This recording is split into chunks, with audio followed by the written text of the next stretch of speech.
grave. Every road we pave, no debt we save. Trap laws we break, head high, silence deep. Promises we keep, street lights don't sleep. Money piles so steep, my zone we don't stop. Every win stand tall, eyes wide on the ball. Never run, never fall. My zone on the street, for the drums, for the heat. We ride, can defeat. Sharp minds, elite, no cheat, yeah, shadows tight. That's me, full sight, enemy take flight. We win the fight, still so ignite. Every rumor I burn out, solid moves, no doubt. Success loud, scream out.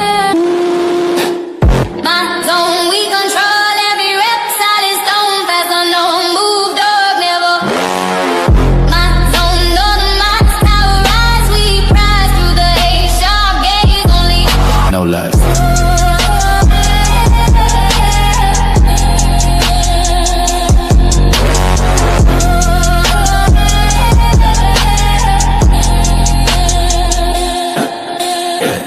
Big bass, break the door. One less, we take more. Every loss, settle score. Next level, hardcore will. Spin tires loud. No fear, stand proud. We live, funk out. My gang too loyal. Midnight, same breed. No greed, just speed. Every word I heed. Trap on, strong seed. Strong will, steady plan. Street law, understand. All moves in demand. Respect my land. My zone, my sector, my game, my vector. We don't go every step, solid gold, fast, hard, ice cold, move smart, never told. My zone, no disguise, move, we rise through the smoke, sharp eyes, we on the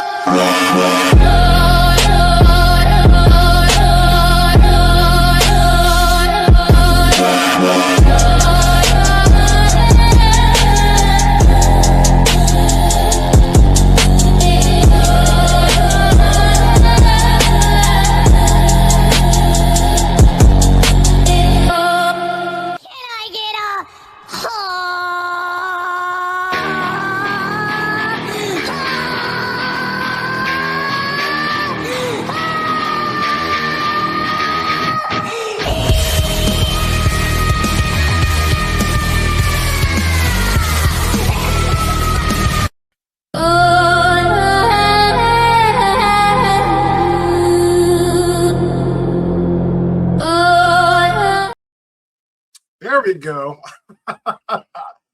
Oh man, it took me like 15 minutes to relearn StreamYard all over again, like the uploads, the intros. It's a whole crazy section with StreamYard. First, it just had like a straight, just nothing videos and music you could upload. Now they got the intro section, a background section, actually label everything, which is pretty cool. We'll see how it works out down the line, see how much if it actually plays out for as glitches and stuff, because I've seen other people keep using StreamYard and have so many complaints. I don't know if they're merging a whole bunch of apps together. I was working on OBS for like a while and still haven't got the hang of it, so I have to apologize for that because it's a lot of stuff I was trying to set up with it, and I didn't want to mess it up and then be stuck trying to get a conversation going and then try to figure something out. So I figured StreamYard was like the go-to, but there's still little things that they added, which is pretty cool though. So we'll see what happens. So I got a month. I'm gonna ride this puppy out for a whole month. So I'm gonna give myself a month to hurry up and advance and learn OBS. Not that I find something else, because I think OBS for the long part, StreamYard probably a little bit too costly. Too costly. All right. So with that being said, the crying game's over. Shout out, welcome everybody. Sangelis, representing for the Great Pill Podcast, where everything isn't always black and white. There's gray in the middle. This is going to be an interesting conversation. I'm going to go through the long haul. It's been a minute. So we got a list. 1, 2, 3, 4, 5, 6, 7, 8 different conversations. I'm going to ride this puppy out to the wheels fall off. So if anybody haven't seen it, or if you're new to the channel, we have different conversations where we have reactions and we have live group conversations about a lot of stuff. It could be dealing with sometimes politics, could be dealing with relationships, just some little philosophical stuff, just good old fashioned hold down. If anybody doesn't know Abba from Abba and Preach, They have like different types of conversations all the time or reacting to other people, which is fine. This one's a little bit different because this time I feel like they kind of caught a particular guy out the group named Abba on a little bit on hypocrisy. I saw multiple people react to this for like day ones once this came out. I saw pretty much in order where it came on my feed were House of Hypocrites, and then I saw Stevie Knights react to it. Then from there, it just started trickling down. Watch TV, Randomly Diversity, Logic, uh, Don Reacts, Shaq, and everybody else, and so on, so on, so on. I thought it was pretty cool for everybody to get their little insight on it. And for me personally, outside looking in, it felt like everybody just did this weird thing, which a lot of people do on YouTube Spaces. They kind of do like this pick a side type thing, you know. And for the past 6 months, I've been listening to actual really good content creators always talk about parasocial relationships. And everybody don't understand that. You can correct me if I'm wrong, but the most part, what I get out of that is people get a grasp onto one content creator or one anybody on social media and like stick to them like glue, and they start weirdly picking a side. And I give an example again. If you heard of Ab and Preach and Fresh and Fit, not a fan of both, but people have this weird little dynamic where they always, team ABBA and team Myron, or team Fresh and Fit and team this. So that's pretty much where the Great Pill comes in. And I give a little bit to House Hypocrites from most of the content I've seen. They kind of put it down. We've kind of put it down to the middle. Like both sides can kind of get it with the critique and just voice my opinion. I think that's pretty much where it should be. But unfortunately, a lot of people on the internet like to take a little bit personally. So with this one story, it did get personal, got a little bit more to left. A lot of people say in the internet spaces that ABBA is pretty much on the moral high ground. It's pretty much, always doesn't practice what he preach.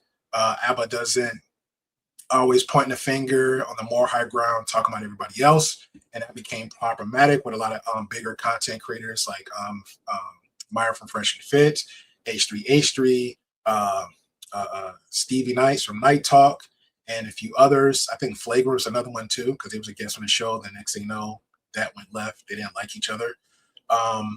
And also now recently, ABBA has a quote unquote ex-girlfriend that came out not too long ago. I think like around January. We're going to show all this.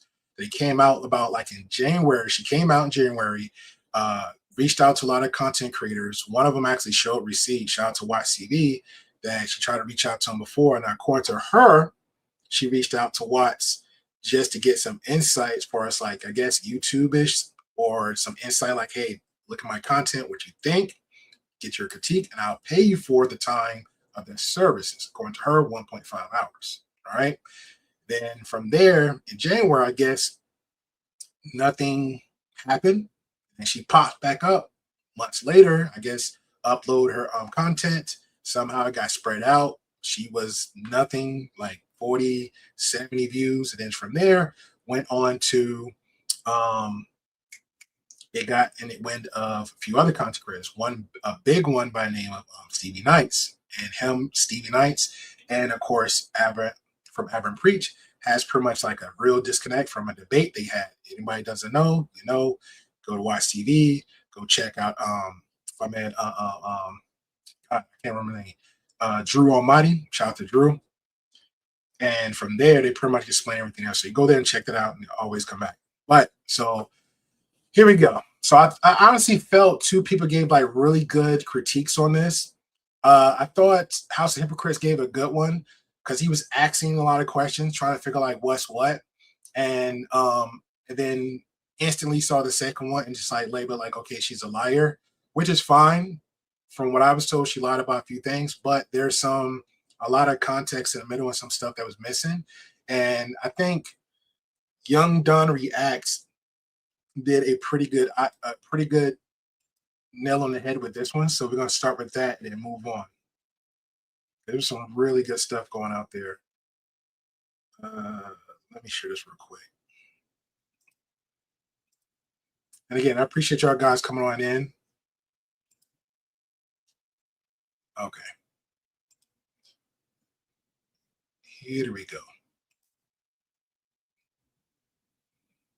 blow this up a little bit. Yes, I can. Rogue, if you don't mind, because I know it's Flak My Guns for a hot minute, do you mind letting me know if the mic is good on my end? Like no buzz fees, nothing like that. Audio good? Let me know. Hit the one. I know that old school dude. Hit the one. Hit the one. Hit the one.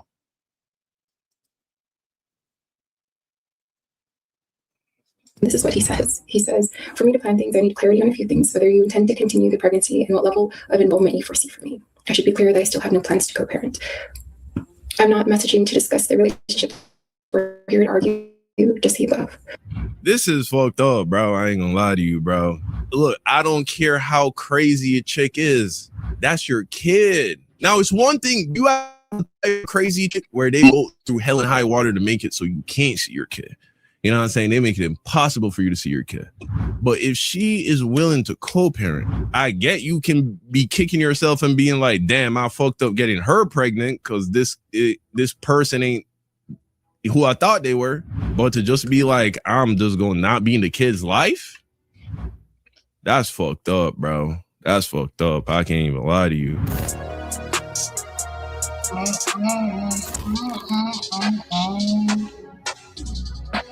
Mayday, mayday, mayday, red alert, red alert. God damn, guys, we have. He came in with the energy. All right, let's get it.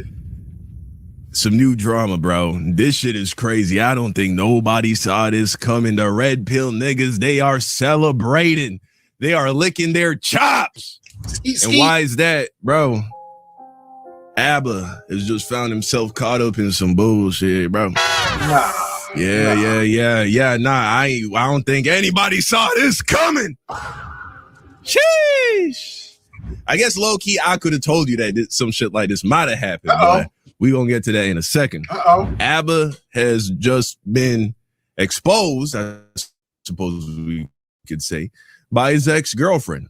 His ex-girlfriend, who goes by the name Libby, created a YouTube channel where she has this video talking about this situation she had with ABBA. She was in a relationship with ABBA for 6 months, and she got pregnant. Correction, 5.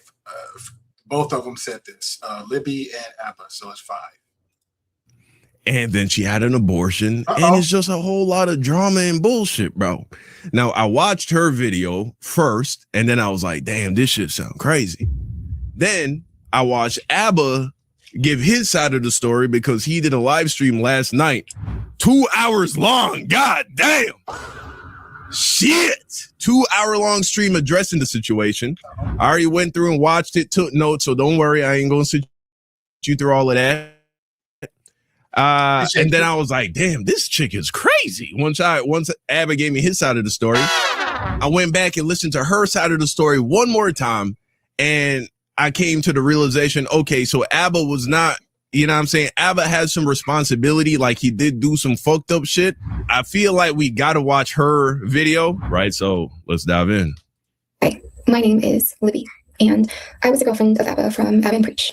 We were together for 5 months and involved with each other for about 8 months total, but 5 months of that was a serious, committed relationship. I know when someone thinks 5 months, they think what can really happen in 5 months, but I think most would agree the first 5 months of a relationship can feel very intense and be filled with a lot of love. And that means you can feel the opposite of that intensity if things are not aligning or if things are not compatible.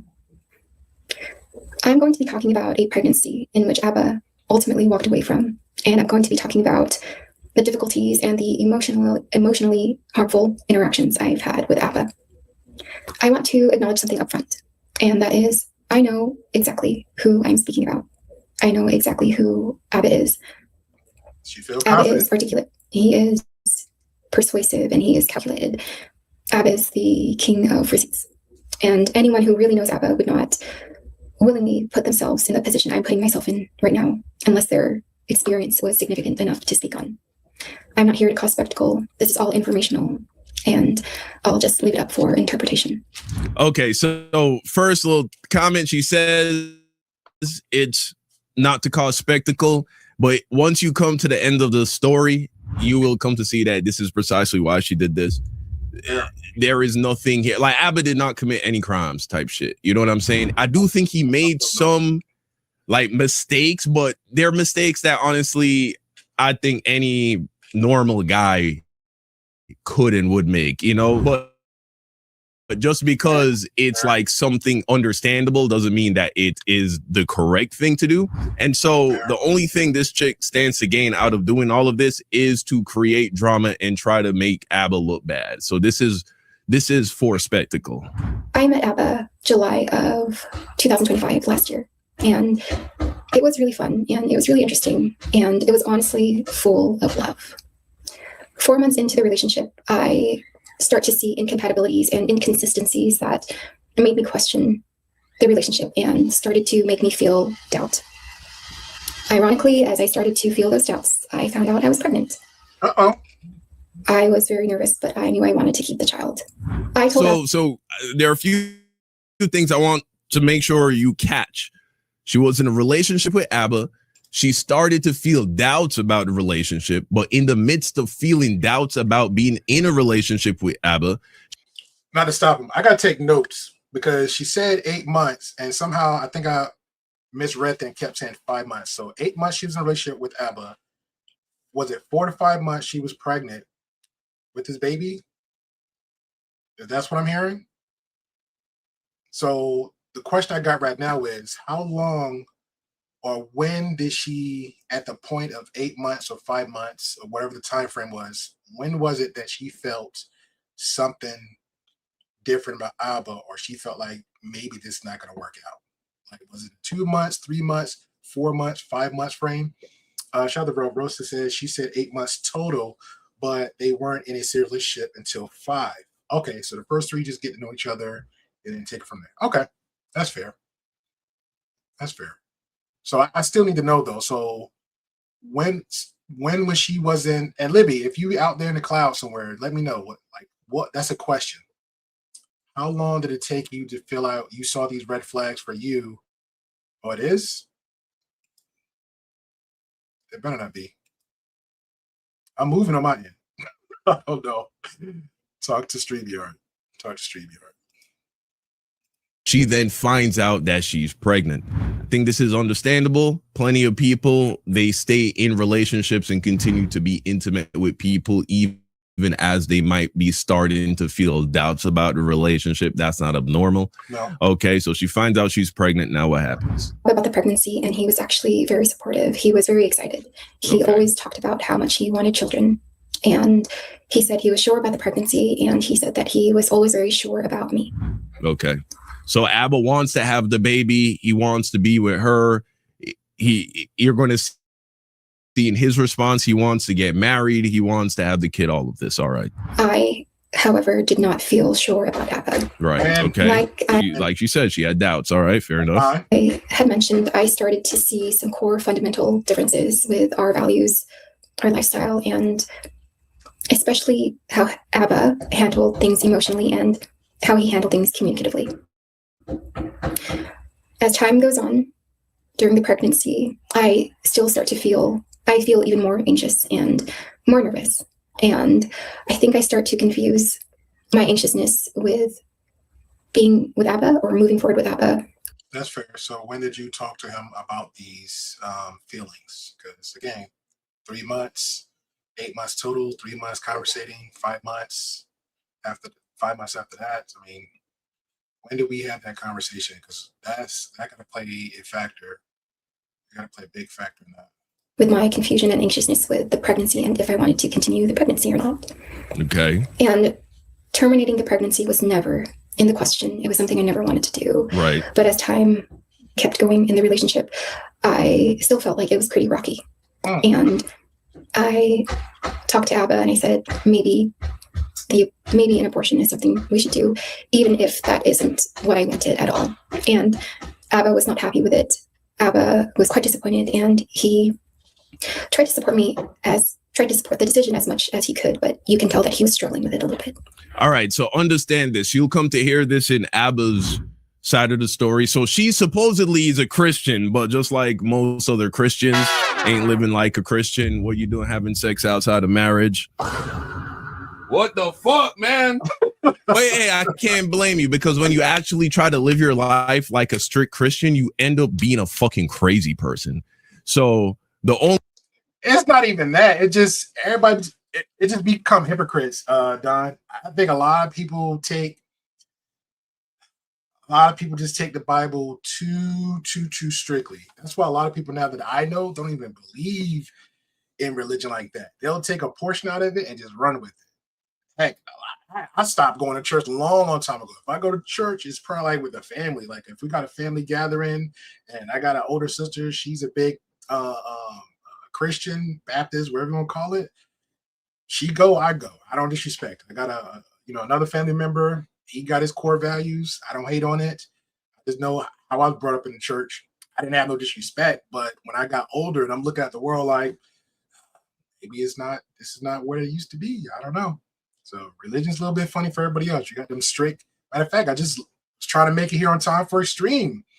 I'm coming out of Dollar General. As soon as I walked out Dollar General, so female just tried to cut me off like hi and try to like present the Bible to me. I was like, sorry, I really am. I wasn't lying. Like I'm on a tight schedule. Got to get home.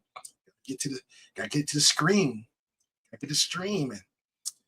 And what's going on, Arctic Wolf? Appreciate you, man. I keep seeing you over there. I didn't know you was over there with the Hecate, my girl Azria. I didn't know you was over there. Appreciate you, Big.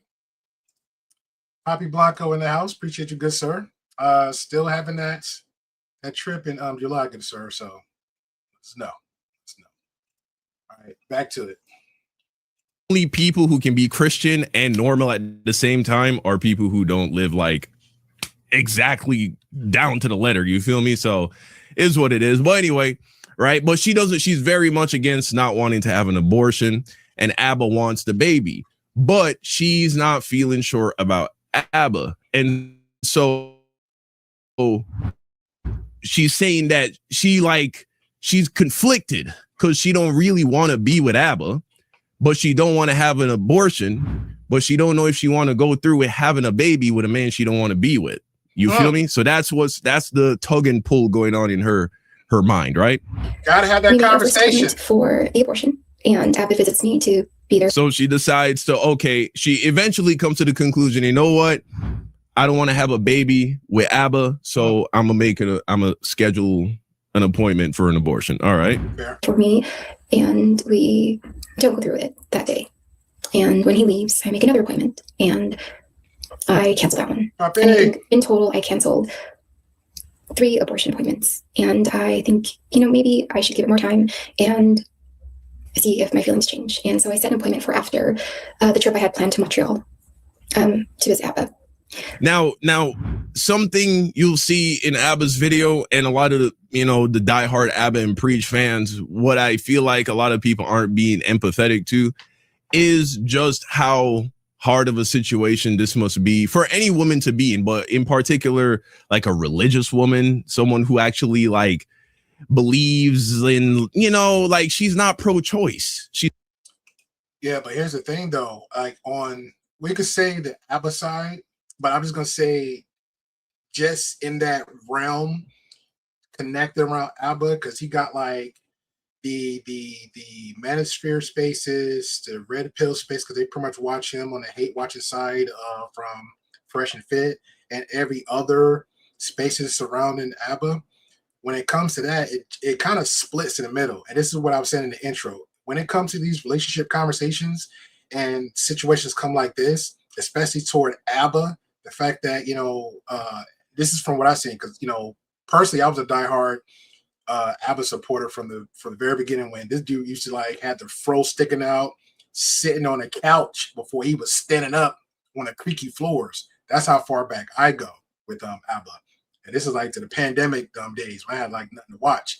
But not him per se, but he got this void around him. Like you need to practice what you preach. Everything you say, you kind of got to watch what you move all the time, because if you kind of teeter over a little side of how the opt is going to look at you a little bit differently. So that's pretty much how it goes. Like if he get a girl and he's saying all this stuff to everybody else, like, you know, Myron, H3H3, who actually, H3H3 actually married for so many years. I think he got a family. I'm not sure. And, you know, even you yourself, and if you make a mistake, then it becomes like this whole little thing, you know, on ABBA, you know? So that's pretty much where I see from there. So I get it. But everybody's gonna do this little weird picking of sides, which is dumb. Like nobody's trying to dissect things in the middle of it. Like, hey, let y'all figure it out. Right now, they're just like, hey, why she did a video. At this point, we're talking about why she did a video. That was the question. Why she's airing out offline business, private business between them two. And this is where the conversation is starting right now. So right now, everybody pointing the finger at her at this moment. Let's continue.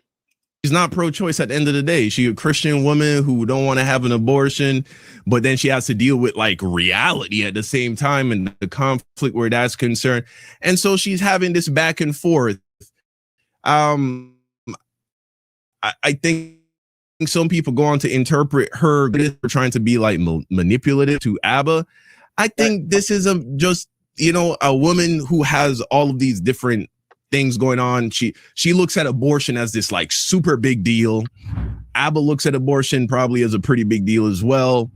But the reality of having a child with somebody that you aren't confident you can have a long, prosperous, healthy relationship with as a woman is, you know, that's a very hard thing to commit to. And so she's going back and forth, you know, her spirituality is coming into it, her hormones being pregnant, you know, logically thinking through it.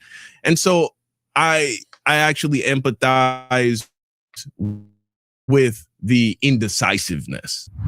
I don't think it means she's crazy. I don't think it means that she's manipulative, but I do see how that can be incredibly frustrating as the man having to endure that period. You know what I'm saying? So yeah, okay, let's keep it pushing. Rogue says, I feel like he shouldn't bring it online. I agree, but now that she has, let's talk about that's true. Let's talk about it. Shout out to Arthur Wolf. Arthur Wolf said, I know the answer because she is looking for the digital internet validation from complete strangers. That could be it too. That could be it too. That is a factor. Usually people do that.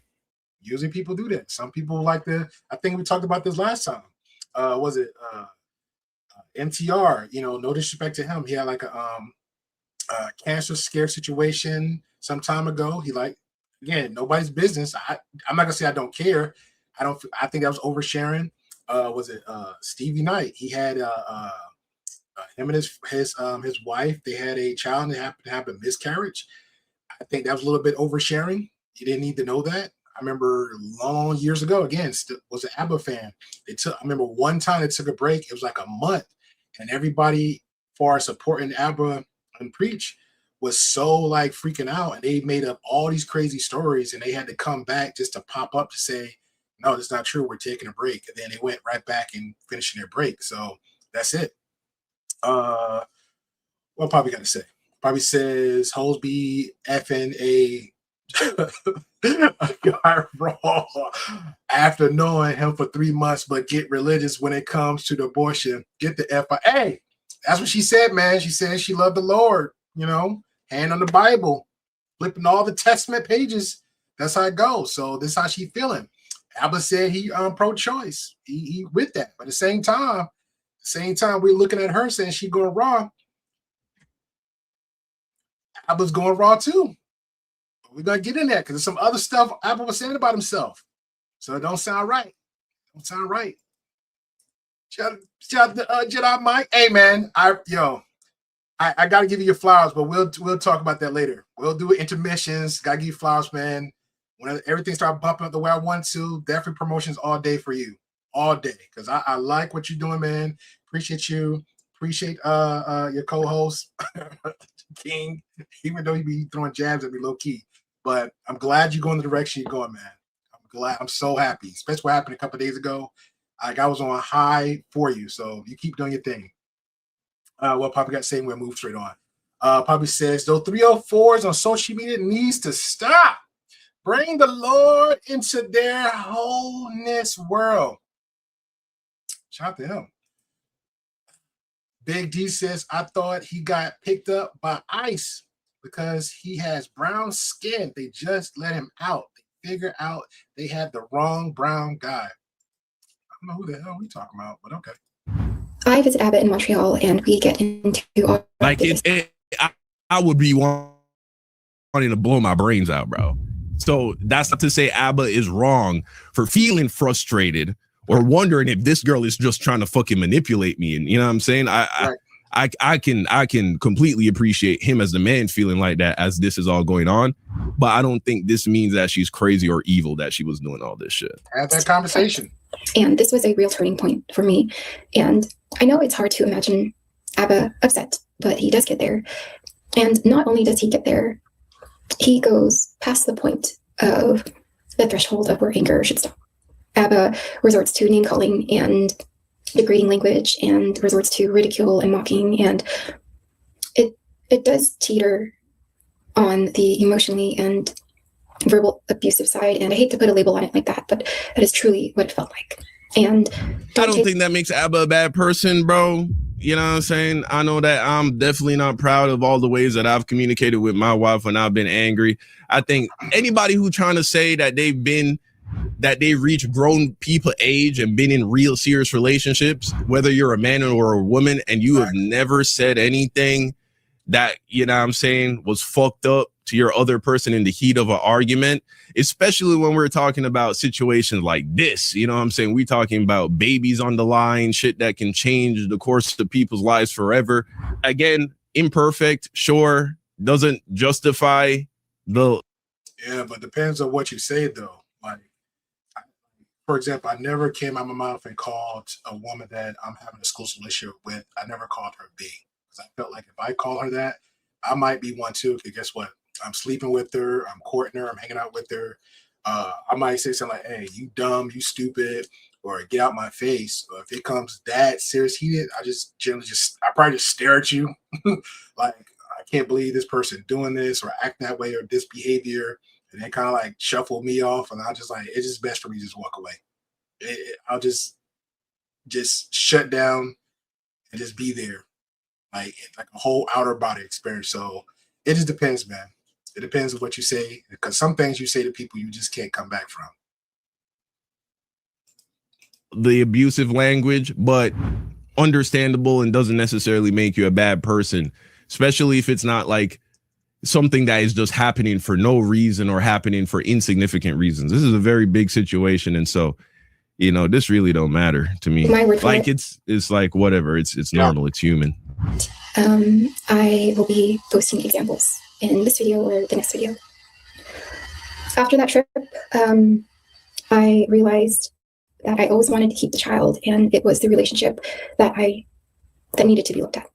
And so I canceled that last appointment, and I call Abba and I tell him, you know, I'm so sorry for the back and forth, but it was never in my values to terminate the pregnancy. I think I'm anxious about us, and I think it's better if we co-parent. And I was thinking about the kind of environment I would like to raise my child in and everything like that. So Abba's really upset, and we hang up, and he tells me to get the abortion. And he tells me, and to be fair, this is consistent with what she said at the beginning. It's also consistent with what you're going to hear Abba say.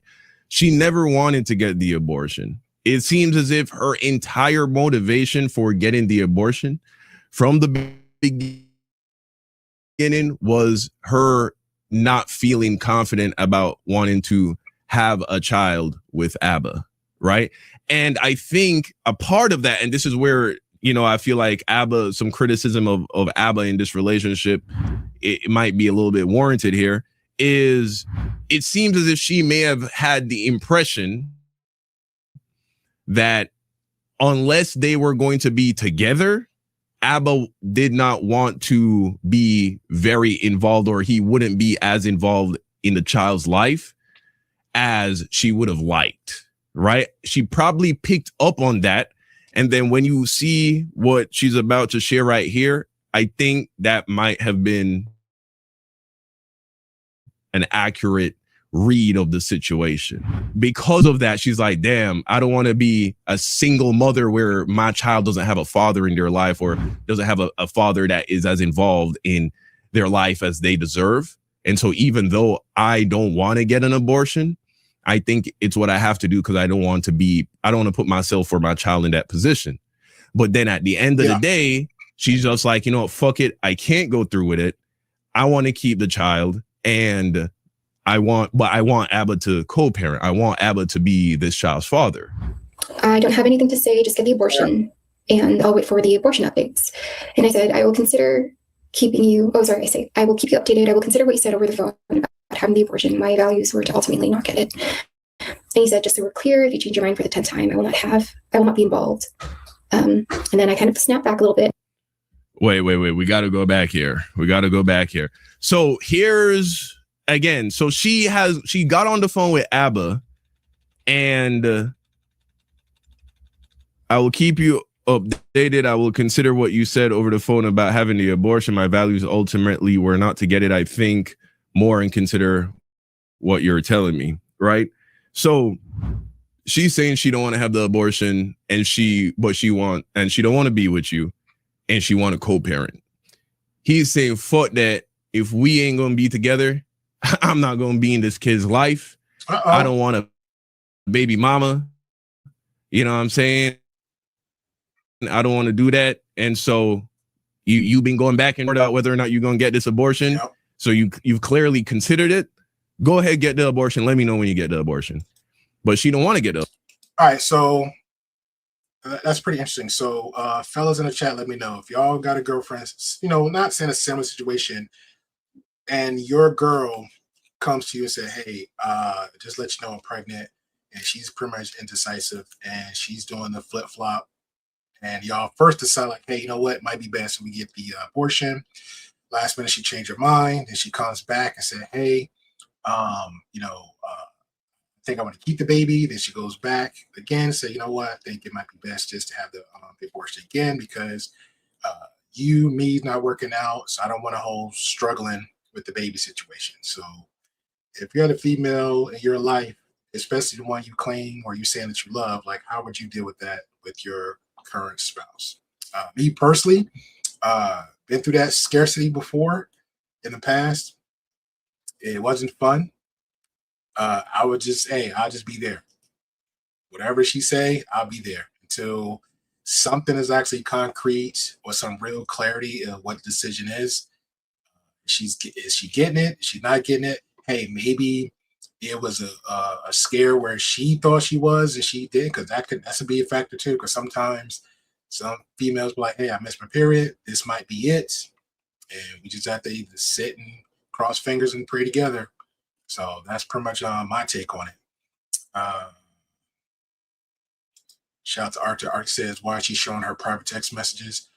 She pretty much calling Abba out for, that's a good question. I mean, she can do a little deep dive. We'll add that question into the hat. So pretty much from what I've seen so far, she's pretty much calling Abba out on his hypocrisies. And that's pretty much I go from there. So why she's bringing it up to the forefront internet, that is a good question. I would love for her to answer that one. Poppy says 304s always run to social media looking to destroy the man business and play victim as you. That's 100%.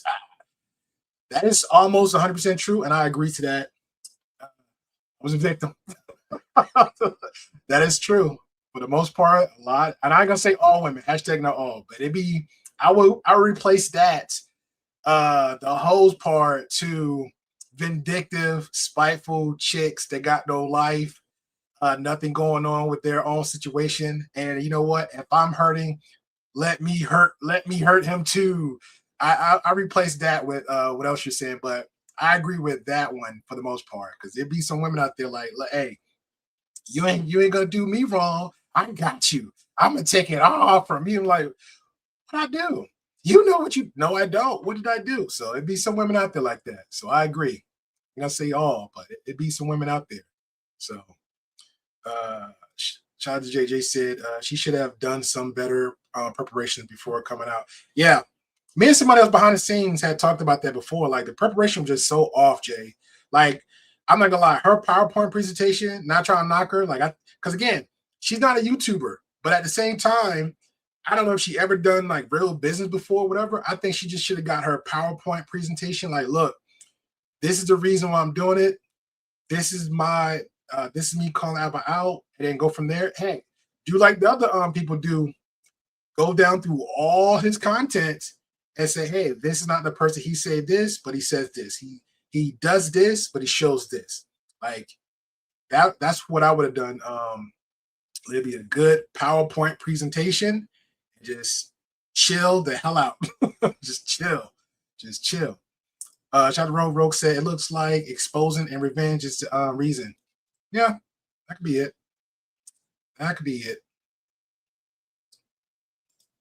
Abortion.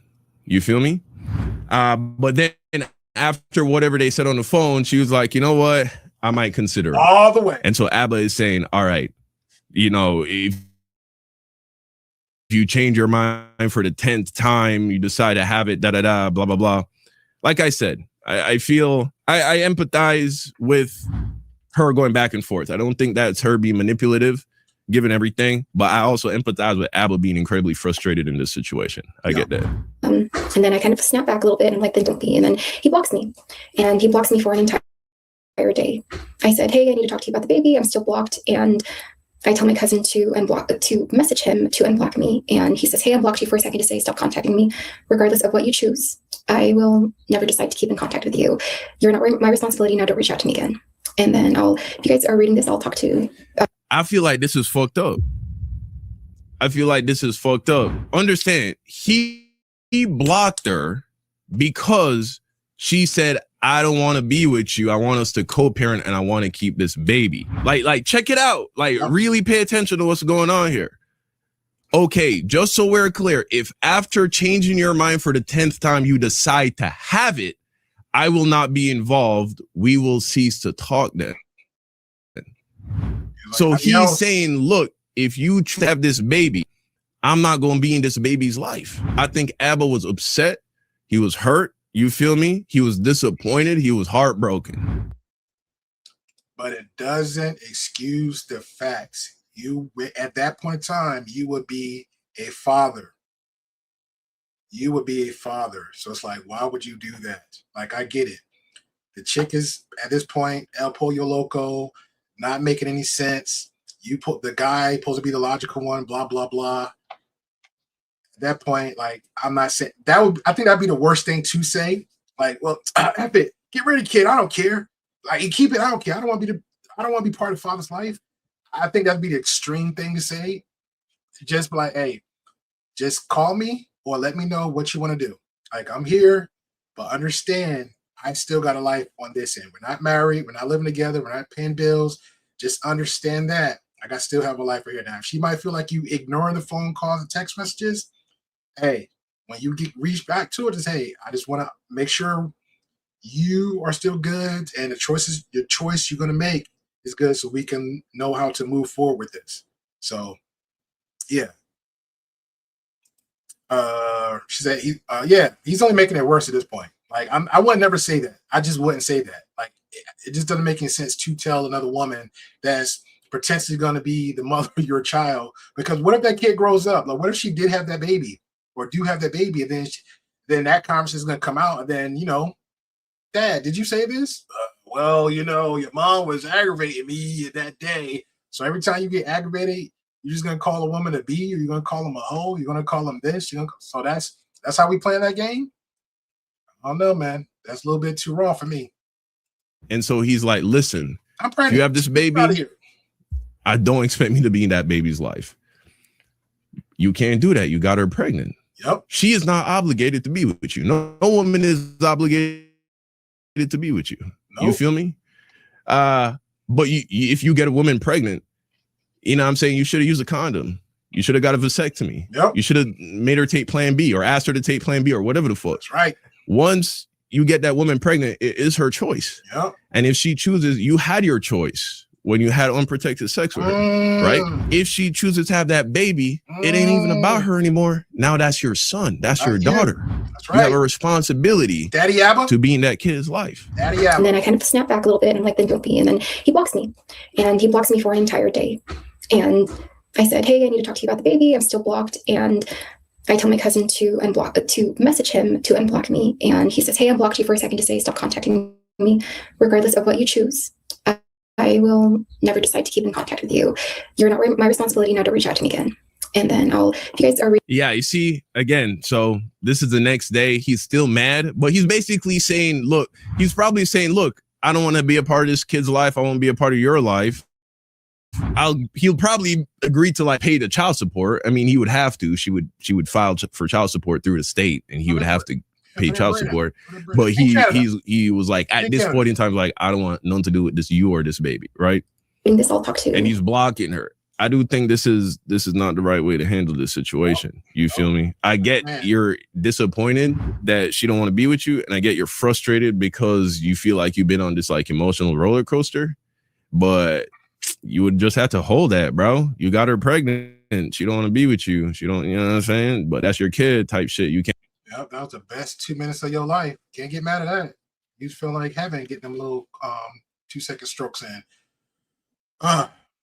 Shout out to Wolf. Wolf said she should walk her happy hours to his house and knock on the dang door.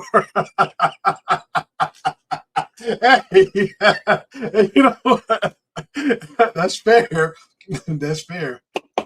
That's fair. But the thing is, like, they act like hours away. She's like the top end of Canada. He's like at the bottom end of Canada. They're like 8 hours apart. 8-hour flight. Thank you.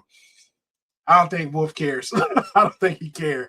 He said she want to talk. Don't do no phone calls. Let's get it. Yeah, that's right. You don't care.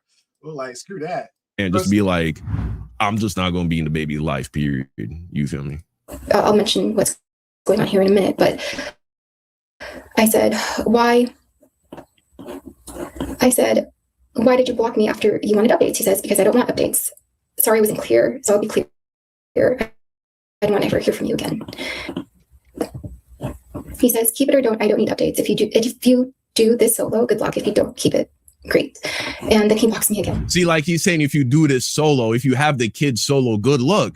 And I am so exhausted at this point on how Abba handles conflict and how he resorts to shutting down and avoidance and stonewalling. So now I'm blocked and I'm upset. I am 9 weeks pregnant. I'm feeling emotional. I'm hormonal, all these changes.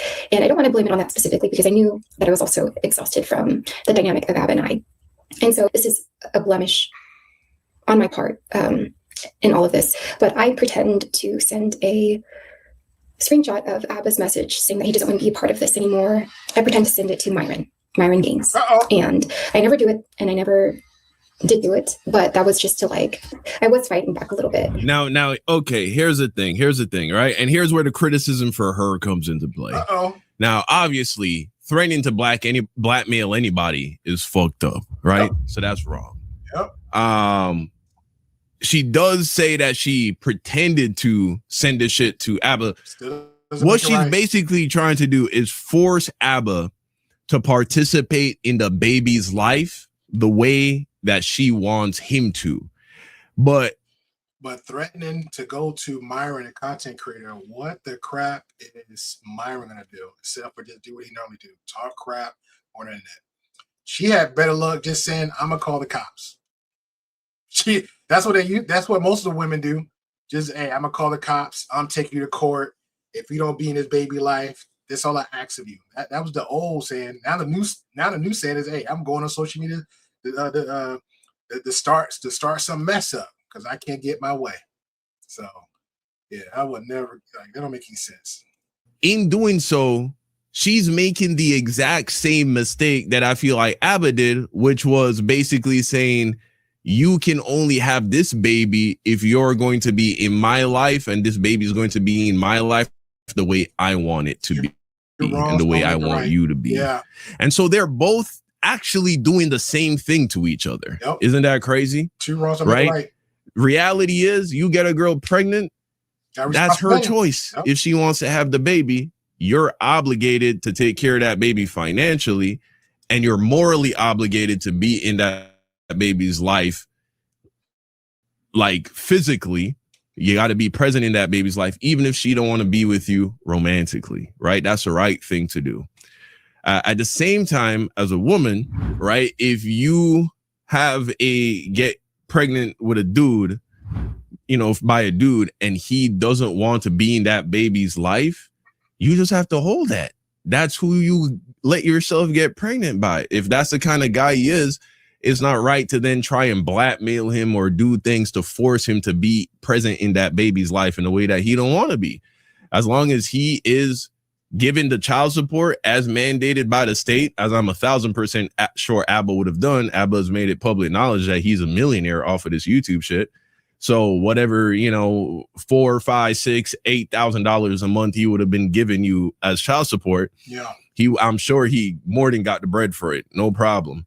And so if that's the situation, you got to hold that. You can't now go and be trying to blackmail this nigga into getting him to participate in the kid's life in a way he don't want to be. Yep. And so that's the situation where that is concerned. You know what I mean? And I just kind of leave it alone after that.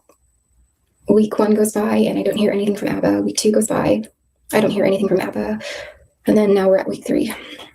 And I know 3 weeks doesn't seem like a long time, but when you're trying to figure out a situation as critical as this one, and you're so desperate to talk to the father of the baby, 3 weeks felt like a very long time.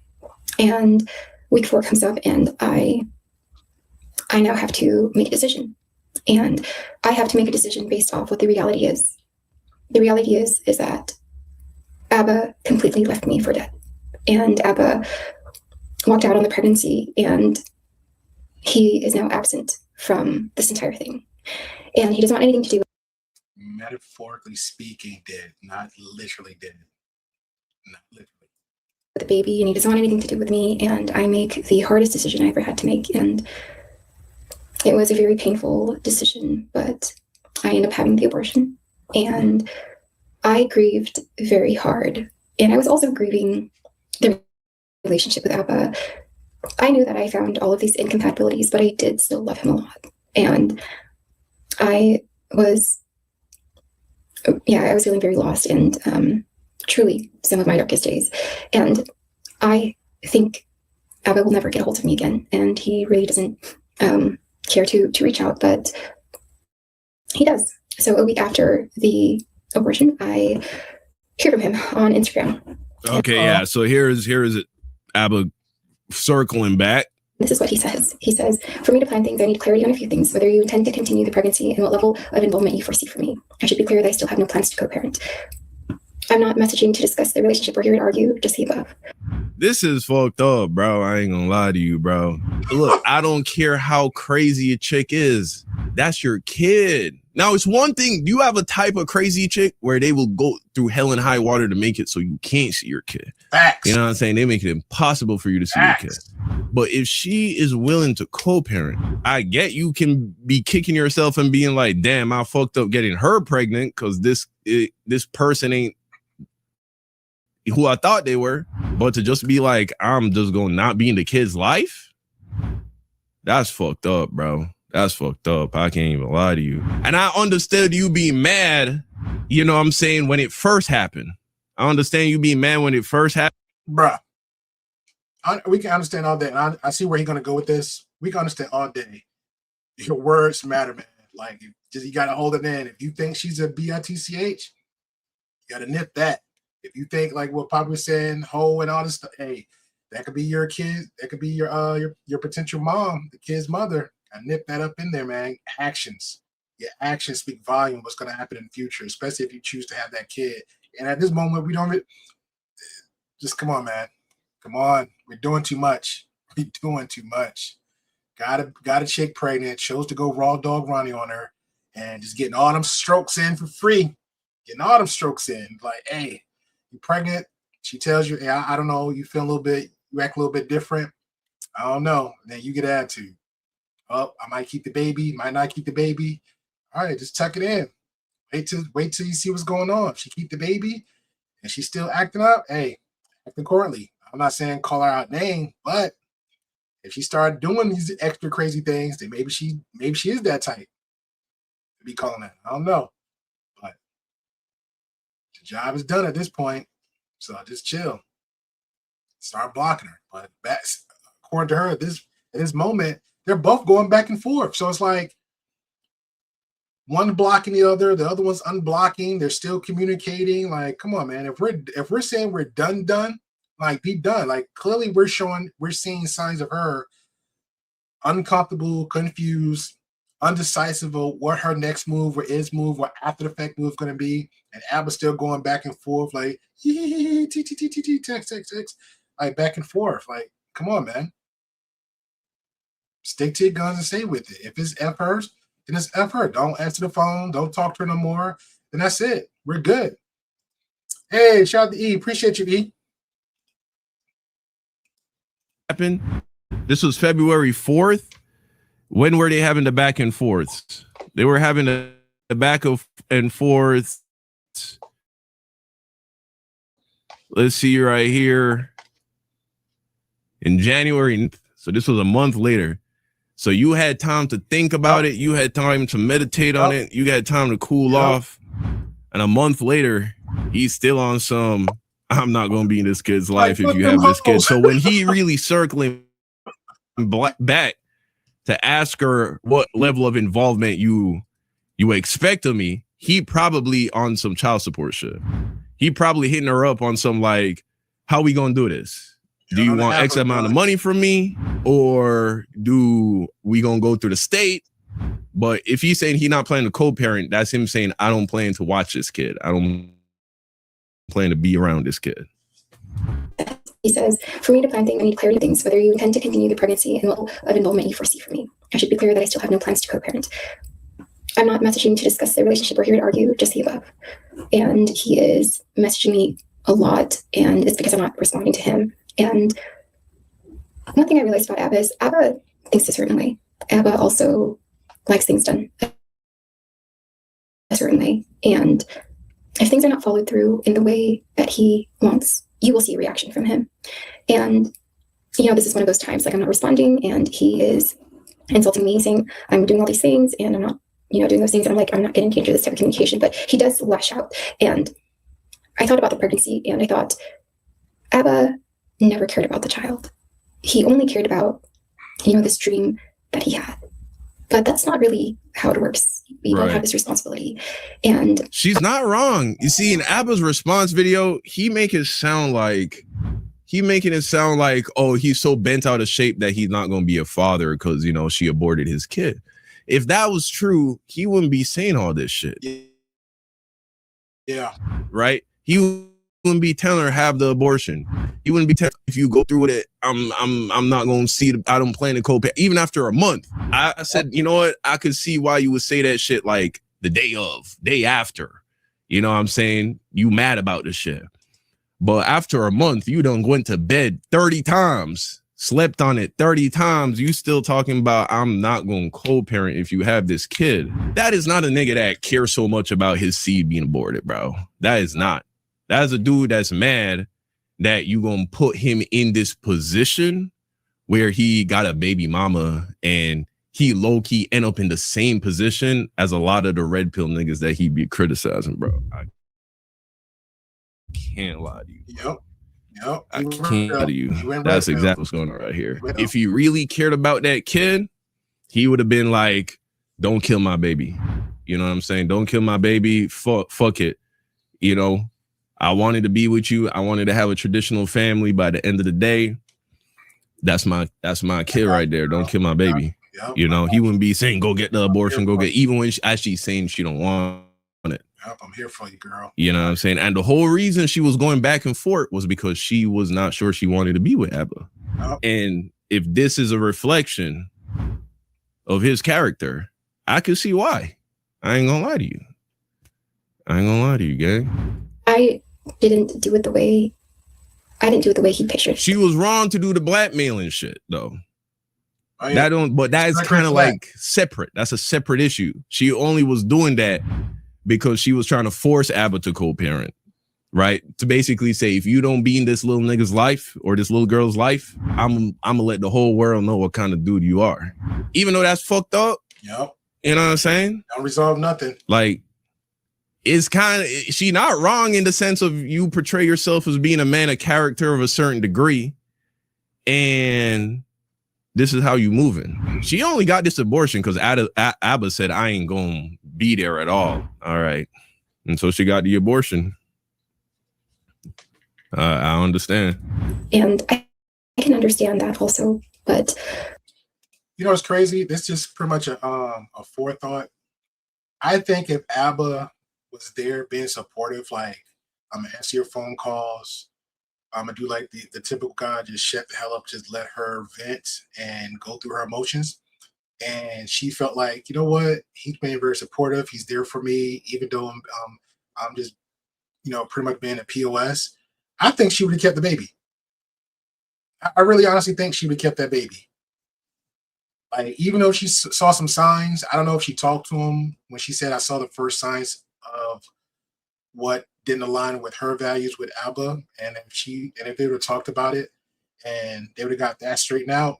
And then when she found out she was pregnant and then she started going through her emotional flip-flop, and he was just like, hey, I'm just going to be still supportive and I'm here for you. Call me when you need me. I'll check up on you, stuff like that, because, you know, you're pregnant. I understand you're hormonal. I think she would have kept that baby. Or at the very least, it would have dragged out long enough to, like, she wouldn't think about the pregnancy. It's like it'd have been too late. I think one or the other would have happened. I think she would have kept that baby.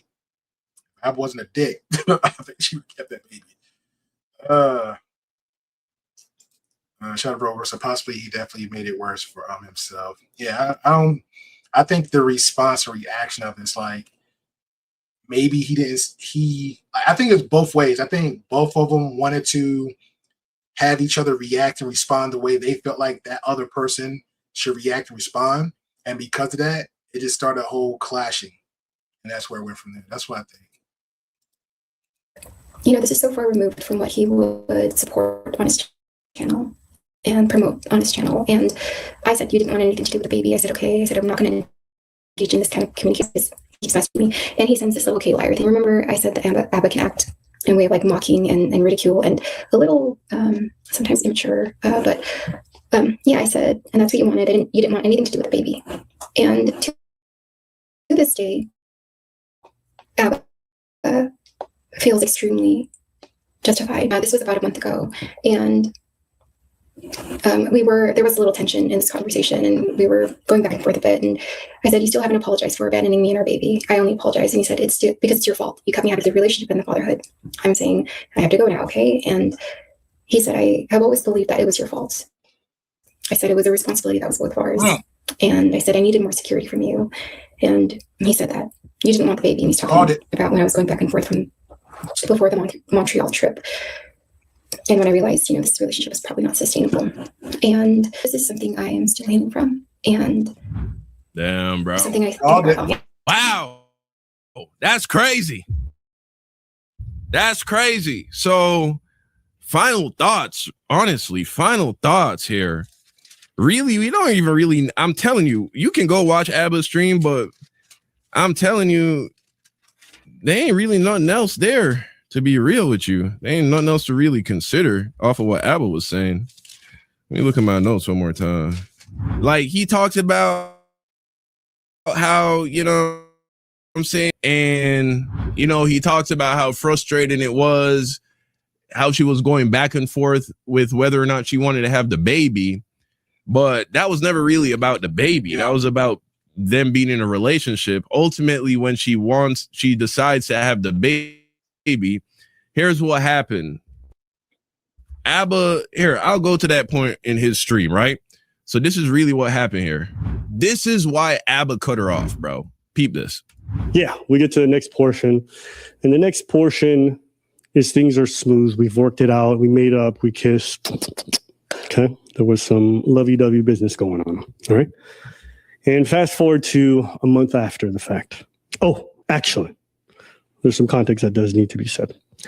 during this period where we're having these talks, and now this girl is clearly emotionally unstable, though. She's threatening suicide and all of that. But if that's true, that really don't got anything to do with like what happens next. Check this out. Unsure, or she's unsure more. Let me make sure I have that video here. Okay, so you guys are now going to get to see one of my most private notes, okay? I want y'all to pay attention to the date. This is before we were broken up. You can see it at the top over here, right? Boom, okay? Now, if you guys are wondering why it's written like this, it's because this is a voice memo that I recorded that I turned into a note to share with her some of my feelings that I've been feeling, okay? So I'm going to read it out to you guys.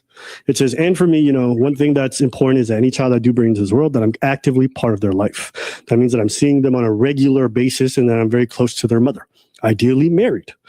That's the best situation for me, and that we are together.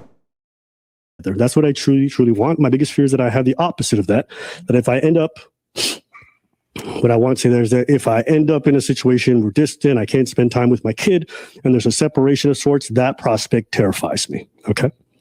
And the reason I bring that is that the deepest parts of myself, there are some parts of you that are worried or are a bit nervous that you are still very much on the fence, that you aren't very certain, which at this stage isn't even an abnormal thing. And the reason why I'm saying that is like, we aren't deep enough into our dating journey for her to be certain about me, okay?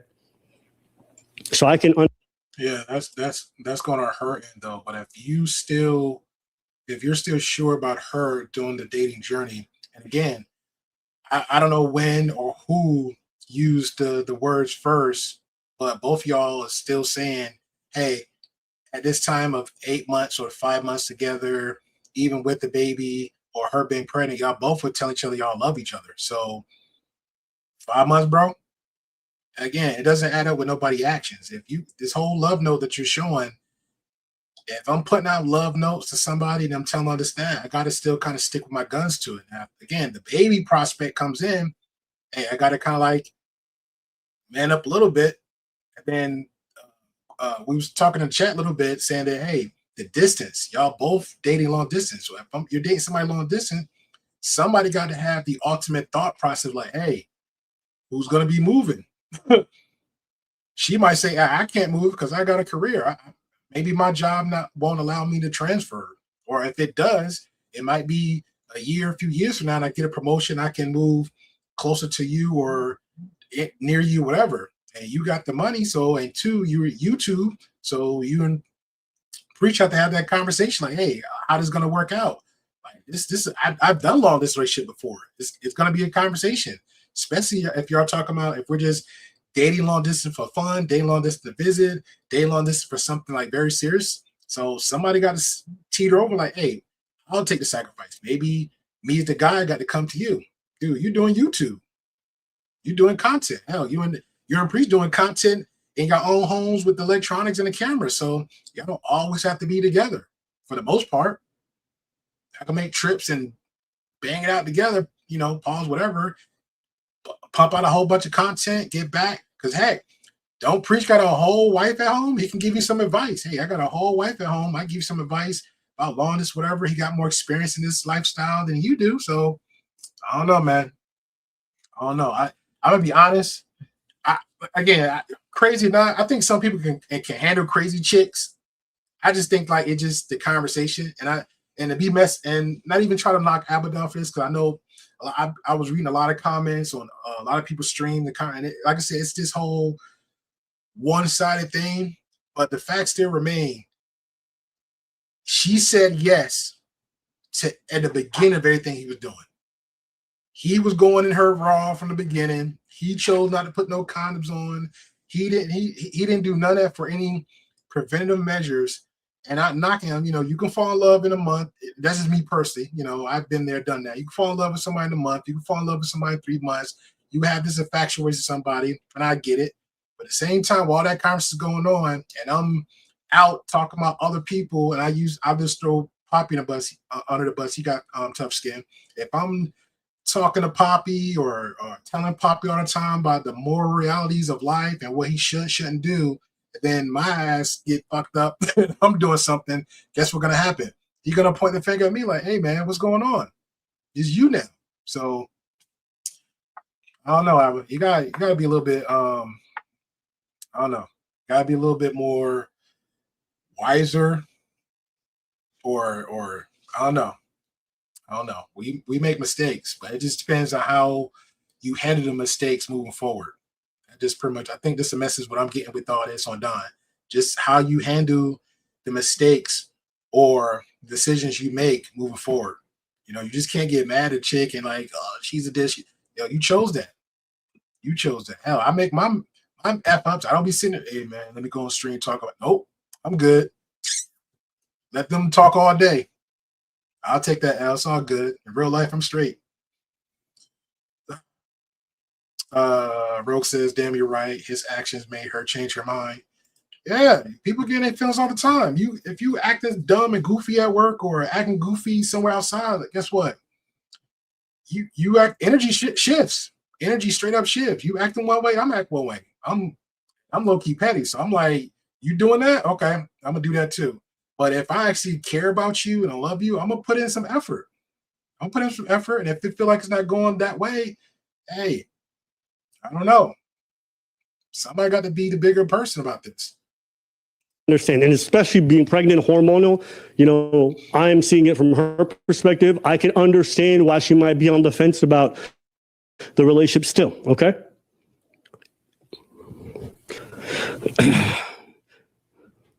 Which at this stage isn't even abnormal. But the potential outcome of us bringing this child, I want to bring it up to you because I'm not just mentioning this out of the blue. I'm going to skip ahead a little bit here. I do feel over the time that we've known each other, you've brought up a lot of problems that you have with me, be it the way I run my personal stuff, the way I talk, my judgment, you know, you stuff relating to my past quite a lot. And yes, you've moved past it. So for more big context, she's like mentioned, okay, not trying to vilify her. She would bring up a lot of problems. Some of them I felt were very ridiculous, personally. And some of the stuff she should have known before she got with me. And someone saying, like, I have a problem with your past is a weird thing to say, considering, like, I am who I am publicly. So why would you come out all of a sudden and say that to me? Or, like, my sense of humor or things like that. Like, it's just like, lady, you're going to do this now? But she had issues. You're entitled. Or y'all didn't have a conversation. I don't know, because again, keyword, she said your past and your sense of humor or something like that. Do she know that you're a comedian? Do she know that you like the salsa? Does she know what you normally do on the routine? Like, now I'm starting to think y'all don't even have a conversation. Y'all just be vibing. Y'all just be flirting. Y'all just be like, hey girl, I think you hot. I think you sexy. She's like, yeah, you too. I'll be kind of funny, kind of cute, kind of sweet, kind of, you know. I think both of y'all put in them little flirtatious vibes, and boom, there you go, baby making. Then the love can. I love you more. Yeah, I don't think no conversation. Yeah, I agree. No real conversation. I don't think it was no real conversation. I think it's just the optics looking outside. There was no real layers pulled down. I don't think no real layers were really pulled down. To those. My main issue is you are here now, and at the 11th hour, you want to bring up stuff that you shouldn't have done. So then why? I'm saying essentially, if you have these problems, and we have this kid, and it's irreconcilable, that's an issue for me, okay? All right, let me slow this down for you. What Abba is saying. Abba's basically telling her, if we're not gonna be together, I don't want you to have this baby. That's all of this, all of what he's saying. That's what he's saying. If you have this baby, I want us to be together. If you don't want to be with me, you need to get this abortion. That's all he's saying. That's right. Him bringing up that, and he's feeling that. He's feeling that. That's why he sends her this message. He feels like, oh man, this feels like she's don't want to be with me, and she's not going through with this abortion thing. And so things are starting to shape up. Like she might have this baby, and we not be together. And so let her know, hey, this is what I want. All right. But that's not how this shit worked, though. Nope. You know what I'm saying? Nope. It really is her body, her choice. You had your choice when you busted inside her. You feel me? That was you making your choice. Now it's her choice. Yep. And her choice to have the baby is separate from her choice to being with you. Those are two completely different decisions that she got to make. But I just want you to understand that the mounting of things that I felt like I've been cutting up that have become sources of issues for us, it makes me wonder if you're simultaneously both loving me and at the same time not sure if I'm the man for you. And as far as I'm being asked to change some aspects of myself and some very core to me, I worry that some of these irreconcilable differences. And yeah, my concern is bringing a kid into that situation. It's a bit scary. So I wanted to kind of just share that with you, what I'm thinking. And yeah, I can handle you not wanting me. I can't handle having a child with you and then finding that out. There you go. Okay, you guys can see it there on the screen. So you're saying I can handle us breaking up what I can't handle? Like, it's cool. He's like, if we break up and let's go our ways, that's cool. But I don't want you to make me a single father. I don't want to be I don't want to be co-parent with parenting with a single mother. That's what he's saying. And that's valid, but you shouldn't have got her pregnant. Uh-oh. You know what I'm saying? Uh-oh. And I think that's a fair statement.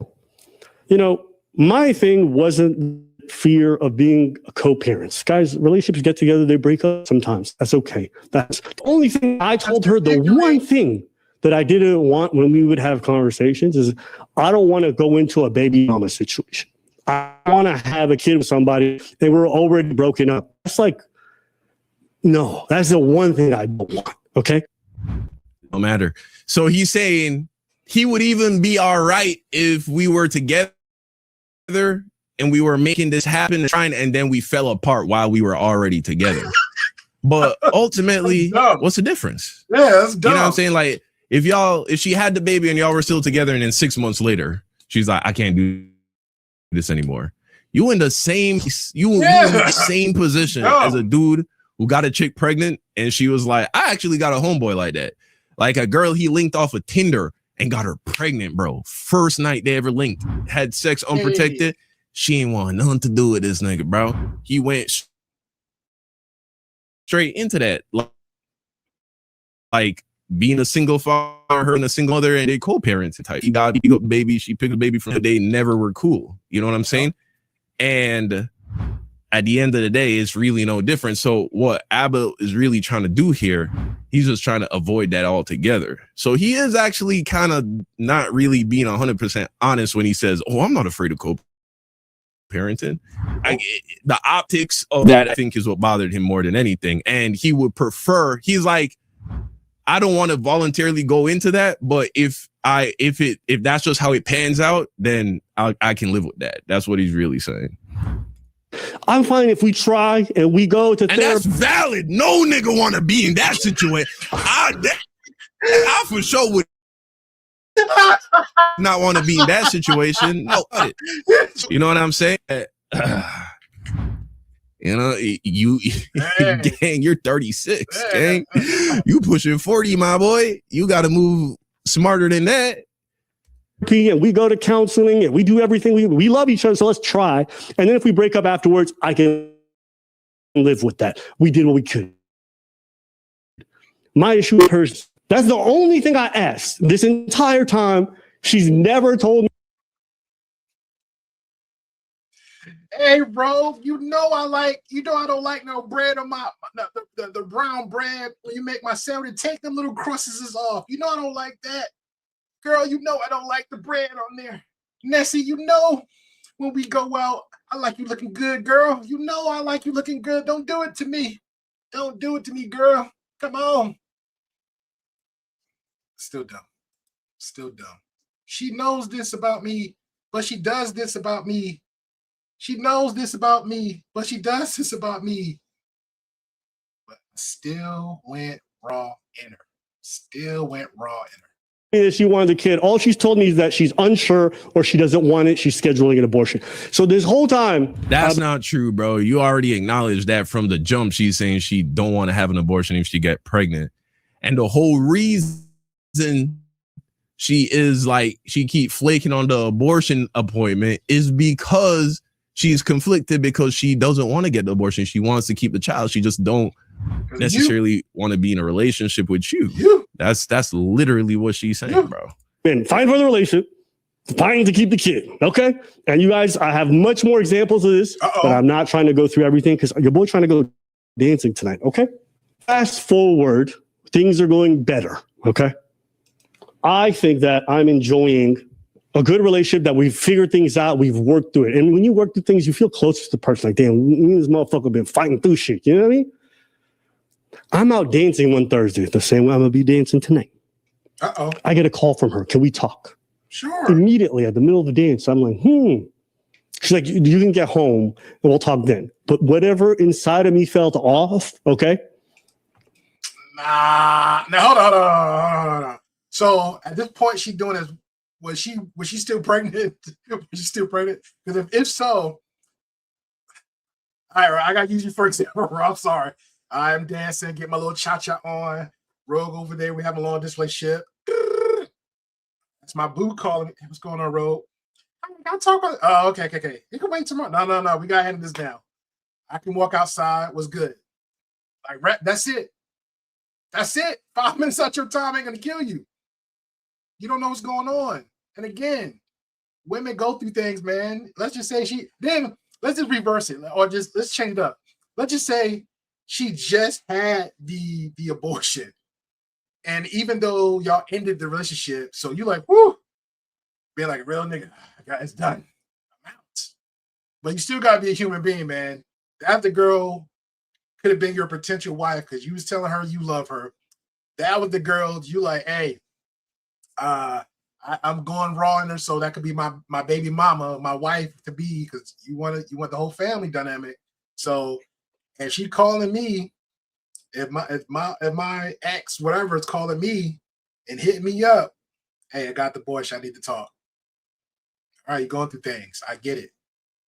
Now, if that progressed over a month or two, and it's like, okay, now it's becoming up. Now you kind of ease into that okay, I got to tell you like it really is kind of conversation.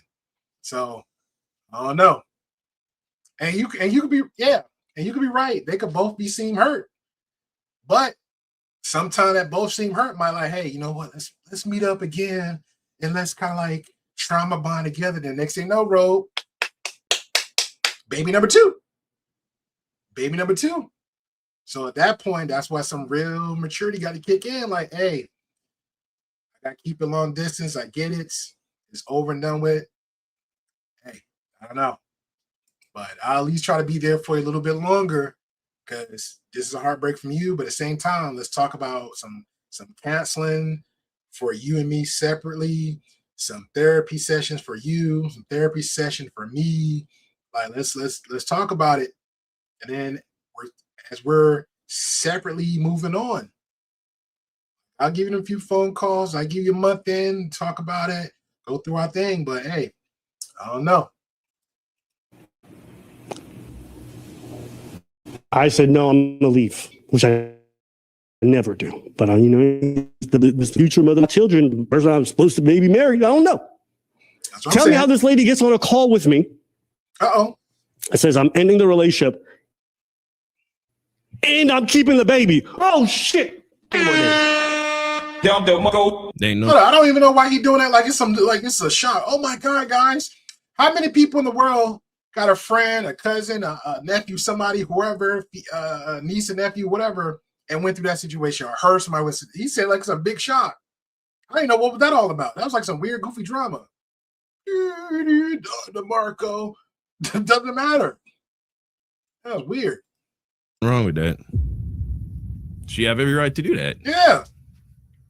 It's her having the baby, that's up to her. Her not wanting to be in a relationship, that's also up to her. I get that is a position you don't want to be in. Sucks being Shouldn't have got her pregnant. Yep. Type shit. You know what I'm saying? And yeah, now the real thing, the last thing we must ask ourselves is why she did this, right? Yeah. She said she didn't want to do this for spectacle. I don't agree with that. She did want to embarrass ABBA. She did want to make him look bad. This is an expose. Why is she doing this? Here's why I think she's doing this. I think because she regrets. I think especially because of her Christianity, she probably feels like this is now like a stain on her soul, probably a stain on her body, right? Yeah. She probably feels like she's now dirtier as a result of this. This is a lot of the programming that Christian culture does to women and the patriarchy does to women. Makes women feel like if they go for an abortion, that this is somehow now a stain on their character. And so even though she ultimately went through with it, because she felt like that was what was best for her, even if it contradicted her spiritual beliefs, there's still probably a part of her that is very much grieved by this situation. And she wanted, that's what this is. This is revenge. Because she probably thinking if ABBA didn't like say he was going to walk out on the pregnancy, I would have went through and had the kid. And I would have had my baby. And I wouldn't have had an abortion. You feel me? So that's my honest to God take on it. Y'all know. I said that. His attitude, his behavior. I said that.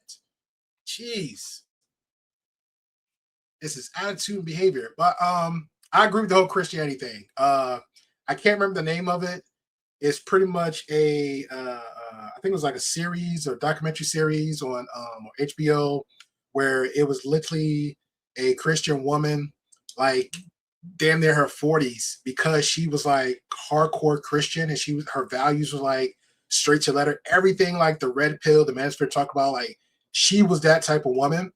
Because of that, it made her like physically can't perform the way she want to for her husband.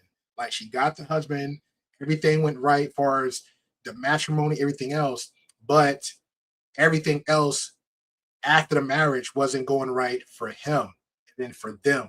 Like it was a lot. Like they literally had a whole therapy session on this to where it came down to her. She had to go to an actual doctor to like check out. It was a whole thing. It was a whole thing. So again, I'm not knocking anybody in their religious beliefs, but sometimes you got these very extremists, like I'm going to the letter, and it becomes a thing. And you got the family dynamic surrounding that to the letter. Oh my God! While I have this conversation, I'm thinking of it now because a lot of stuff I keep seeing is a woman on Instagram. She talked about this a lot, where her family like was so strict that to the point where she actually got like she was getting raped on a daily, and that was something like crazy. So we're gonna end it there. We're gonna start another video. So again, appreciate it, Don. Shout out to Ro for sending me your video for this one, because I thought it was actually better than House Hypocrites, because it just bumped them down. So I appreciate that. And I made a comment on his channel. His link is below, so you definitely check it out. So he got some really good insight. So I appreciate him for that. That was it. So yeah, it's the real me, unfortunately, up here. So we're gonna go ahead to the next one. That was a really good one. All right, so this next one, I just started watching this content. I'm gonna be honest, like, dude kind of annoyed me for the most part. I think he's, I ain't gonna think, I know because he said it. He's a red pillar. He's pretty much in the manosphere, pretty much like views a lot of stuff that other people I know from back in the day, like, shout out to Fatty and some of the manosphere guys over there, which is fine. Do your thing, make your money, do your content. His take with his partner was actually similar to, he had like another insight of it. I thought it was really cool. So we're going to share that and get straight to it. Okay, I'll check it out. I'll definitely check it out.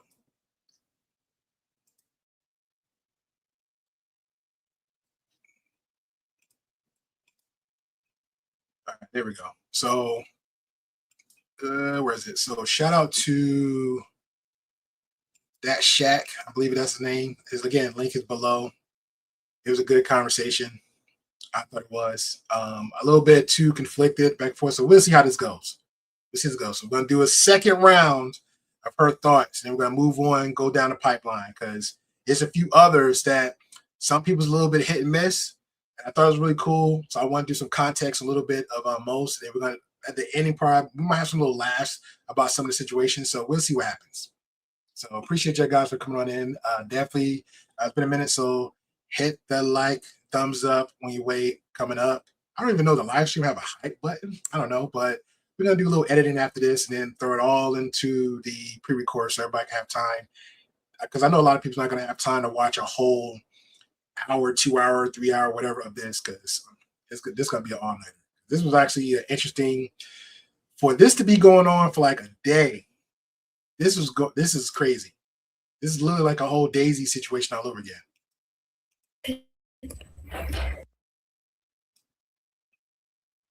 Maybe an abortion. Bang.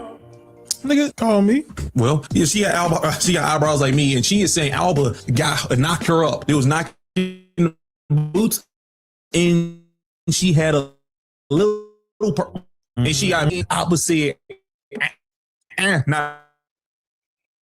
He said, I stamped on her. How did he dipped on her. And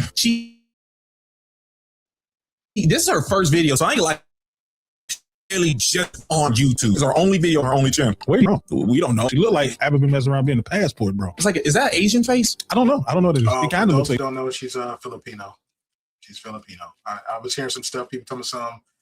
She looked like Sneeko. Somebody said some comment saying that she looked like AI. So I don't know, but she's Filipino. She's definitely Filipino. I think because I got too many windows open. I think that's what it is. Closing something down.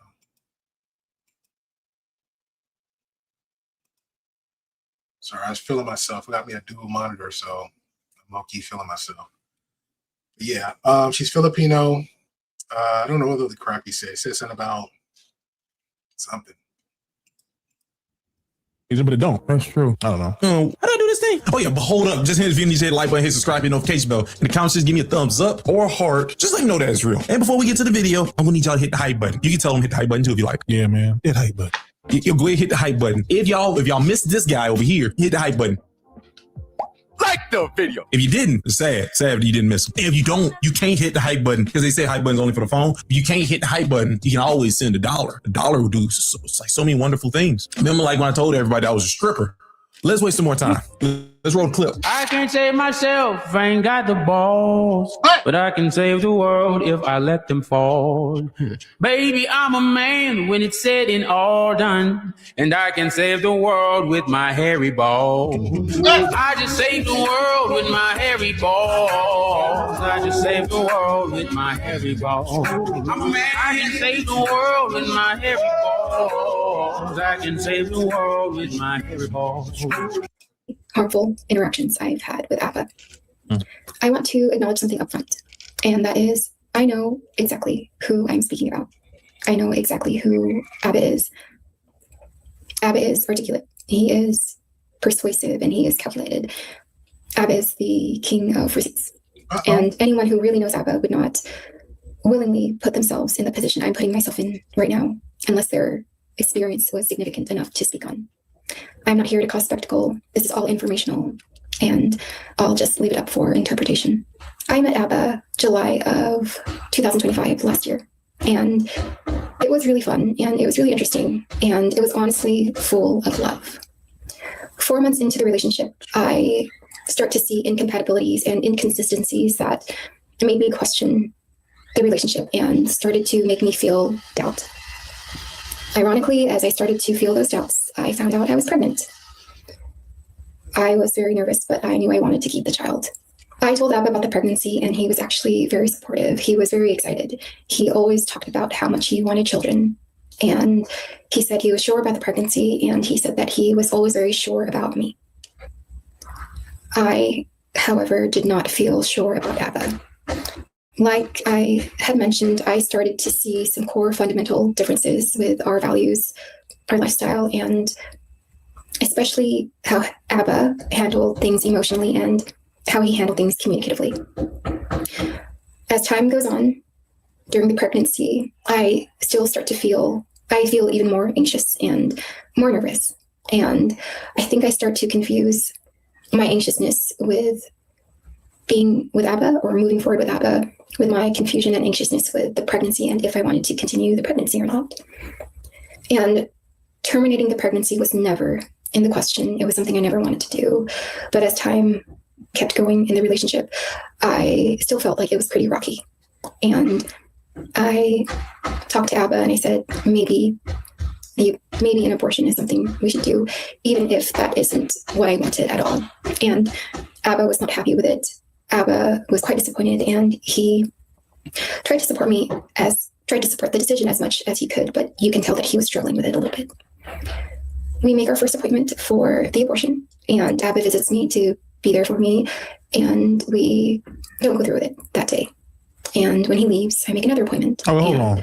All right. This motherfucker is an emotional roller coaster. Yes, that's what I just heard. I ain't gonna lie to you. I don't even know how this is like a real expose. Nigga, telling on yourself. I was like, oh man, say, I wanted to get rid of the baby, but then I changed my mind. I wouldn't keep it. And then I changed my mind. I did. No. Don't. Niggas should want to deal with that. That's a normal pregnant lady. That's what I was gonna say. She did. Normal pregnant lady. I'm starting to question me and his relationship. That's right when you get pregnant. Word. Okay, that makes sense. Word. That makes sense. But I was gonna say, wait, no. First off, I don't got any baby mamas out there. Mm-hmm.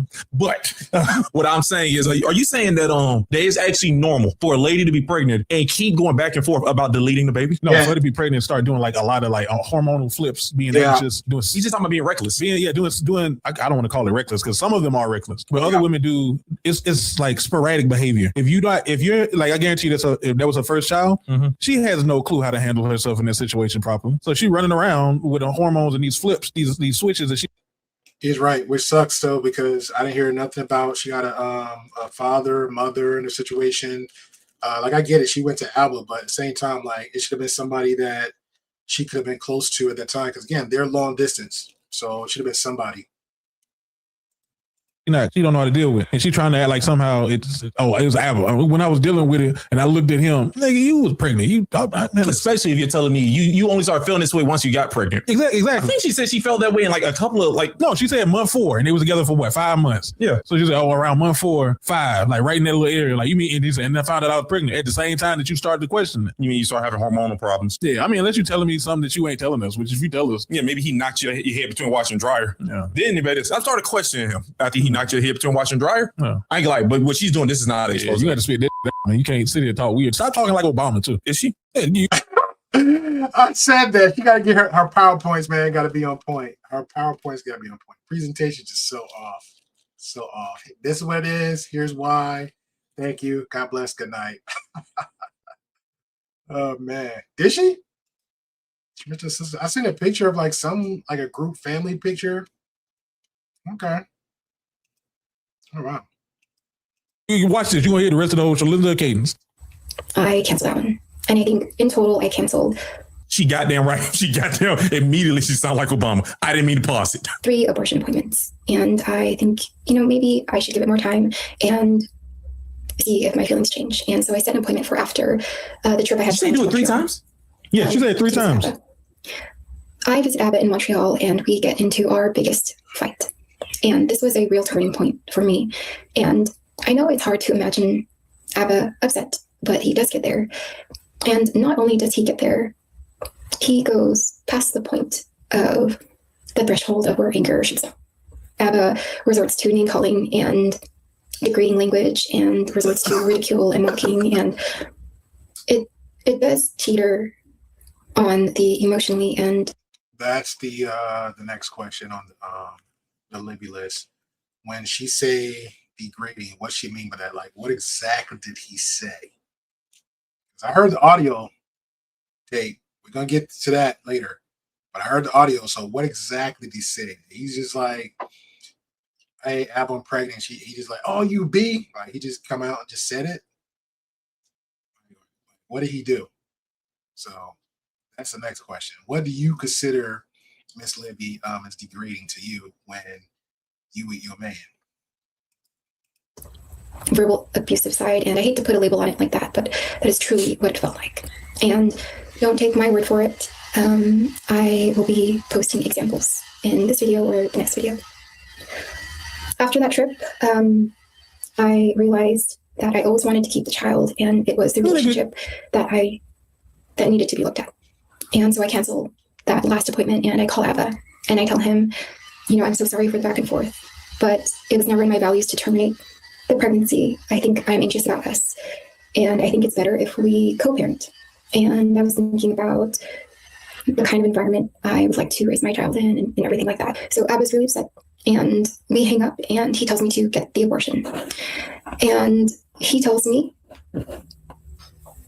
I'm not gonna lie to you. Once again, I don't see what did he do wrong to you? But she claimed that the way that he was speaking to her was borderline abusive. Like, you didn't tell this nigga you gonna kill his baby tonight, then 3 times, and then do it, then pop up at the house and be like, I didn't do it. Like a nigga have like this, tell your baby, and just I'm joking. Like you did it 3 times. Like, oh man, he's speaking abusive. Yeah. Of course, he's not abusive. He's having a logical, emotional response to something he did not want you to do that you keep randomly pulling up and doing. You said logical, emotional response. It's logical for him to have that emotional response. Okay, I was saying I never heard of a lot. It's a thing, sir. It's a thing.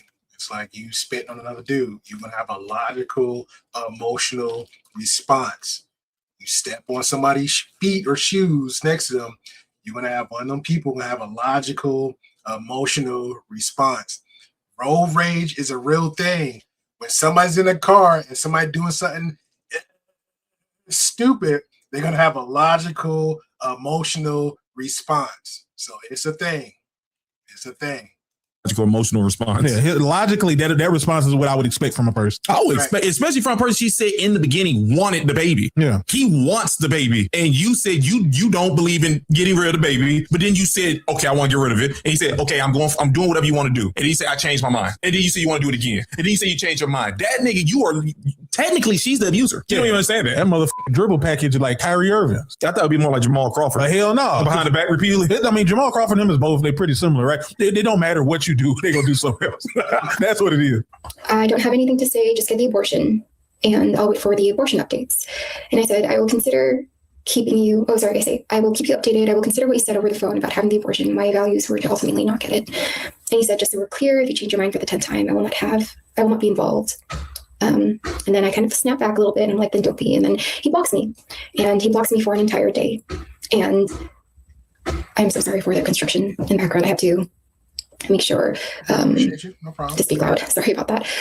I said, hey, I need to talk to you about the baby. I'm still blocked. And I tell my cousin to message him to unblock me. And he says, hey, I unblocked you for a second to say stop contacting me. Regardless of what you choose, I will never decide to keep in contact with you. You're not my responsibility now to reach out to me again. And then if you guys are reading this, I'll mention what's going on here in a minute. But I said, why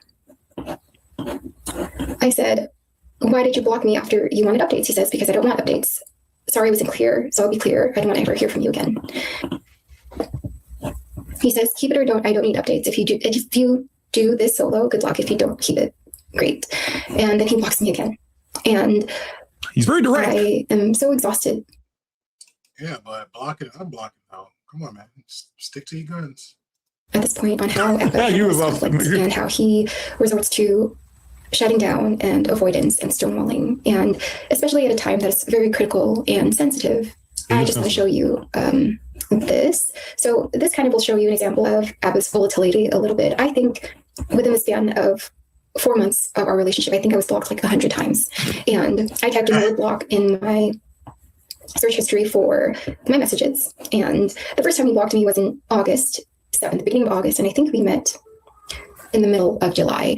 And this was just 3 weeks after we met. And so then he blocks me again at the end of August, and then a few times in September. And hold on, what she said? And then, something she said. Great. And then he blocks me again.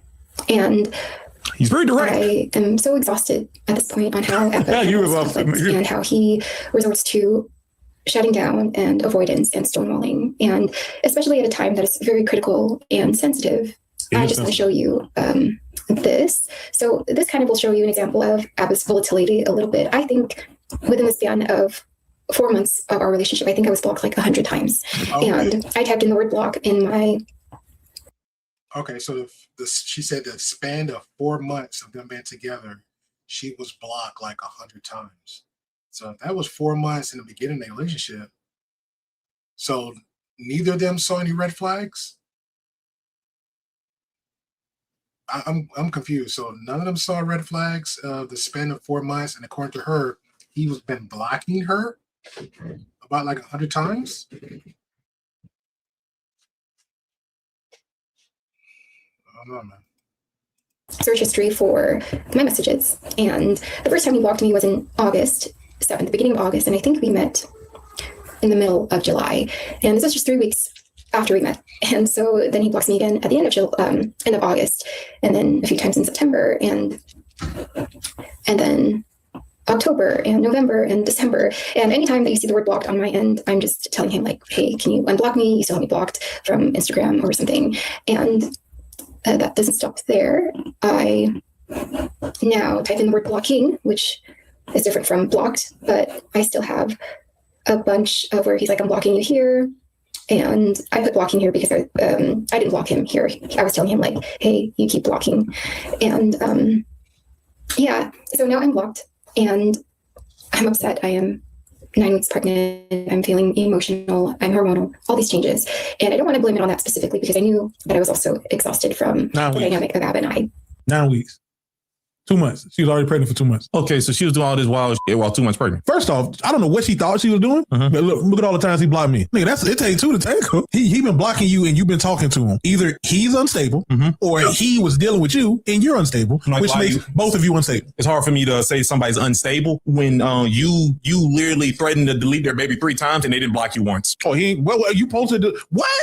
I'm not gonna block you while you run around my baby. Not if I'm trying to make sure this works. He had to do that. Yep. But I'm saying he could be unstable. But it sounds like pattern wise, I'm trying to not connect her normal behavior to her pregnant behavior. I'm trying. That's what I'm trying to do right now. But I'm just telling you right now, the expose is not an expose. All you're telling me is that a man. This is a diary of a mad black man. Yeah, he was sick of it. I am sick and tired of you putting the heater to my baby's head. And then another thing, like I need to know when he kept blocking you, what was happening? She was saying he was just randomly blocking her through their relationship. And that's why I'm like, one of y'all. I don't know about a mad black man. Seems like an ignorant dude. I'm gonna go ahead and be real with you. Somebody who don't have no sense, no common sense. You got my baby. I'm gonna stay. We're gonna stay locked in. I'm just gonna be honest. We're gonna stay locked in. You ain't going nowhere. I need all your contact information. I need your mama's number. I need your sister number. I don't care your sister crazy. I need your auntie number. Because at this point, you got my baby. You got my baby. Matter of fact, do you need to move down here closer to me so we can figure this out? Are you keeping the baby? Okay, let's work it out. You ain't keeping the baby? All right, then we need to figure this out. So she emotional, I'm emotional. Everybody going through it. All is unstable. Yeah. To me, as a person who try to help with relationships, both of you are unstable. There's no way you're going to help you with relationships. You don't need to worry about it because you need to stay out of my business. All right. Now, if you in a relationship, if you blocking somebody or you're getting blocked and you come back, y'all both unstable. You got one or two times. That's it. Don't say don't say nothing. You just sit your ass over there and be quiet. You gonna try to expose me? You can't expose me. I ain't gonna expose I tell these niggas everything about me. I told these niggas sometimes I don't brush my teeth when I wake up. Can't nobody shame me. I ain't gonna brush you. And so this is a blemish on my part in all of this, but I pretend to send what's our blemish? Screenshot of Abba's message saying that he doesn't want to be a part of this anymore. I pretend to send it to Myron Gaines, and I never do it, and I never did do it, but that was just to I was fighting back a little bit, but again, I never did it. And I also messaged the Abba Preach page, and I tell him this. I'm not going to read it, but I'll leave it up here so you guys can view and pause if you like. And he just responds, "Hey, blackmailer, stop reaching out." And Don't worry, if you're not gonna read, I'll read for you. I'm pregnant, and despite us being in a relationship or not, you said you don't care if I keep the baby or not, and that you won't be a part of it. You told me you'll never walk out on the child if I got pregnant. Technically, my dear, you walked out 3 times and backed out, and you lied. I will keep the baby and raise them myself. Okay. Yeah, she's saying them instead of. Yeah. But because I expressed I felt anxious 5 months into the relationship, I told you my truth because I do care about your life. Me loving you and me also feeling unsettled can both exist. You say this isn't horrible. You say this isn't horrible behavior towards me. You're saying this behavior is better than blackmail. I didn't even say I was going to do. I never said I was going to do those things. And you tell me you would stop your friends from doing that because you're not me. But you would leave me alone to parent your child alone, saying that's not horrible. If I wanted my friends to expose your horrible text messages to me, wouldn't you think I've already done that? My friends even said in the message you sent me, Libby would never do it. What is she saying? What is this? This is I'm angry. This is what women. This is a woman rant text. Don't you hate when you get this? No, when the motherfucker text it, it's like they text it, but they not conscious what they're doing. And say, if I wish you could have found out, motherfucker, but you were playing too much with me. Oh my dead homies, though. Grandma gonna have something to say about you. Amen. And I ain't finished like that. All right. So this sounds like a text coming from an angry lady or a pregnant lady. Yes. Well, yeah. Yes. Both is like almost like the same emotions. Well, you know. You think, yeah, because I was gonna say, you read the rest of that if you want, you ain't gonna get nothing out of it. I'm not gonna read that. No, that one part left me so confused. This motherfucker texting like she having a stroke. Yes. Abba gets very upset because now Preach sees these messages, and now Preach knows that his girlfriend is pregnant. Now Preach knows Abba's girlfriend is pregnant. And Abba calls me at some point, and this is just another example of how Abba does talk to me when he just gets upset. So I don't answer because I'm trying to get something to eat. I'm hungry, and I'm like, that's not why you did answer. My first trimester, and I don't answer. And he says, I don't care, bye, blocked. I'm trying to eat. Hey, I was really trying to get something to eat. I haven't eaten. He says, parasite, I don't care. Eat, shit, sleep. I want my peace back. I want you gone. So hurry up. You made 9 accounts, harassing me, blackmailing. So he's talking about my cousin reaching out and sending him messages. And I find he calls again, and we finally get on a phone call. This is the most brutal phone call. And it does reflect everything that I had mentioned before, that it was verbal and emotionally abusive and contained a lot of dehumanizing language and degrading language. And I actually have the phone call right here, but she keeps saying degrading language. I honestly want to know, because I know she's going to play the video. She drops another content where she actually plays the audio video conversation they had. I'm just trying to understand, like, what's degrading to her? It's just like you wagging your finger like, you bad. Like, what is degrading to her? Because you raising your voice, like, I understand, like, if we both heated and we're both raising our voice, and maybe one another called it one stupid, other one called dumb, like, I'm not gonna take that too personally. Simple. If we just both heated, we can come back from that. But what's great to her? Shout out to Rover said, I didn't hear the call yet. I think she put it out. Yeah, she put it out. We're getting to that too. We're definitely getting to that. I cannot play it because Abba can find it. Ain't none of that shit. And in this one call, he also says, no point of you talking about this, then. I will never meet the baby. I don't want to hear none of this shit. Hit the baby in the face. I will never know its name. And if I do, I will make sure to tell them that their mother was disgusting and horrible. And he says that he will make sure he's never a part of the baby's life. And I know you can't picture Abba saying this. Speculation. Thank you. But he does say it. And after that, I never hear from Abba again. 3 days go by, and I'm desperate to talk to him. And I contact Preach through Instagram, and Preach doesn't want anything to do with it, which is understandable. And I just kind of leave it alone after that. Week 1 goes by, and I don't hear anything from Abba. Week 2 goes by. I don't hear anything from Abba. And then now we're at week 3. And I know 3 weeks doesn't seem like a long time, but when you're trying to figure out a situation as critical as this one, and you're so desperate to talk to the father of the baby, 3 weeks felt like a very long time. And week 4 comes up, and I now have to make a decision. And I have to make a decision based off what the reality is.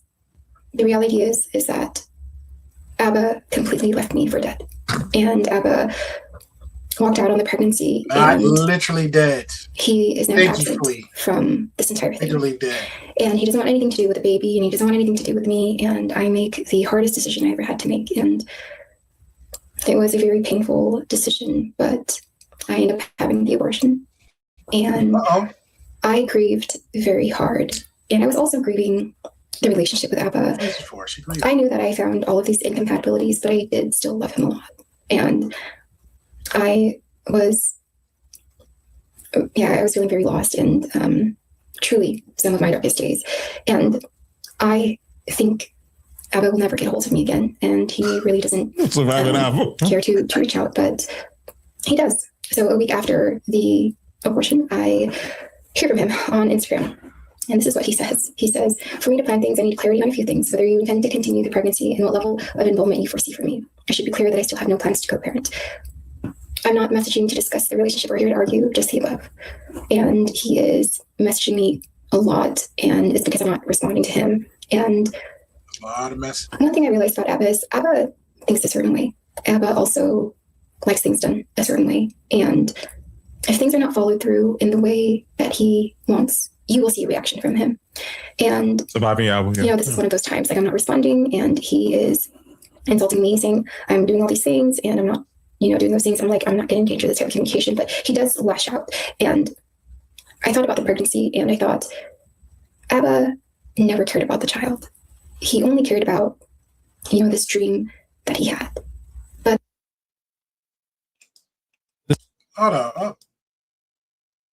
That's fine. That's fine. That's fine. Not her, but if you care about his dream, like the family dynamic, that's understandable. This is the worst version of an ex. None of this is good. This is horrible information. Yeah, there's no good thing. Good thing she went to YouTube. Netflix was told her to get the out of her. So this right here is crazy. I don't enjoy like trying to pregnant, because pregnant women really be going through something. Like for real, they hormone things be crazy. Listen, they hormones be crazy, right? But this lady showed these signs of anxiousness and all this way before this. If he was blocking her and unblocking her and blocking her way before the pregnancy, she was already like unstable. Or he was crazy. She tell you she crazy. She ain't pregnant now. That's what I was gonna say. That's like, everything you was saying. I don't like to make fun of a pregnant lady. You ain't got to. This nigga is perfectly fine right now. Thank you. Like she unstable right now. This is an unstable person. If she would at least say, yeah, most of this was my fault. This nigga, he didn't want to deal with it. Yeah. But I don't know who tell on this. Like, yeah, these all the time. He done blocked me our whole time together. Like, a lot of times they've been blocked. I said, this was before the pregnancy. All right, so okay. That's not really how it works. They don't have this responsibility. And I didn't do it the way he pictured it. And I can understand that also. But, this is so far removed from what he would support on his channel and promote on his channel. And so that's true. Yeah, she got you there. I said I left you alone since I reached out to Preach a month ago, and he's saying like, no, you're like still calling me, and I'm still trying to reach out. Because Abba was giving her that good deed, bro. That's why. That's what's going on at this point.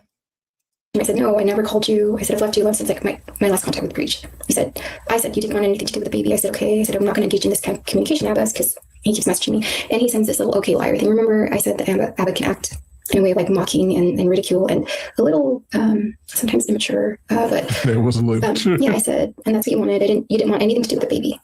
And to this day, Abba feels extremely justified with leaving the pregnancy. This is one of our last messages.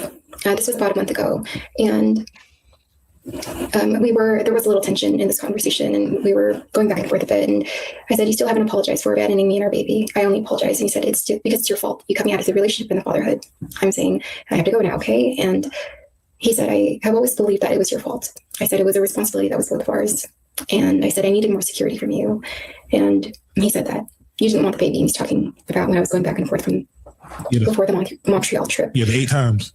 And when I realized, this relationship is... Yeah, but most of that, right there, at that point, most of that I brought up earlier. That's why I said before, like how he acted and portrayed himself with her would have changed a lot. Even Dawn called it out. So, yeah, I don't know the Montreal trip about. I know she mentioned another video, but probably not sustainable. And this is something I am still healing from, and something I think about often, and I'm still grieving.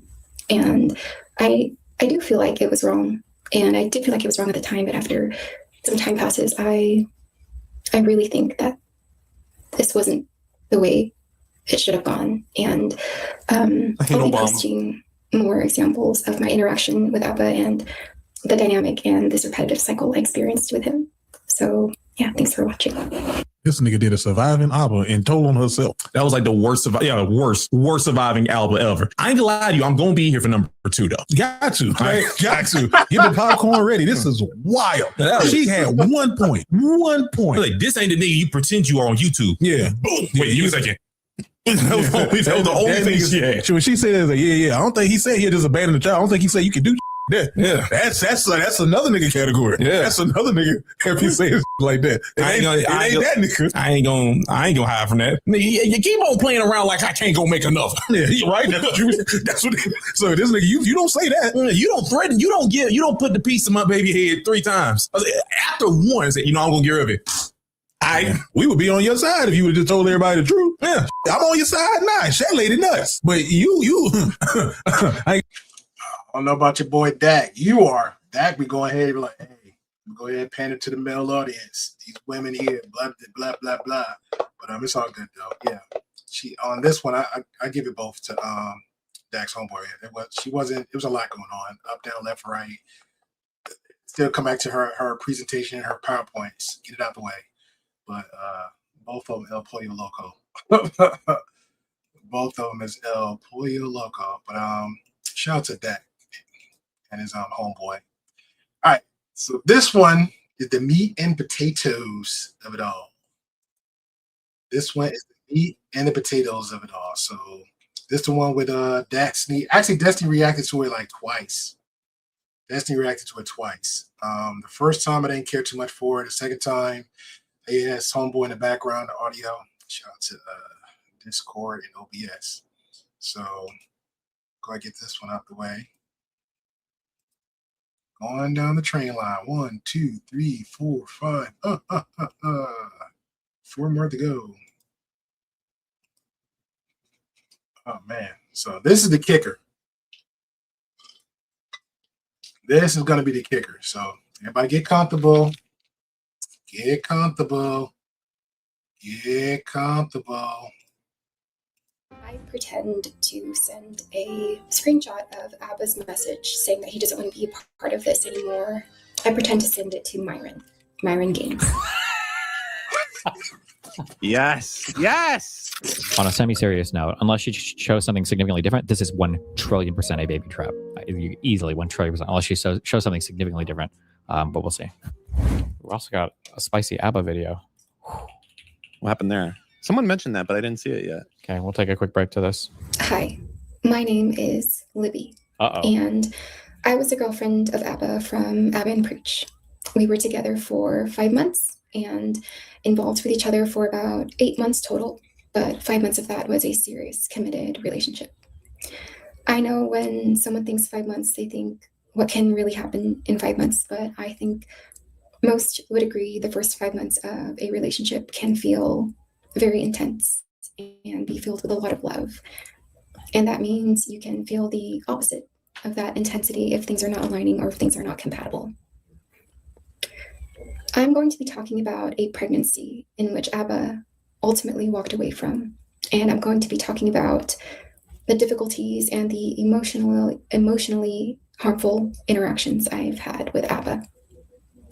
I want to acknowledge something up front, and that is I know exactly who I'm speaking about.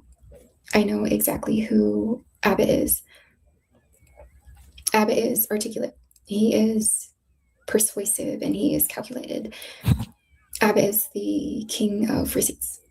And anyone who really knows Abba would not willingly put themselves in the position I'm putting myself in right now, unless their experience was significant enough to speak on. I'm not here to cause spectacle. This is all informational, and I'll just leave it up for interpretation. I met Abba July of 2025 last year, and it was really fun.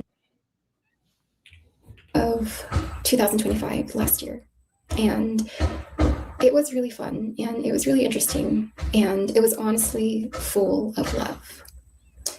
4 months into the Abba trying to relationship, break in. I started to see Shut the fuck up. incompatibilities and inconsistencies that made me question the relationship and started to make me feel doubt. Ironically, as I started to feel those I thought that was doubts, funny. I found out I I was still thought that pregnant. was funny. I was very nervous, but I knew Give me I my wanted to baby. keep the child. I told Abba about the pregnancy, and he was actually very supportive. He was very excited. He always talked about how much he wanted children, and he said he was sure about the pregnancy, and he said that he was always very sure about me. I, however, did not feel sure about Abba. Like I had mentioned, I started to see some core fundamental differences with our values, our lifestyle, and especially how Abba handled things emotionally and how he handled things communicatively. What? What is this about? As time goes Abba. on, during the pregnancy, I still start to feel even more anxious and more nervous. And I think I start to confuse my anxiousness with being with Abba or moving forward with Abba with my confusion and anxiousness with the pregnancy and if I wanted to continue the pregnancy or not. And terminating the pregnancy was never in the question. It was something I never wanted to do. But as time kept going in the relationship, I still felt like it was pretty rocky. And I talked to Abba and I said, maybe an abortion is something we should do. Who is even smashing if it? that isn't what I wanted at all. She's upgrading her house with the money she's about to make off this YouTube video. And Abba was not happy with it. Abba was quite disappointed, and he tried to support the decision as much as he could, but you can tell that he was struggling with it a little bit. So Abba didn't want the We kid. make our first appointment for the abortion, and Abba visits me to be there for me, and we don't go through with it that day. And when he leaves, I make another appointment, and I cancel that one. And I think in total, I canceled 3 abortion appointments. And I think, maybe I should give it more time and see if my feelings change. I ain't gonna lie. I'm still with Dawn, but every time, like, the more and more I hear it, I feel like her case is not working out for her. Like, even it's both of them, but at the same time, it's like you move so wrong with how you came out. You moved just a little bit wrong. And so I set an appointment for after the trip I had planned to Montreal to visit Abba. I visit Abba in Montreal, and we get into our biggest fight. And this was a real turning point for me. And I know it's hard to imagine Abba upset, but he does get there. And not only does he get there, he goes past the point of the threshold of where anger should stop. Abba he gets too resorts mad. to name calling, and He was what? degrading should stop. Abba resorts to name calling. Name calling? Ooh. Degrading language and resorts to ridicule and mocking, and it does teeter On abuse. Say on it. On abuse. the emotionally and verbal abusive side. And I hate to put a label on it like that. That's but okay. That is truly what it felt like. And don't take my word for it. How was That's not the right siren. I'm sorry. I will be posting examples in this video or the next video. We got examples. I'm not gonna say I'm okay with this, the spilling of the business, which is like wild, but you coming out of nowhere, just left field with it. It's just like, how you going about doing it? It's crazy to me. I don't know.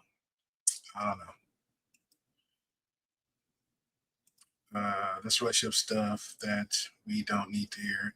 Yeah, it's too much. It's oversharing. I get it. That's why I kept saying like nobody got no family or friends, no money for therapy. She's working in the medical field, I believe. So it's like They don't got no free like health discounts or something like that. Like, hey, one video she's mentioned about her family member passed away, so that's why she went to a trip during that time at the same time, or something about her also having an abortion, so she pretty much had like a double whammy. So that should have been like the time, like, hey, let me get therapy. According to Appa, he currently got a therapist, so it's like, let me get one too. You know, my man I thought I loved and thought was going to be the father of my child, he's not there.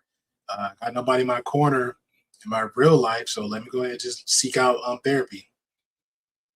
This should be a good promotion for Help Me. It would be.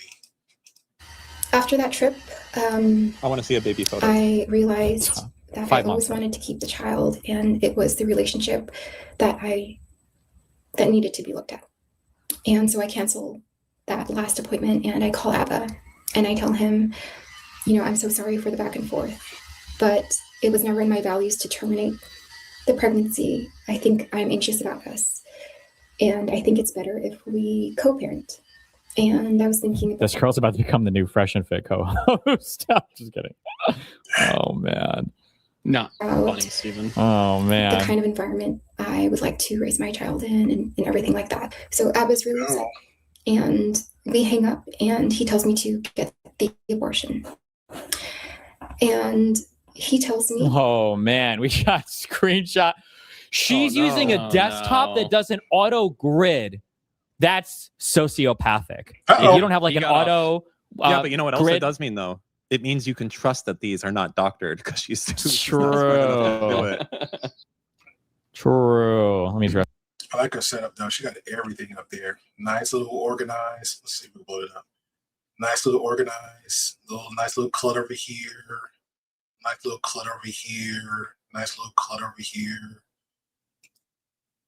She got it all. She got it all.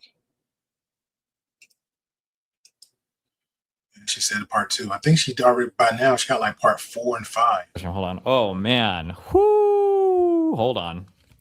You're not blocked, but I don't have anything to say. Just get the abortion. Please respect my wishes about not wanting to receive any more long messages. I won't anymore because you asked me not to. I'll wait for updates, for the updates on abortion. Oh, geez. I don't have anything to say, just get the abortion, and I'll wait for the abortion updates. And I said, I will consider keeping you, I will keep you updated. I will consider what you said over the phone about having the abortion. My values were to ultimately not get it. And he said, just so we're clear, if you change your mind for the 10th time, I will not be involved. And then I kind of snap back a little bit, and I'm like, then don't be. And then he blocks me. Oh, I'm sorry. If I decide to have it, you won't be involved. Got it. What? I said you were laughing about something else. That's what you're supposed to say here. This isn't funny. This is serious. No, this is funny. Look at the 12 messages she sends like after you're blocked. You know what you should be doing, by the way? You should have the game small and this. No, video I've done that, and big. people complain for other reasons. This works. Trust me. Never complained, sir. And he blocks me I for don't an care. entire day. Never complained. And Oh, you tell him, dear leader. Thank you. I'm so sorry for the construction in the background. I had to make sure to speak loud. Sorry about that. I said, hey, I need to talk to you about the baby. I'm still blocked. And I tell my cousin to message him to unblock me. And he says, hey. You're so freaking immature just to keep blocking all the time.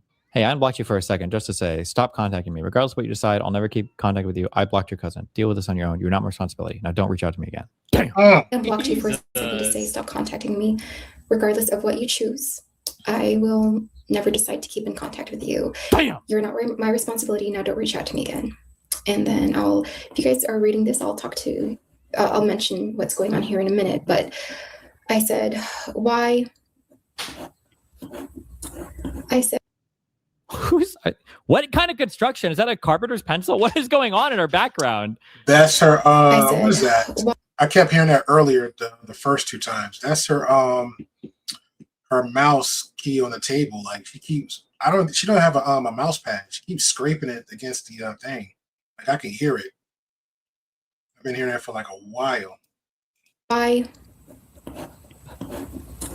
I said, There you go again. What? There go the fucking pencil. Yeah, I don't know what the fuck is. Yeah, It's the Jesus. mouse. Like she's just having this like heartfelt thing, and there's some guy like There's "All some right, guys, random let's, guy. Yeah, let's take down the wall here. I need a 3/16 bit. Anyone got one?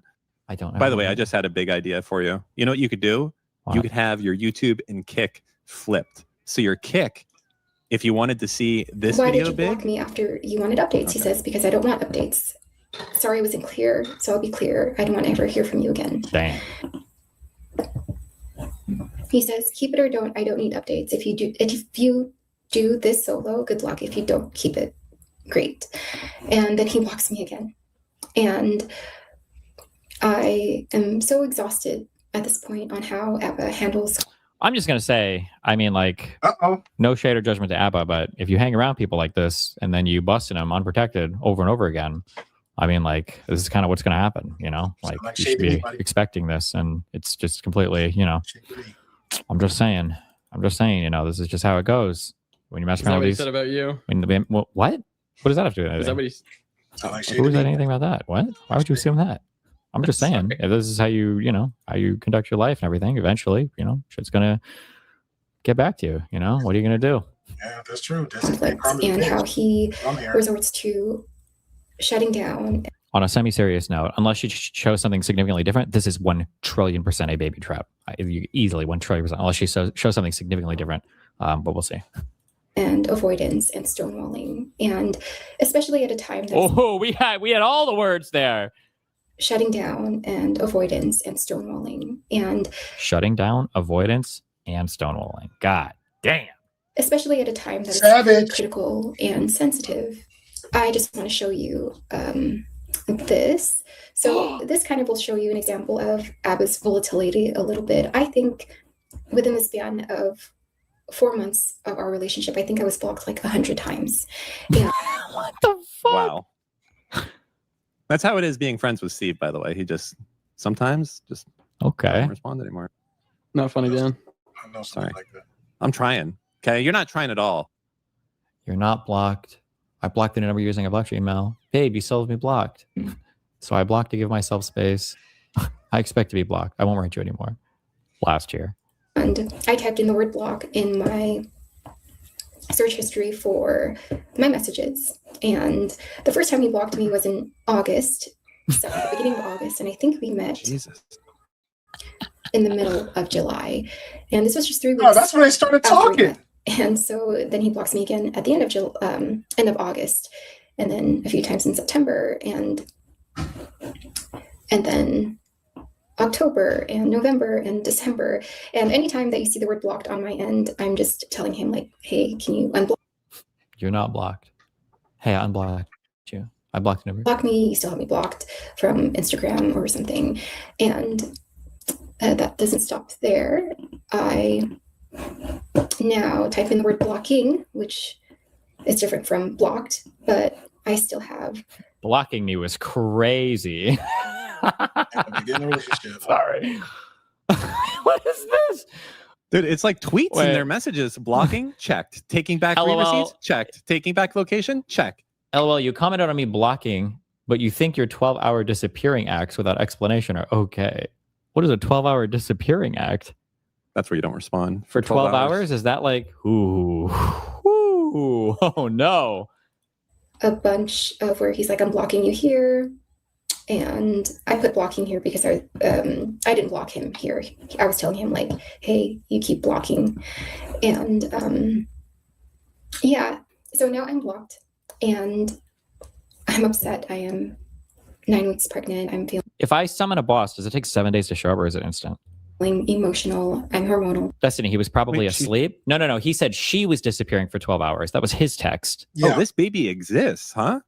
She said, or this was, I think, if I'm reading this correctly, right? This is ABBA texting her. Wait, what? She just said she was 9 months pregnant when this was happening. No. This baby's out there. There's an ABBA baby out there. No. I thought they said they only relationship for 5 months, but we'll see. Did you hear her just say that? No, I didn't because I was responding to chat. Hold on. Where he's like, I'm blocking you here.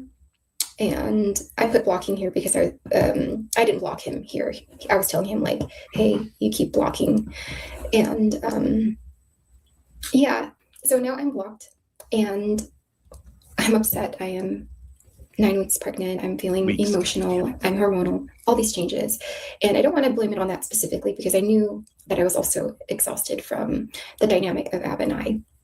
And so this is a blemish on my part in all of this. But This video came out 14 hours ago. She says she's 9 weeks pregnant.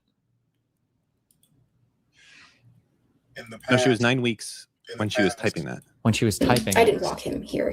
I was telling him like, hey, you keep blocking. What's that? Blame it on that specifically because I knew that I was also exhausted from the dynamic of Ab and I. And so this is a blemish on my part in all of this. But I pretend to send a screenshot of Abba's message saying that he doesn't want to be a part of this anymore. I pretend to send it to Myron Gaines. Uh-oh. Yes. Yes. I told you. You pre-watched. You must have. I did. There's no way you could have got that. I did pre-watch. What do you want me to say? I do. I pre-watch reality while I'm sleeping. And I never do it, and I never did do it, but that was just to like, I was fighting back a little bit. But again, I never did it.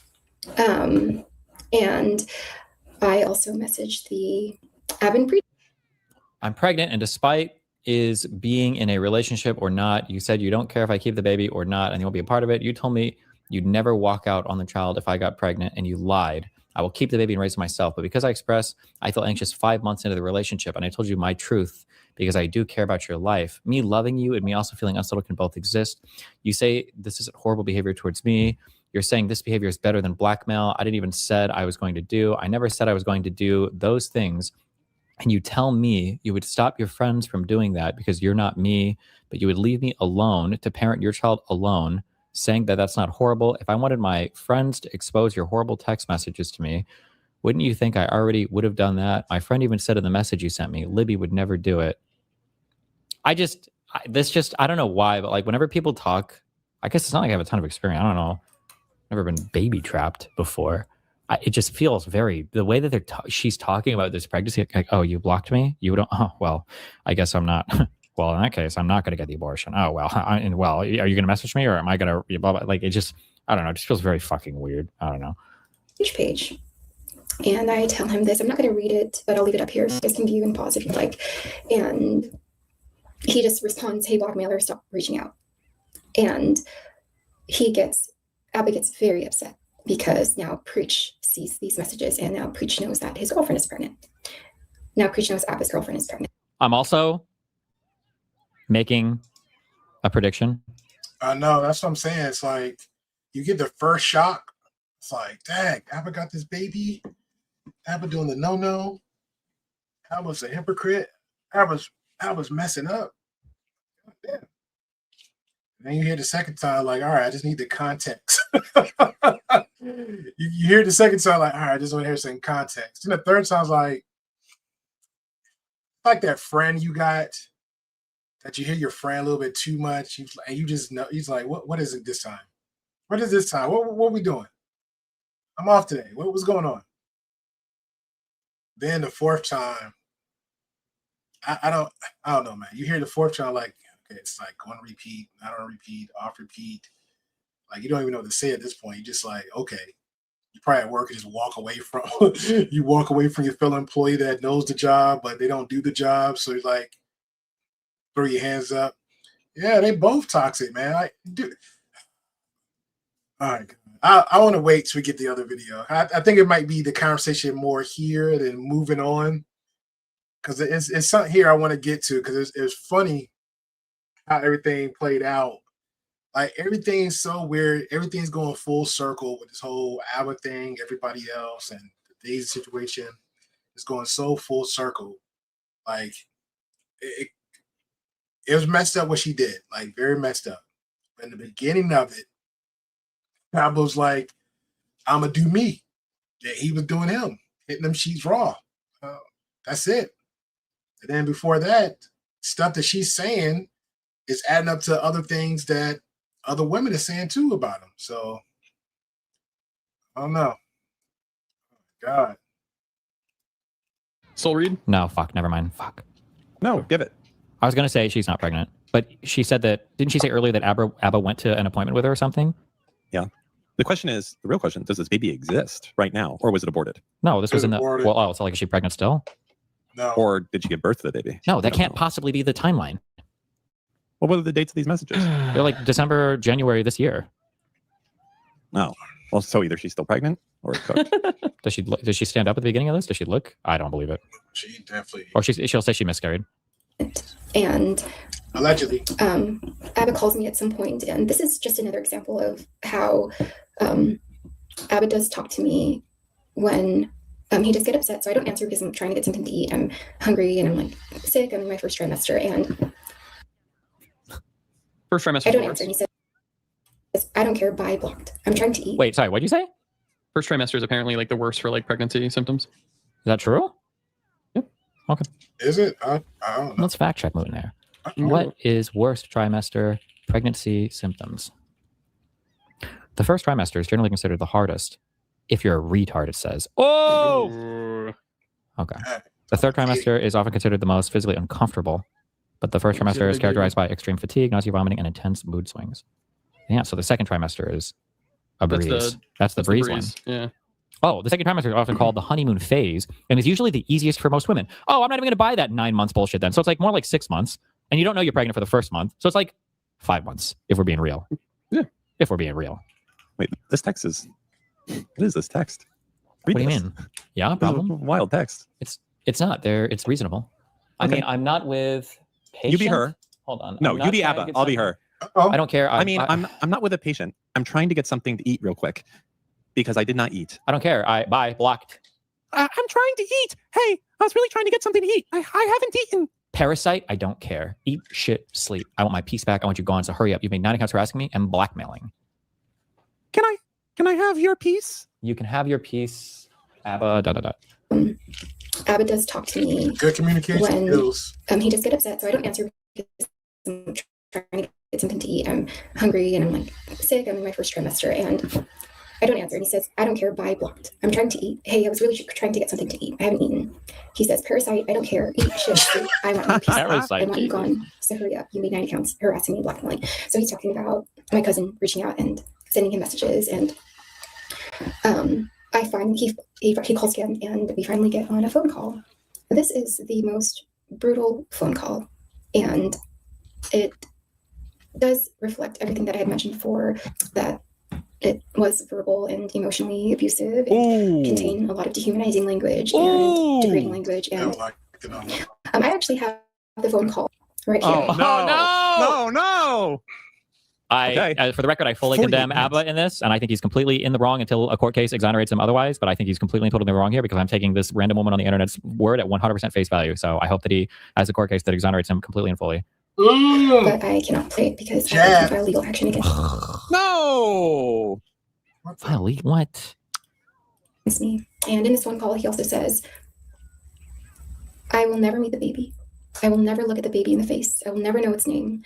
And if I do, I will make sure to tell them that their mother was disgusting and horrible." And he says that he will make sure he's never a part of the baby's life. And I know you can't picture Abba saying this, but he does say it. And after that, I never hear from Abba again. Damn. 3 days. Yo, what if she kept it? I know it's a what if, but hypothetically, what if she kept the baby and did exactly what Abba was venting about in his emotions, and she kept the baby, and then like 15, 16 years later, and she's like, "Hey, here's your baby." He's like, "Ah." And the baby like resents him and hates him. Like Destiny's Son. Dun dun dun dun.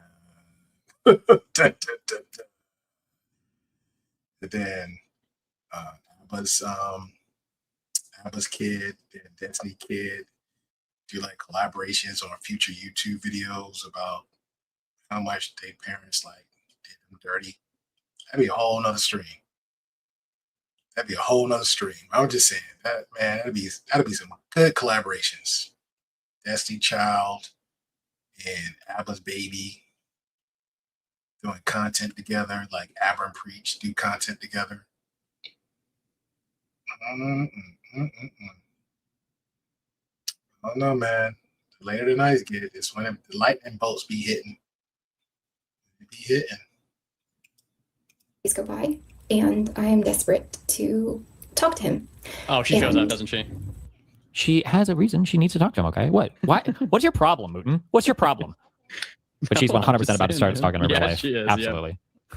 I contact Preach through Instagram, and Preach doesn't want anything to do with it, which is understandable. Because that's his boy. And I just kind of leave it alone after that.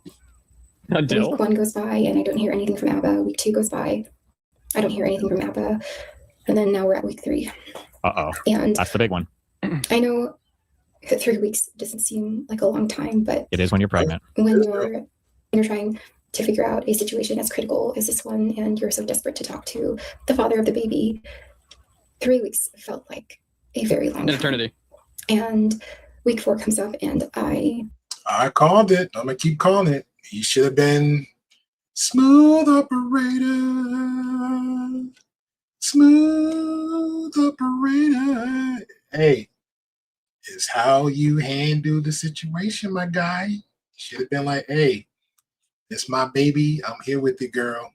I got you. I'm gonna stay here for the long haul. You want your feet rubbed? All right. Let me go ahead and get on another 8-hour flight. I got you. Matter of fact, let me go ahead. What days you off? Come down here. You know, skip that trip you going to. Come on down here, girl. I got you. I got you. I know I lived that nomad life.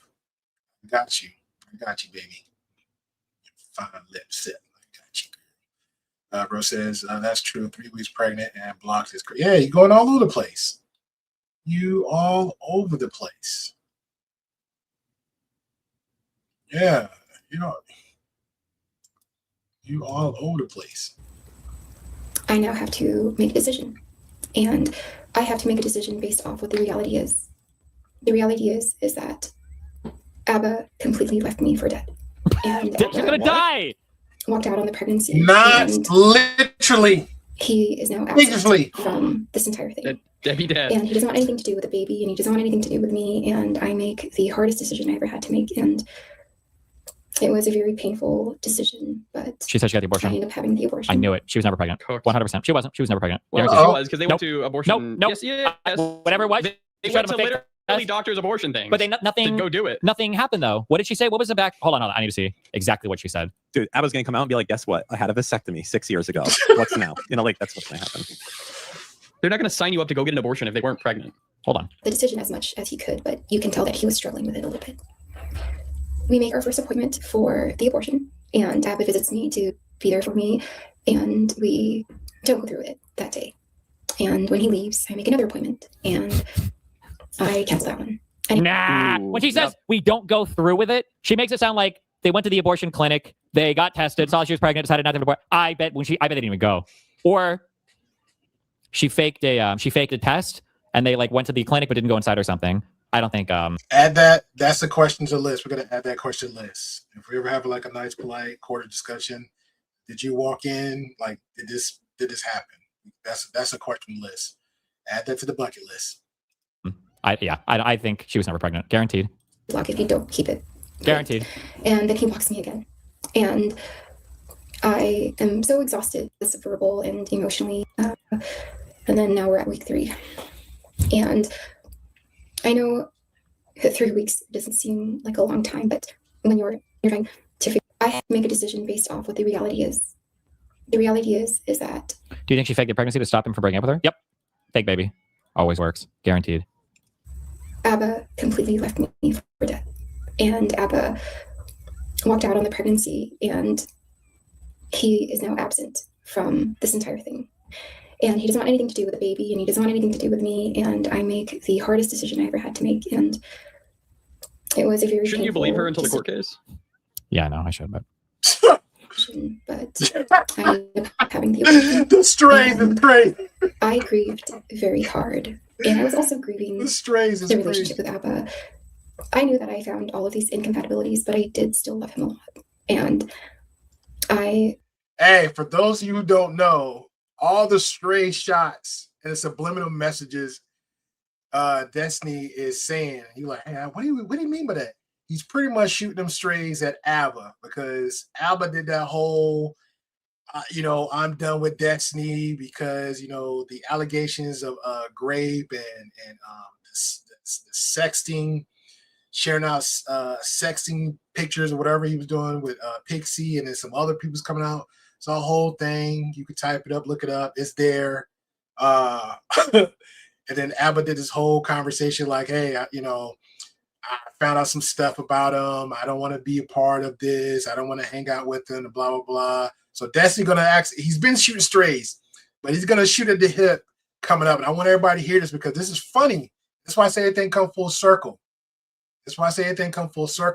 Because someone else has some stuff to say. Shout out to Brittany Simone or Simon.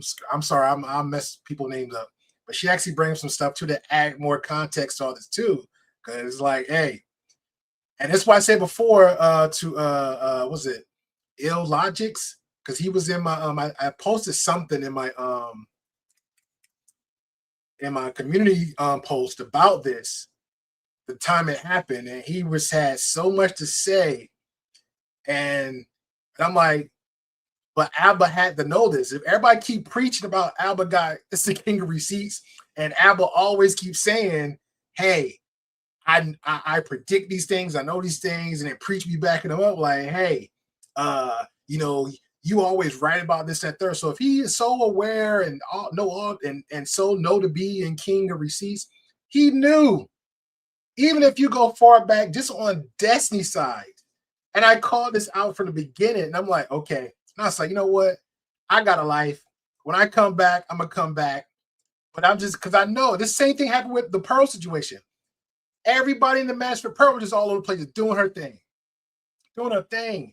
It was I can't remember it was Sister George, me, Classic Ruby, but we was like all in our own little corners, and we just said like, no, this ain't it. So much. And then I took a whole break and come back, and not saying Pearl didn't blow up, but Pearl was like causing. It was so much uproar in the red pill ministers, most of the black minister space. It was so much going on. And I'm sitting there, and then when a lot of truth bombs started coming out, it was around April. I remember exactly. It was like my birth month. And I'm just cracking up laughing like, I knew it. Now I had the same thing coming with ABBA. And I'm sitting there like, I knew this. I was aware of this. I touched conversation on this. I brought it up. And I got people like, well, he said he didn't want to be friends. It doesn't matter. He said this because of a specific reason for himself. ABBA disavowed himself from Destiny for himself, not because he had some moral high ground, because he was for the fool line lie from the beginning. That's why I respect you if you say who you are and that's who you are, especially on like the internet space. If that's who you are and you say it all the time and you act that, why am I arguing with you? Why am I arguing with you? There's no reason for me to argue with Ambassador. Destiny said it many times. He loved the chaos. He loved the drama. He loved all this. So why am I sitting there why I'm coming at Destiny with some moral ground? Hey, Destiny, you need to stop this, or I need to talk to you. Dude, he for the shits. Destiny for the shits. So why I'm having an argument with Destiny? You know what I'm saying? Why I need to have a conversation with you? You're not going to reason with a person like that. That don't make any sense. It just add up. It doesn't add up. Come on, man. That's dumb. I can sit there and have a conversation with Stevie Nice. And a lot of people got a whole issue with him. I can actually feel like I can sway Stevie on some things. I feel comfortable enough I can sway Stevie. You know what I'm saying? And I even throw LT on I feel like comfortable enough if I have a conversation with LT about some topic, as like if I present the facts, I ain't gonna do no subliminal what if shit. If I present, hey LT, I think you're wrong. This what it is, guy. He's like, you know what? I can see that conversation. I can see that. But if you got a person who's hell bent on what the hell he's gonna do, and he's not gonna change his mind on anything he do, that's it. So why are we even going that direction? But point blank, ABBA knew who Destiny was from the beginning, and he was enjoying it or running along with them. That's crazy. Shout out to Rose. I just seen when he reached to her new video too. I'll send to, okay, I appreciate it. Don't send it my Discord because my email's on my old laptop, and since I got the new system, so if you guys just send it to my DM because I'm getting it. I'd rather just get everything there until I go back and get my my old laptop because everything I was doing on content wise is like on that laptop. So I got to get a lot of stuff from there. I thought I had it, but I didn't. Shout out to Get It From Destiny has too many rivers. Bro, we knew this from the beginning. We knew this from the beginning. And it's not nothing about infiltration with that. He was just that type of guy. If he was in a space, he was there until like, hey, let me just go ahead, like, because I feel like let me do the most, and then when I get bored, then I'm gonna go off somewhere else. It was like some weird little virus. Matter of fact, if anybody a Transformer fan or whatever, he was like that ultimate Transformer that would just no, that's a bad example. Who I'm thinking about? Galactus. Destiny was like Galactus. He go to planet, absorb everything from it, and then when he get all the resources from it, that planet just implode, and then he'll just slowly have his herald or himself and just go somewhere else and just devour that planet. So he just same thing in the internet space. He'd go somewhere else. He was in the gaming space, okay, moved on, and he was like, went to the red pill space, and he went to the manosphere space, back and forth in the debate space, and then a drama community. They just kept going over. Now he's in the political space. So, and I'm not saying I don't think he don't care, but he just give me this. It's an inkling like I don't care too much about the political space. I'm just here because I know I'm on one side. I know gonna fight against what I'm saying so strongly. Like, he's saying the right things. You know, he's against Trump and anything else. That's fine, but I feel like it's gonna feed him so much. He's gonna be there for a good long time. He's gonna be there for so long. He's not going nowhere. So he devoured every other space. He moved on.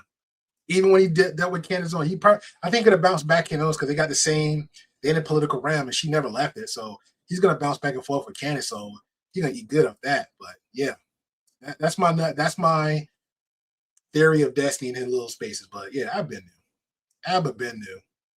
And I got people like Logic. Oh no, he didn't. No, he knew. I could back that claim up. I could definitely back that claim up. Was like, I'm sorry. When did she say they made an appointment? It would have been at week what of the pregnancy? 5 or 6, right? You can still do a pill at that time, I'm pretty sure. So it's pretty odd if they would do an appointment. Yeah, I don't know.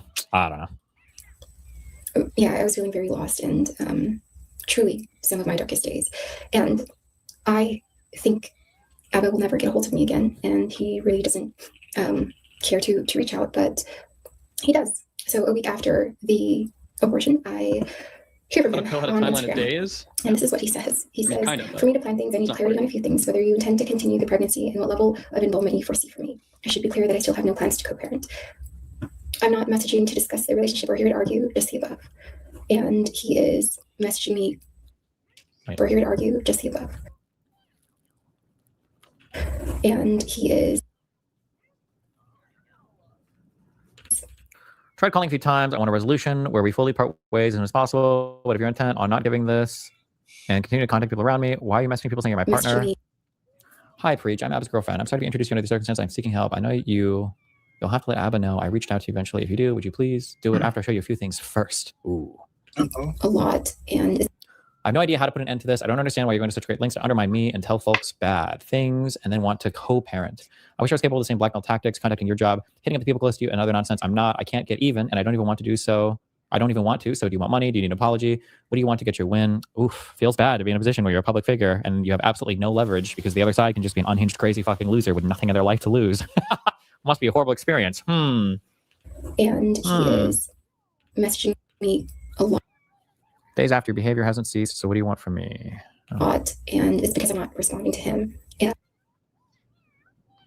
hope you enjoyed all this. Okay, you win if you want to do it. I'll do the same. You wanted to drag me in the mud with harassment, blackmail, and contacting people close to me. I'll send your job, the evidence to your ongoing blackmail campaign. I'll contact the cops in your area and start the police process. Don't forget, this is something you started when all I wanted was to separate from you without conflict. I'm not going to engage in this type of communication. And one thing starting the process and calling Kaiser. Ooh. realized about Abba So do is what you want. Abba thinks a certain way. Abba also likes things done a certain way. And if things are not followed through in the way that he wants, you will see a reaction from him. Ooh. And, you know, this is one of those times, like I'm not responding and he is insulting me, saying I'm doing all these things and I'm not, you know, doing those things. I'm like, I'm not getting engaged with this type of communication, but he does lash out. And I thought about the pregnancy and I thought, Abba never cared about the child. Wow. He only cared about, you know, this dream that he had. Oh no. But that's not really how it works. We both have this responsibility. And I didn't do it the way he pictured it. And I can understand that also. But, you know, this is so far removed from what he would support on his channel. Wow. Hypocritical leftist progressive guys, contrary to their values or whatever. I wonder if there's some fucking foreign op or some like Republican thing that like manufactures these women that like print out like this one and Pixie and Lauren and Daily Goon or whatever. I wonder. On his channel. And so I said I left you alone since I reached out to preach a month. I have left you alone since I reached out to preach a month ago. No, you haven't. I've been receiving calls still. Are you curating this messages? I have never called you. I don't have to. I just asked for one thing. How do we sever? And he's saying like, no, you're like still calling me and I'm still trying to reach him. I said, no, I never called you. I said, I've left you alone since like my last contact with preach. He said, okay, liar. Ooh, and he hit her up with some kind of emoji. Uh-oh. I said, you didn't want anything to do with the baby. I said, okay. I said, I'm not going to engage in this kind of communication now because he keeps messaging me. And he sends this little okay liar thing. Remember, I said that Abba can act in a way of like mocking and ridicule and a little sometimes immature. Yeah, I said, and that's what you wanted. You didn't want anything to do with the baby. And to this day, Abba feels extremely justified with leaving the pregnancy. Disgusting. This is one of our last messages. This was about a month ago. Okay. And that's the Pinocchio emoji. There was a little tension in this conversation and we were going back and forth. This is not good. I said, you still haven't apologized for abandoning me and our baby. I only apologize. And he said, it's because it's your fault. We have a relationship in the fatherhood. I'm saying, I have to go now, okay? And he said, I have always believed that it was your fault. I said, it was a responsibility that was both of ours. And I said, I needed more security from you. And he said that you didn't want the baby. He was talking about when I was going back and forth from fuck does security mean? Before the month. Money. Montreal trip. And when I realized, you know, this relationship is probably not sustainable. And this is something I am still healing from. And something I think about often. And I'm still grieving. And I do feel like it was wrong. True. And I did feel like it was wrong at the time. But after further reflection, talking to friends, I really think that this wasn't the way it was supposed to be. Gone. Yes. And, he's evil. Say it. I'll be posting more examples of. Oh, Drew, this is just part one. My pregnancy part one. Holy, she's gonna make multiple YouTube videos. Yeah, man. We got 1, 2, 3, 4. I think we're on 5 and 6 right now. Let's get it. And I'll be posting more examples of my interaction with Abba and the dynamic and this repetitive cycle I experienced with him. So cycle of abuse. Yeah, thanks for watching. Oh, really? She ends there? Part one, and she leaves it on a cliffhanger. God damn. We got that shit great.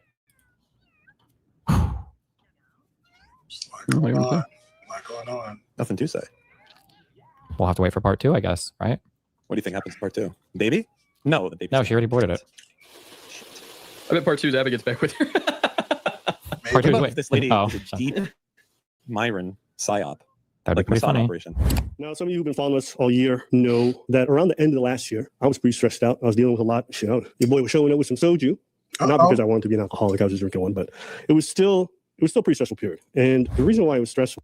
He was drinking and sweating during the live stream. Just saying, I don't know, it's the lights. I'm just gonna give him a pass, but soju is some strong stuff. So during his live stream, he was drinking and sweating. So y'all take that face value. Why? It wasn't because I pulled a fresh or a Walter. Uh-oh. The reason why it was stressful is because I was involved in a relationship where the other individual, how would I put this? Today, you guys are going to see me be a bit vulnerable and be real about aspects of my life that I never want to share with the public, mostly because, I don't know, it involves people I know in real life, and that's always a weird thing. But unfortunately, she forced my hand, and so I figured I'd come up here, guys, and be real honest. I don't hate her. This is somebody I love. I don't know, man. I'm still going to say he just could have ignored it. I'd have played dumb. Most people like he had to respond. That's fine. That's fine. I would ignore it. Get the cops involved. See what happens. I tore that whole Instagram, that whole YouTube channel down. Very, very much, and I loved. I just want to say how fucking diabolical it is to do like an expose video on a YouTuber that like didn't like, you know, actually like rape anybody or do anything crazy, and then to have that be like part one. Yeah, that's crazy. That's diabolical. Okay. And you know, we went through something that was very, very difficult, and it's hard for me to hate this person because for me, if I love somebody, it doesn't just go away. And so even making this video right now, like 5 to 8 months. I'm not sure. Yeah, 5 to 8 months. Okay. Feels weird. You know, oh, but you were just dancing 5 minutes ago. Yes, because the relationship itself fucking took so much out of me. You know, I can sit here in front of you guys today and feel very comfortable because I gave everything to a relationship, every ounce of me, more patience than I even fucking knew I had, and wore myself out doing everything in my body to make things work, and it just didn't work out. And he gave it all he got. So he was going raw dog Ronnie in her, getting them long strokes and dancing around doing his live, talking about some, hey, that crazy pussy though. Gave it all he got for 5 to 8 months. Right. You know, breakups are always tough because you leave thinking like, what if, and this and that. But when you give everything, when you know, like you tried and you tried and you tried and it just didn't work out. Watch the Nukila vid, maybe for this. It's a lot easier. It sounded like he was like married for like 20 years. I don't know, man. I hear people, when I hear somebody like 2, 5, 10, 50 years, this sound like their story. Man, we got grandkids together. We got house. We got like 4 cars, you know, the whole 4 acres and a yard. I gave everything I got. My man said I was dating long distance. I gave it all he got. A little dramatic. I'm just saying. A little dramatic. For me to walk away and to look back on it and speak about it because, you know, there's nothing really much else for me to do. So now she comes out with this video. Didn't know what's happening, so it was a little blindside. I woke up at 4 p.m. in the afternoon, and you guys are getting this all raw, live, unfiltered, the same way she got it raw, and that's why we're here, okay? So why don't I just plug in? I bet y'all learn how to read condom instructions. Shout out to Jay. He said she can't be that crazy. Isn't she a nurse or something? I saw pics with her. Yeah, she's like, yeah, I was saying, girl, she's in the medical field. So I don't know, man. She's in the medical field. Well, you know what? Screw that. You can't be crazy in the medical field. We got crazy nurses. We got a history of them. Crazy nurses poking and jabbing babies and doing other things to people, or just did all that schooling just to get a check and neglecting their responsibility. Yeah, we got crazy nurses. We got some freak nurses too. Work like 16, 18 hours and go on these crazy trips and be having like one D to be dealing with, pay all his bills and all this stuff, as long as they can get their pleasure and come back. Yeah, we got some crazy ones. We got some good ones. We got some neglectful nurses. You know, we got them all. You know, we got them all. What Rope got to say? Said also her reaction has a lot reaction of yeah, they might be perfect for each other. I say it's gonna get a little bit better, Jay. Gonna get a little better. I got some stuff. The video a little bit so y'all can see who we're talking about. This is my ex, Libertine Kalina. All right, she's a Filipina. My first. Oh man. My last. Ain't nothing wrong with the first. I like you Filipinos. You guys are awesome. You know what I mean? Her family seems really cool, so I'm always say positive things about the people them. But let's take a look. My name is Libby. Damn, what a dramatic ass intro. But that's what she is, okay? Came in. Now I'm not gonna spend an hour going over this whole video because I don't think it's really worthwhile. I think the main concern is Abba, you know what I mean? She got some baby mama drama. Is that what people want to know? The allegation essentially is that Abba's like fresh. She got a girl pregnant and he just manipulated or bullied her or whatever. Or he abandoned. And that can be further from the truth. Not taking sides with anybody here. But just to be clear, I don't think there was any proof that Fresh did anything like fuck up or wrong with the one girl. No, I think she was also just a baby trapper. Like, I feel like she tried to make some claims about Fresh, but I don't know. It all seemed bullshit to me.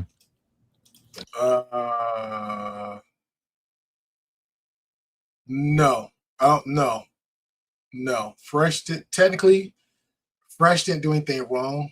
The argument pretty much was like everybody was coming out to Fresh just being pretty much just a whoremonger and what we kept calling O'Shea, everybody kept calling O'Shea, keep throwing money at women. I forgot the name of it, but we was pretty much just everybody was pretty much just coming at Fresh for like he got not just a hypocrite, it was something else. Trick, yeah. I call it Fresh a trick. That's what it was. One was a hypocrite. That's the main one that stuck out. Because he say one thing and then because he was getting with the 304 on the yacht, and the girls happened to be on the yacht and all this other stuff. Then it became very suspicious, and his people on his end was like, "Hey, she's a red flag, Fresh," and then it became like a whole thing where they was defending the girl. Then when she actually got pregnant, because again, Fresh was doing what tricking. Thank you. Fresh was doing what ABBA was doing at the beginning of the shit. He was going her raw. She didn't mind. Fresh woman didn't. Daisy didn't mind. ABBA's woman didn't mind, and that's how they was having that relationship. Then, as soon as they both got pregnant, Fresh woman came to Fresh like, "Hey, oh my God, what they got that video? I gotta find that video. I got to find it because this situation, I'm thinking about it. Fresh get Daisy pregnant.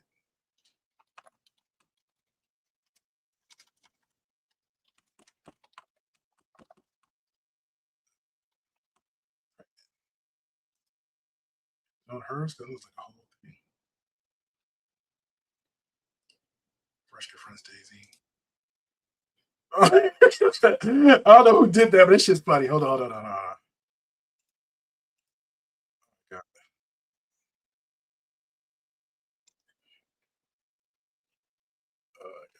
That's so funny.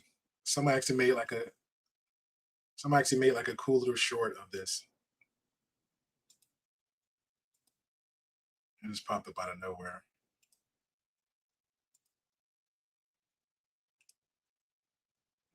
Let me blow this up. This is hilarious. Can I blow it up?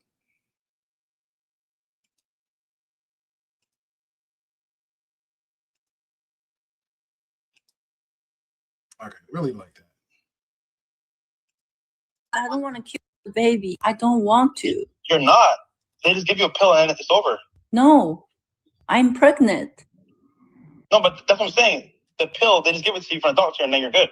I am pregnant. I can't pretending like nothing happened. I can't. In my religion, we don't kill. I mean, yeah. Why do you want a kid now? And why do you make me pregnant now? God wants you to have the baby. Definitely not. It is. God wants you to have a baby. 7 years never happened. And then you're asking me for a month and I'm pregnant. Well, now I just think about if you force me to kill the baby, then you're a sin. Well, we already sinned by having sex. But it's too late now, All right? I want the baby because I don't want to kill the baby. I don't want to. You're not. They just give you a pill and it's over. No, I'm pregnant. No, but that's what I'm saying. The pill, they just give it to you from a doctor and then you're good. I am pregnant. I can't pretending like nothing happened. I can't. In my religion, we don't kill. I mean, yeah. Why do you want a kid now? And why do you make me pregnant now? God wants you to have the baby. Definitely not. It is. God wants you to have a baby. 7 years never happened. And then you're asking me for a month and I'm pregnant. Well, now I just think about if you force me to kill the baby, then you're a sin. Well, we already sinned by having sex. But it's too late now, All right? I want the baby.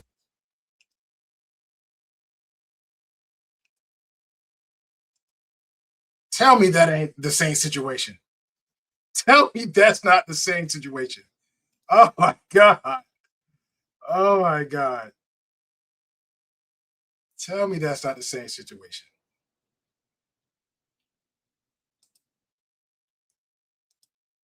Oh man. I literally thought about that. That's just like them.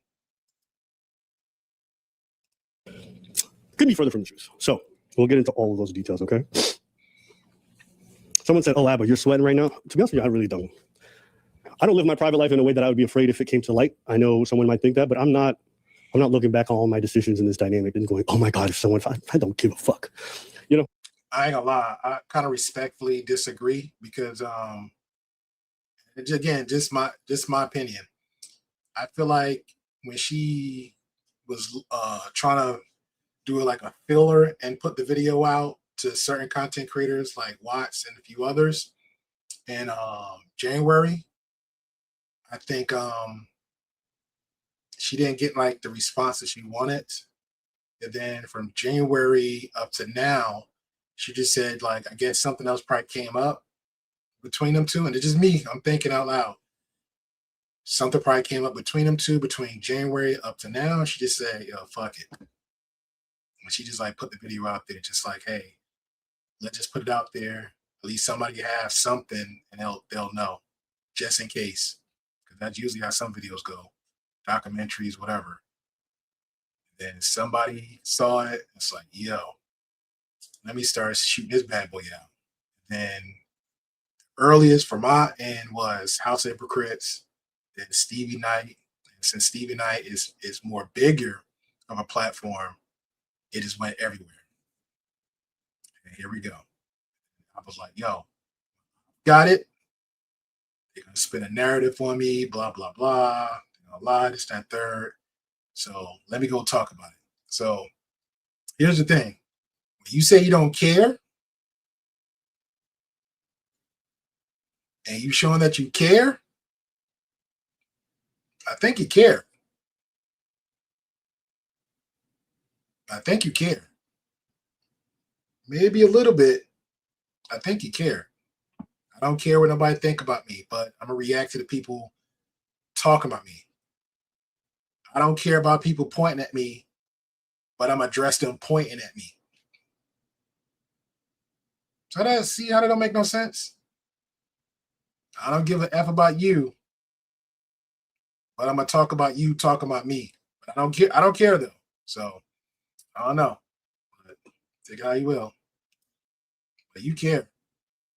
I just don't want to talk because it's annoying. You know what I mean? Having people in my personal life who talk about it's like it's annoying. I get it. Beyond that, like, I'm not stressing, to be honest with you. So for all the people being like, "Oh my God," like, not really bothered. You're bothered. You're bothered.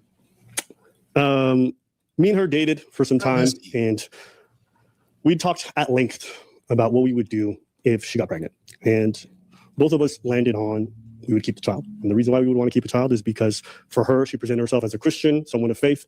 For me, we had conversations at length relating to pregnancy. That seems kind of like he was doing it raw. Yeah, I know, but that seems a little crazy. They were together for 5 months. Well, I think it was just conversations like, if you get pregnant, then what would we do with the child? I don't think it's crazy, personally. Really? No, I don't. Okay.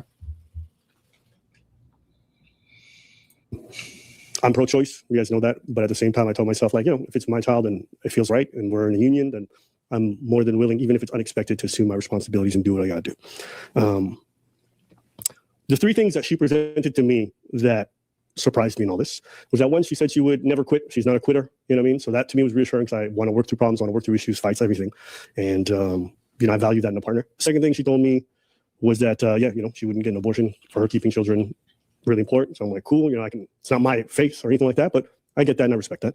And the third thing is that she's not a cheater and she doesn't believe in courting the attention of other men. Okay. And this third one turns out is the reason why we're here today. Okay. She presented herself as somebody who, if I'm seeing somebody or whatever, I wouldn't even let another man come up to me and talk to me. I think it's disrespectful. She presented herself like as one with such strong boundaries and not, entertaining other men. It almost was a lot. For me, like if I'm seeing somebody, if they're exclusive with me, that's all I don't need you to know you said goodbye to someone because they said hi to you at the gym or you ran away. But she felt the need to explain to me it's a big deal to her. So I said, fantastic. Now, let's get to the first thing. We had these conversations about keeping children or not. And I should give you guys a little bit of background. Now you're going to get medical information, okay? Up until about 2.5 years ago, So 2.5 years ago, I went to the doctor, and essentially, I won't get into the long gist of the conversation because it's none of your fucking business. But the doctor kind of told me like, "Hey, listen, your sperm count's mad low. I don't think you have kids." So in my head, I'm like, "Shit, I can get a vasectomy. That's like kind of good news." But I wanted kids. Maybe I didn't know, but part of me was like, maybe I won't. So I meet this girl. We hit it off. Relationship's going great. That's crazy. You guys have never ever seen any person I've been in a relationship or dated, and yeah. So this is my ex, okay? Libertine Kalina, all right? And scroll back. Hold up, scroll forward. I can't, I don't know if I get like objective. So I meet this girl. We hit it off, relationship's going great. That's crazy. You guys have never ever seen any person I've been in a relationship or dated. And yeah. So this is my ex, okay? Okay. Lib Cal. We'll be there. Libertine Kalina, all right? And this is the profile that I saw about her, okay? So here she is, nothing crazy. You know what I mean? She likes archery. She's a family person. Nothing too crazy. She likes archery. She's a family person. Nothing too. You into archery? I can't. I don't know if I give like objective comments on this, knowing how the story turned out. Like what I want to say, looking at this, is this looks like a baby trapper profile. Like not many pictures with friends or any pictures with friends, just like random-ish kind of travel photos. They always have like a grandma or somebody else in the whatever. She's a nurse or whatever. You run into a lot of baby trappers? No, but I know I'm very familiar with, just in spending time with the red pill community. Like I saw a lot of these archetypes of people or whatever. And like this, she looks like a copy paste of the same woman that Fresh had an issue with. But I don't know. Like this doesn't look like a real, like if I saw this today, I think I would almost assume this is just AI. Yeah, I would say that's like, they look like AI pics. Yeah, they really do. They might actually not even be real pictures. I'm not actually sure. Maybe they're not real. I don't know. But yeah, I don't know. Just whatever. But so here she is. Nothing crazy. You know what I mean? She likes archery. She's a family person. Nothing too crazy. She don't. So this is what I know about her. Okay, she cute. I might have some beef with her now, but I'm never gonna say she was ugly. She wasn't a Chinese escort for everyone to ask. What that means.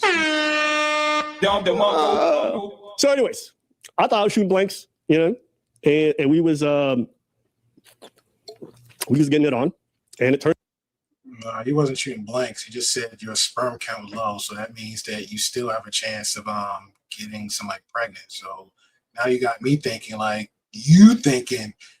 okay, well, the doctor told me my sperm count low, so therefore, like an idiot, I can go unprotected sex because there's a chance that I'm not going to get nobody pregnant because the doctor says so. But that's not what the doctor said. The doctor said you just got a low sperm count that you looked into 2 years ago. So now you got me thinking, anybody before this girl, shout out to Libby, you might been doing what Fresh was doing, going raw and other women before Libby. The only difference is with all them other women, he was like, oh, I guess I can't get nobody pregnant, so I guess I'm good to go with the rawing. So while you going raw, the good Lord said, hey, you got your real one now, so I'm going to test your faith. And here come Libby. Here come Libby. Turns out I wasn't shooting blanks. Big surprise to the both of us. she has pics of her grandma. Must be a baby trapper. I don't know. Again, it's just different communities of people, I guess. But like when girls message me on Instagram, it's either a private Instagram, or if they have a bunch of photos, it's usually like them out with like friends, and here's when we went for drinks, and like maybe this is me at the beach or whatever. But like I have bad taste when it comes to visual stuff, because it doesn't translate to me. But I spend enough time with Melina to know, like, does this look good or does this not look good? Because if you ever have a girlfriend who understands pictures and shit, it's fucking like, yo, hold the camera here, Steve. Don't chop my legs off. You gotta hold it in this angle. Okay, Jesus Christ. These look like just in terms of even like shooting a background and everything else. These look like pictures. These just aren't good pictures either. I just don't. But again, maybe I'm overthinking it. But these are just like decent. Like that a girl would stick. Like this picture is like blurry. This one is just kind of like weird. This is like kind of a modeling picture. It's crazy I guess, that but she would post these. I agree. Yeah, they're just not, especially given how pretty she looks and everything. Like these are just, it's very weird. I'm surprised you didn't get catfished. And there's no like friends in any of these. It's like very, very, very weird. That's just it. All it's just like there's just like a bunch of red flags it's setting basically. Yeah. I don't know. Okay. Wow, man. Everyone was messaging me like, "Abba, you stressed?" I'm like, I'm really not. Okay. So she gets pregnant, and we had a conversation about it. And initially, she's like, "Okay, we'll do this." And this is the only time that she ever told me she wanted to have a kid. And when she told me that, I said, "Okay." You know, like I wasn't expecting this, but if this is where it's turning, then I'm gonna assume my responsibilities. But yeah, let's do this. So this happens. Might have been November, October. I don't know. But at this point, my life changes a little bit at that point because I'm in my head now focused on dealing with what's in front of me. I have a huge responsibility. So I'm shifting all things in my life to assume that responsibility. You know, I'm shifting my investments. I'm shifting my work stuff. And I have a hard time explaining this to you guys. I've never fathered a child before, but being a dad was something that I told myself if I was going to do, I would do it the right way. And so for me, it was really important that my life was in order. Right way? And even though I'm successful on YouTube, but whatever. Sorry, person, but do you have a vasectomy? And if not, then why not? I thought about it, but actually what I did is I just have a shunt installed at the bottom of my nuts. And if I don't trust the girl, there's like a little Neuralink thing in my head, and if I think really hard, when I come, it squirts at the bottom of my ball sack so that I never get them pregnant. That's like, but it's a whole, What is wrong with you? It's a whole thing. Could be, and I'm doing fine financially. I'm doing great. I think there's a lot of things in my personal life that I could have in better order. You know what I mean? I could be in some better shape. I mean, take my health a little bit better, so I'm here for a long time. Mindset things, like I was really getting ready for the prospect of this. A week goes by, and all of a sudden, I start getting messages from her on a regular basis of her feeling unsure. And the whole time, I'm being incredibly supportive. Don't worry, guys, I'm going to show evidence of this. But for me, it's very tough because from that point on, and for the next 2.5 months, she flip-flopped between I'm not sure and I'm not going to have the child. Now, I only be supportive because, as you know, this is a man's world. But when it comes to kids, babies got control, women got control. So even if I didn't want to have a kid, if she tell me no, then that's what it is. I told her how I felt. I told her why I wanted to go forward with it. She felt differently, and she would waver. And all I could do is be my feeling right here. But I guess we'll hold on. What does this flare even mean in my chat? Contributor. Which one? What did they contribute? Okay, we'll see if this guy is truly schizo or not. I feel like their relationship was like winding down, or it sounds like it's also hard because I actually don't know how much dating. That's your MC dev, bro? I don't know how much dating experience Abba has or how much experience with women in general Abba has. I have no clue. But it sounds like they had a really intense like honeymoon period for 5 months or for a few months. Correct. And then it started to kind of waver. And then at the end of like this period, the girl's like, well, I'm pregnant. And hoping that would bring Abba back in. And then Abba's like, okay, well, fine, let's do it. She's like, well, I'm not sure actually if I'm pregnant. Or something, or I don't know if I want to keep it now or something. But I don't know. I guess we'll see as we get into this. That's my feeling. That's my vibe. He's on point. That's why she mentioned earlier about the red flags. But I want to say we could say 5, 6. But she did state earlier, like going at like first 3 months of 8 months altogether. First 3 months, talking, courting, whatever they was doing. And then first month they got it in, pretty much raw for the first month, so that would be like the 4th month in of dating, then the 5th month going in.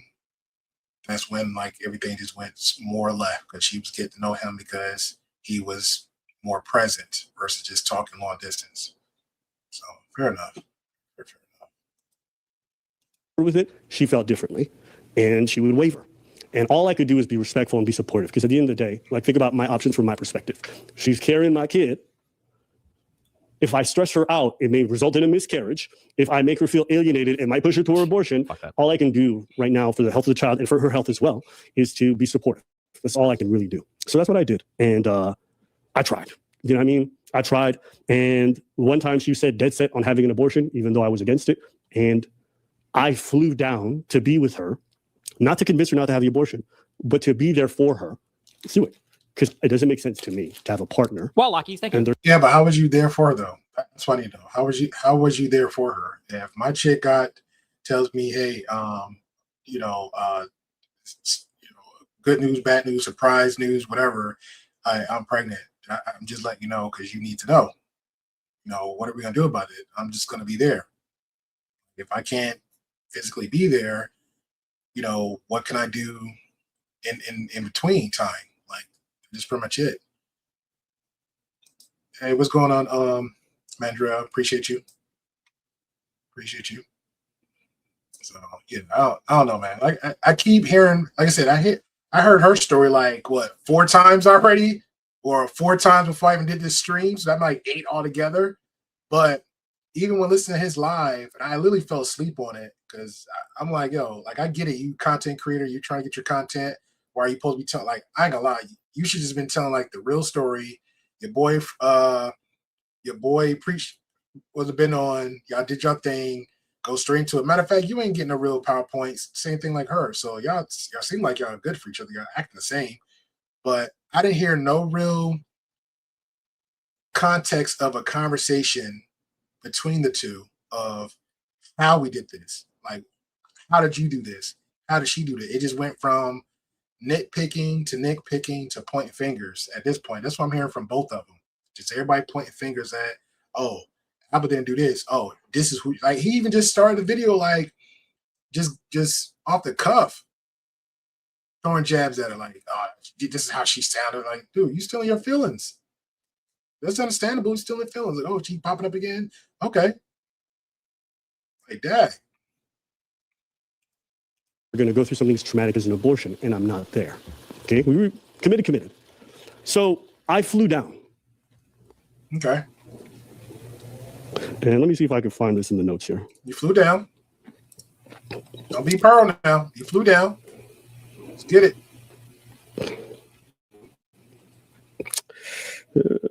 Flew down. Sorry, boys and girls. Boys.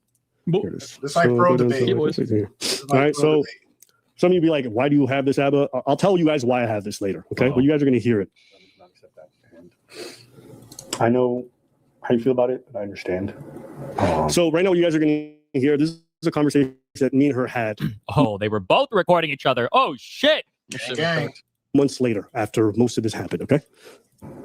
Yeah, continue going on. And you're I had, yeah, I knew you to know that. Like, you're saying like, you knew what I was going, like, I explained like the debilitating decision making, like I was doing every day. I was going back and forth every day. I was just trying to figure out what to do. And I regret the way I handled it. And I feel like the first few weeks, I was like thinking about you first. I feel like I was like in a triangle of like, okay, if I don't have the baby, then things can continue going on with Abba. And I'm feeling 7,000% more reinforced in my other opinion, but go ahead. But if I have the baby, then it's just like all this pressure with someone, I understand what you thought in your head, but like, I think the frustrating part for me is I literally flew down to be there for you for the abortion. I don't know how things were going to go afterwards. Like, I would have supported you regardless. But but it didn't seem like that. It didn't. You kept saying like you're never going to be the same. But that's just true, right? Like, you are not going to be the same either, and that's okay. Like, I wasn't going to lie to you and tell you I was going to come out the other side one way, but I told you I'd be supportive and I'd be there for you regardless. I didn't go down there to convince you not to do it. I went down there believing you were really going to do it. That's why I went down there. And like, you want to talk about it. I didn't even want to talk about it when I came down. You were trying to comfort me, and I said it's okay. And you don't know how to talk to her, bro. You don't know how to talk to her. What Metro said? Metro said, Abba's not the bad guy here. Given the evidence that chick simply don't know who the real father of the child. Whoa, that's new. That's new. So we're saying that she was a little bit more promiscuous out there while they having a long distance relationship. That's why she was on the fence about the abortion.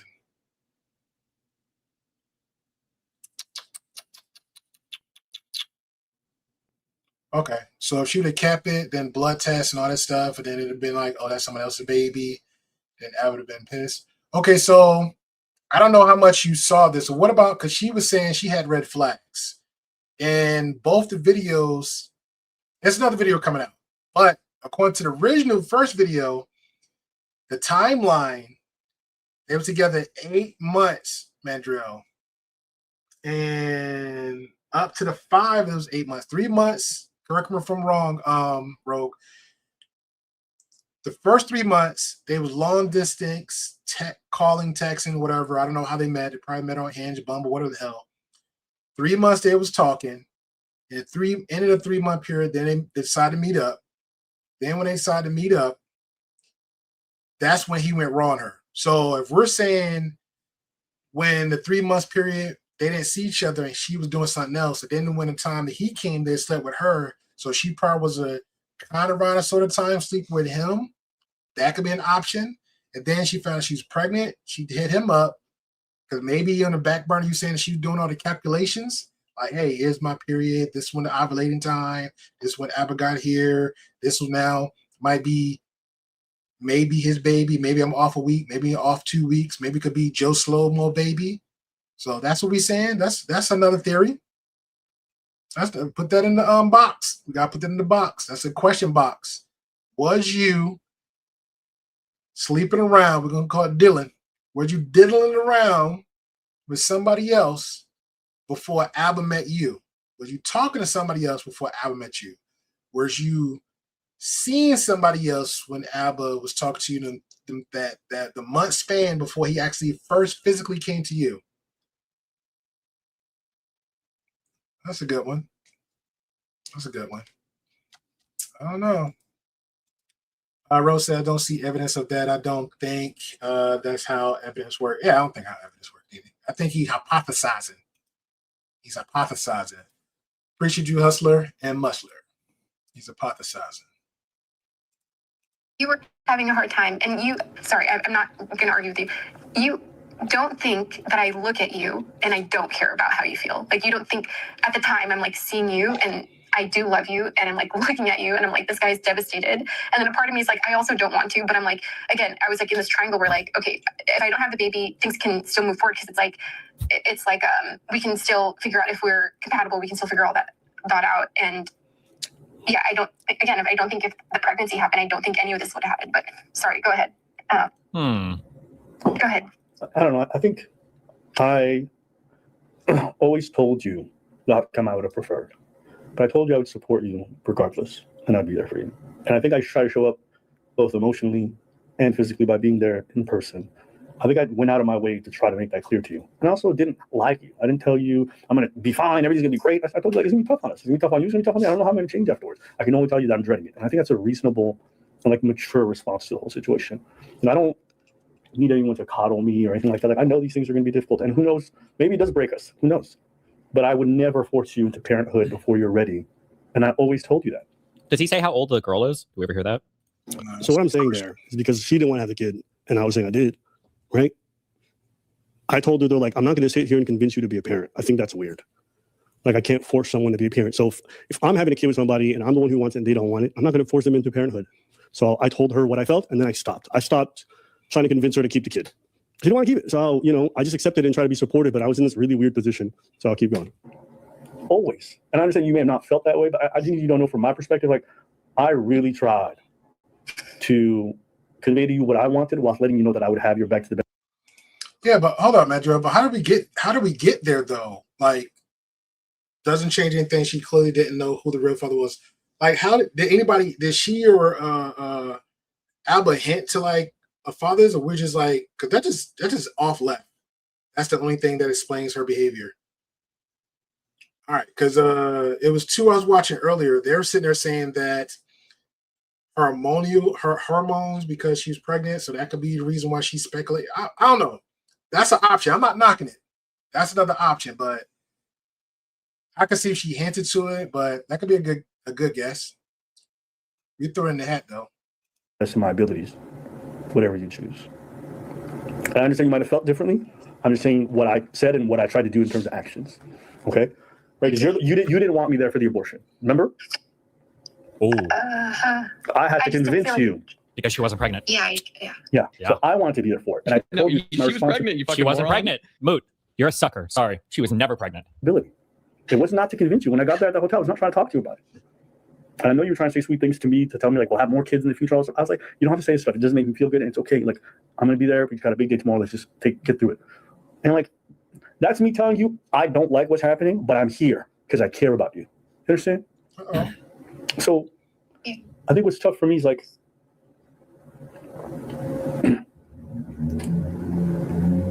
Oh, he's ulting.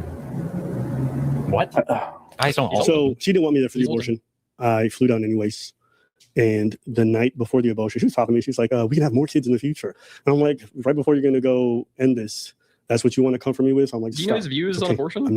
Don't know, don't care. But it doesn't matter here because she's not even pregnant. So it doesn't matter. Doesn't matter. Not here to be a sour. I'm not pouting. It's okay. Let's just go through with this. I wake up in the morning and she canceled the abortion. So this is like the 9th time already that she's changed her mind between having it or not having it. Please walk us through her baby trapping plot. I shouldn't say baby trapping. She's not here. I'm sorry. I'm using this like a catch-all for baby. But I think that what it sounds like is at the end of their relationship, she tried to do this whole like, I'm pregnant. And then I'm guessing, I'm reading all this. I'm guessing is that, but the thing I'm guessing is that she was expecting Abba to try to convince her to have an abortion, but they'll like stay together. And then when he says, oh, well, actually, fuck it. We'll have the baby and, we'll just either not co-parent or do something. And she's like, well, now I'm not sure or whatever. And it didn't go like exactly to plan. And then everything just kind of like got fucked. But that's like the... This is crazy Machiavellian. No, that's what's going on. I'm right. Just listen to every single thing in this video will reinforce that view. Okay? Right. Ready? I'm listening. And I can't stress this to you guys enough, how fucking debilitating and mentally breaking it is to have to deal with somebody changing their mind. Now, I'm sympathetic because I can imagine it's a stressful situation. You're deciding your future, you're hormonal. I'm being as patient as I can be throughout the whole process. So I'm not saying nothing because I don't know what it's like to carry a kid. But to be honest with you, it was tough on me. Okay, the same was tough on her. I'm not here to villainize her or whatever. All my friends, my friends don't. My friends have nothing nice to say about her. Okay, they say she didn't have women, pregnant, it's lying, whatever. True. I don't say that. True. Because I know, despite what the fuck she's doing now and all this goofy ass shit, she's not a bad person. At least that's not the experience I had with her. Now, maybe I'm stupid, whatever it is, love struck, whatever you want to say, but I'm just not going to sit here and pretend like she's a demon or whatever. I just think it was a very stressful situation for two people who weren't ready at the time. And I think we just didn't handle it the best. And you guys are seeing it unfold publicly. And I think it's stupid that it's happening this way. But this narrative that I didn't want to have the kid or some baby drama, it's not real. For most of our relationship, it was me trying to tell her not to do it. Okay? So that's what it is. And the reason why I just didn't want to do this vid or talk about this is because it's personal and it's pretty traumatic. To be honest with you, I'm still grieving that whole experience and I haven't been good afterwards. It's a tough thing to deal with, thinking you're going to live life one way. And it's like very difficult. And I'm probably going to mourn that for a long time. Okay. And I don't want to talk about that with you guys, but here we are. And I'm okay with people making rumors about me. I've heard all kinds of rumors, all the craziest things you can imagine. But seeing my ex do something like this is like, to me, it's a bit loserish, to be honest with you. And it is disappointing. But I think I understand. No, I don't get why, but it doesn't matter. Let's keep going with this. Okay. So what happens during this period? So there's about a 2.5 month period after she told me where she's flip-flopping all the time, scheduling abortions, canceling, and like I'm going through hell. Okay. What? And what's so if funny you about guys that? go back and watch some of them lives during that period, you can see it. I even talk about it. I'm down these bottles like nothing. All right. Because that whole 3-month period, 4-month period, whatever the fuck it was, I don't remember. There you go, Rogue. He said it again. Down them bottles like it was nothing. Down them bottles like it was nothing. I think I should have listened to Albert like 3-4 times versus listen to Libby 3-4 times. You get a little bit more out of Abba. You get a little bit more out of Abba. Time was not real to me. I would wake up and it felt like I was fucking floating and I was, at the mercy of some bullshit. But I just tried to be quiet, be supportive, and just try to do what I can because I just wanted her health to be okay. Because she was not handling the pregnancy well. She was having mood swings and wild. And the way she was talking to me during that period was crazy. And at first I wasn't understanding of that, but I did my own research on what hormones and pregnancies do to a woman. And I'm so sorry. There's a lot of like pieces that just aren't making sense to me. Like they were dating for 5 months and they have a conversation like, well, if you get pregnant, like we'll keep the child. In 5 months, that's just a crazy conversation. And then it's like, so I noticed she was crazy during when I think she was pregnant, but then I did some research on Google and I found out that women actually get really emotional when they're pregnant. It's like, what's happening here? You need to know. You need to know. Your boy learned some things. So my own red lines weren't very difficult. Okay. The 2 things I asked her is like, I don't want any kind of baby mama business. What does that mean? I ain't just trying to get pregnant and see how things go. Okay. So when it comes to having children, ideally we do with intentionality. Now, some of you might say, well, probably shouldn't fuck her raw. I'm gonna hold the L. Like I said, Doc told me everything's cool, but it's still my fault. So Abba can hold some L. Oh my God, bro. Oh my God, bro. The doctor told him everything was cool. What that mean? The doctor told him everything was cool. What does that even mean? The doctor told you you couldn't get no chick pregnant at all. Like 99.999%. The doctor said when you go raw in a chick, ain't no possible way you can get somebody pregnant. The last statement I swore up and down, you said the doctor, because again, none of our business though. You said the doctor told you you had a very low sperm count. I'm sure the doctor also told you there's a possibility you're going to get somebody pregnant. So the doctor told you that was good. I need to hear that again. I know he's lying. That's crazy. It is disappointing, but I think I understand.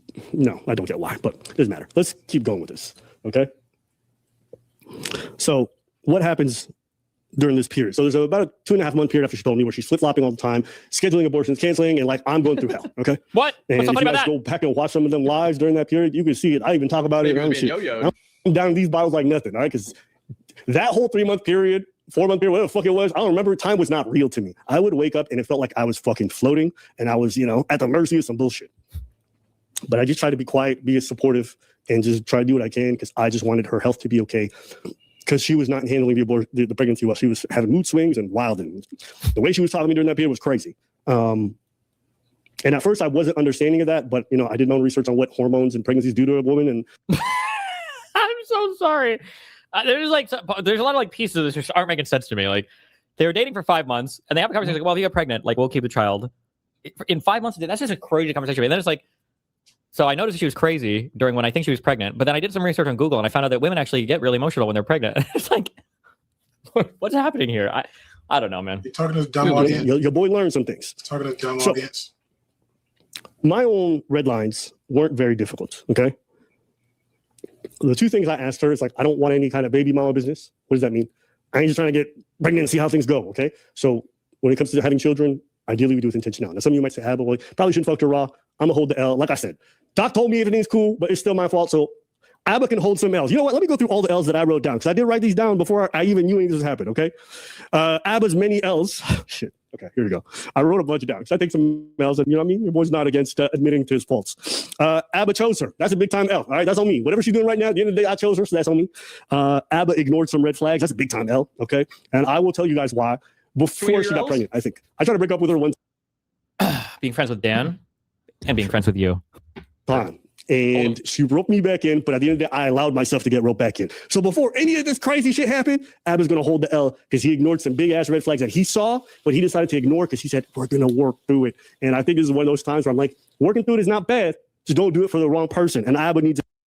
All right, you hear that, Mandrell? He giving his own L's and you put it all on her. It's both of them. How she's the problem if they was talking and courting for like months and he chose to come down there to her, and when he got there he chose to not just to put a rubber on, or she didn't use a pill, he didn't use protection, and he went in her unprotected. How that's her problem. Then when she found out, like, I get it, she's acting crazy, she's wrong, she went on the internet exposing private business between the 2 parties out on the internet, which is like dead ass wrong. She cray for that. Yep. But this all started with him skeeting in his daggone girl. It started with him. And then all the stuff he talks about, Fresh, Myron, what they shouldn't do, how the red pill community shouldn't do, which is true. The manosphere, the black manosphere, who always talk? H3. By the way, H3 is like married for years. He's single, alone. His homeboy Preach got a whole wife at home too, building something with his wife. Like, come on, man.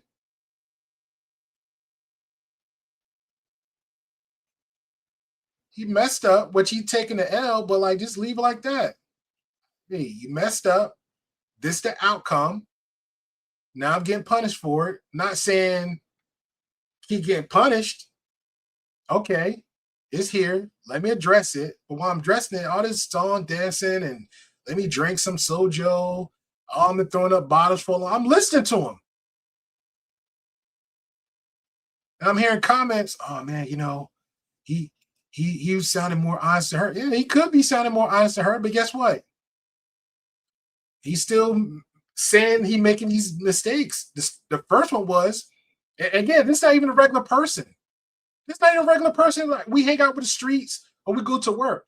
This is a content creator, a very big, famous one, a very popular one. Actually do live concerts. Not like he just be on YouTube. He gets out in the street, perform to everybody else, whether it's dancing, whether it's doing comedian shows, comedy shows, all this other stuff, do interviews on other people's platforms while he doing content his own thing. Hell, dude just now doing AI music, which is a lot of banger. But come on, man, it's not no average guy walking up down the street, just a 9-to-5 guy. We hear these stories all the time. This guy actually be out talking about other people's relationships and how they supposed to be moving, what they shouldn't do. And he got old content contradicting what the hell he's saying now. He literally got old content contradicting what the hell he's saying now. And it's not like no, say this a year ago, and then I'm like, no, there's women out there in the past slipping up. He's been slipping up with that spoke on him before. Some he slept with, didn't sleep with, had a relationship with. And guess what? If it's still her, why this dude, where that daggone thing at? Come on, man.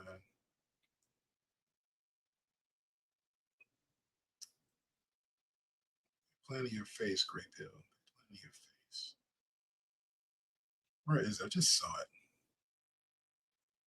Okay, I'm sorry. So if it's always her, if it's her, why he just recently, earlier today, in her on her channel, her comment section. That won't blow up. That sucks. Hold on. Let me get this out here. This is him in her comment section. And this is, and if anybody don't know, again, who knows Abba's alt account, because he got like two, the Atlas one, and he had one with him and Preach did something. They like a little panel with just them two, and then they got of course the Abba and Preach. And then Preach got his own channel called Uncle Preach, Preach, something crap like that. And then he got this one, and this is his let me see. Let me get it so to make sure I can read it. Kamikaze X is crazy. Your desktop is a screen. Is a serene beach covered with hundreds of our conversation screenshots, laughing emojis, fitting. Look, I'm not debunking many of the lies, delete messages, or much of what my omitted because what you omitted because it doesn't really matter. We both did bad, and it is what it is. Relationship over, period. If you want me to say I am worse, then I am that much worse party. Alba's wrong, exclamation point. Just stop stalking me or the people in my life, even till this day. We're in our 30s. Move on. And that's fair for him to say that. But again, if you're in your feelings about like, hey, if you and your feelings about stalking and she don't, go to cops. Seek legal action. If you're saying that she's stalking and doing all this and that, start seeking legal help. You got the money. You got the money. Like, hey, I slept with this girl, it didn't work out. She jumping on the internet talking about, hey man, go talk to her. Because the next step is I'm pressing harassment charges on her. That's it. And then take it from there.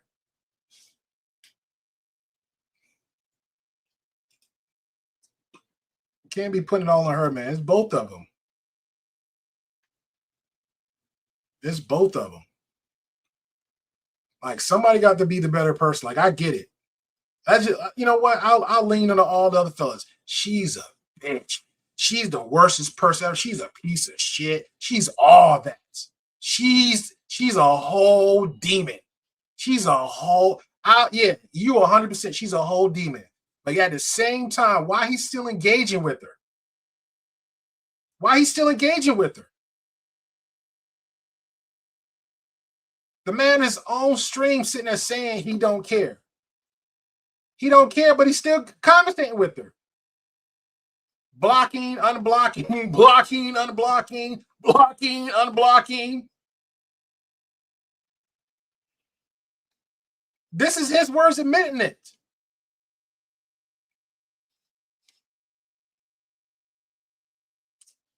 Come on, man. This is stupid. This is so stupid. An L for that. Abba didn't leave when he felt it was time. That's another L, 3 times total, okay? Another L, Abba got her pregnant. I'm also messaging that one to my doc. My doc lied to me, okay? And the 6th one, and this is the one that I think I'm probably most accountable for. Abba and his doctor lied to him. What does doctor lie to him about? His doctor didn't tell him, hey, dude, your sperm, your dick ain't gonna work. When you go inside, girl, your dick ain't gonna work. His doctor didn't tell him that. His doctor didn't tell him that. Now we got some educated people in his chat, in his comment section now. You got a low sperm count, so you know daggone well it's a chance that you're gonna get somebody pregnant. His doctor did not tell him it ain't gonna happen. So you're free to go raw on somebody every time you sleep with a girl. His doctor did not tell him that. So we can sit there and play, oh, well, he's a comedian, make jokes. We can make jokes all we want to. His doctor didn't tell him that.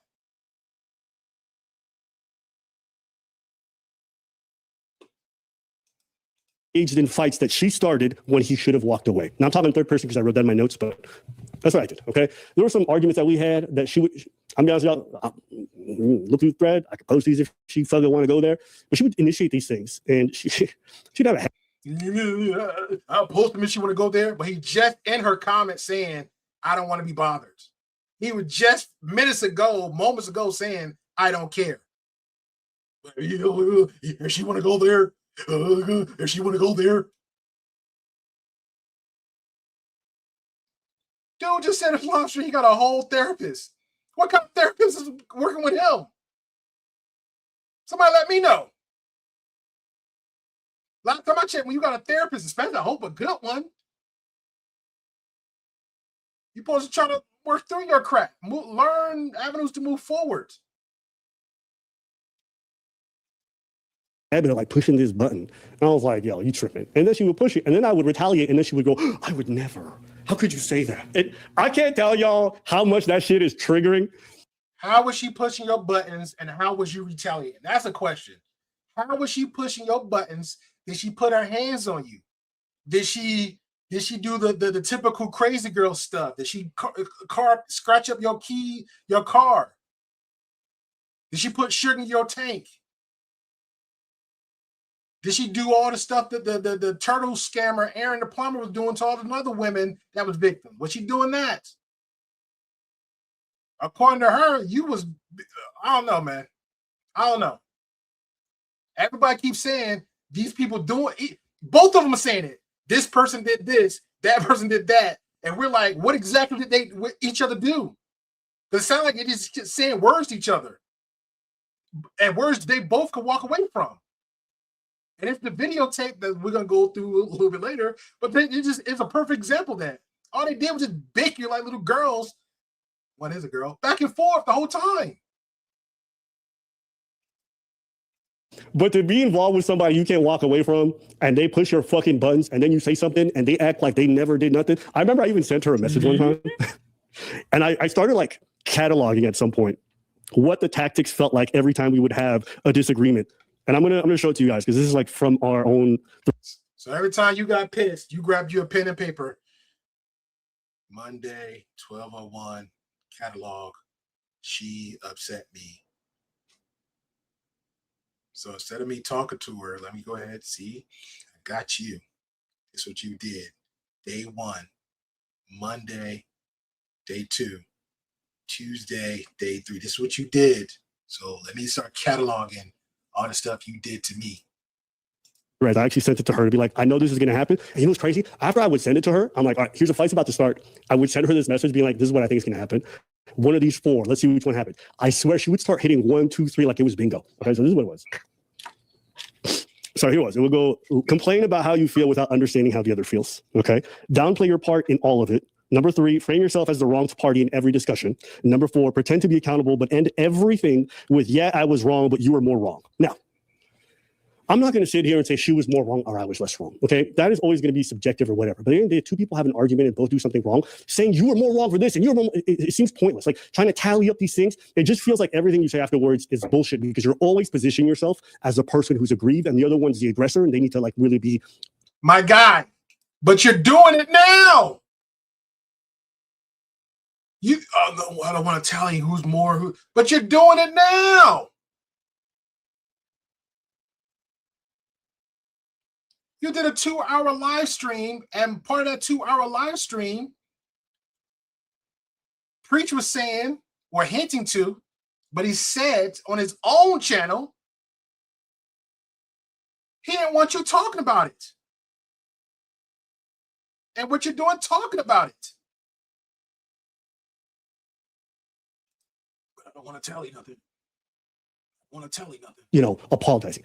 Every argument we would have would be one of these 4. And it just got so exhausting. And at one point, I just stopped. I literally would not talk. Damn. Because every disagreement that we would have would end up in one of these 4. And I was like, nigga, I'm tired. Now you guys are hearing all this and you're like, Abba, why would you ever stay? Because like I said, you guys are hearing now the negative side. But there's actually a good side to her.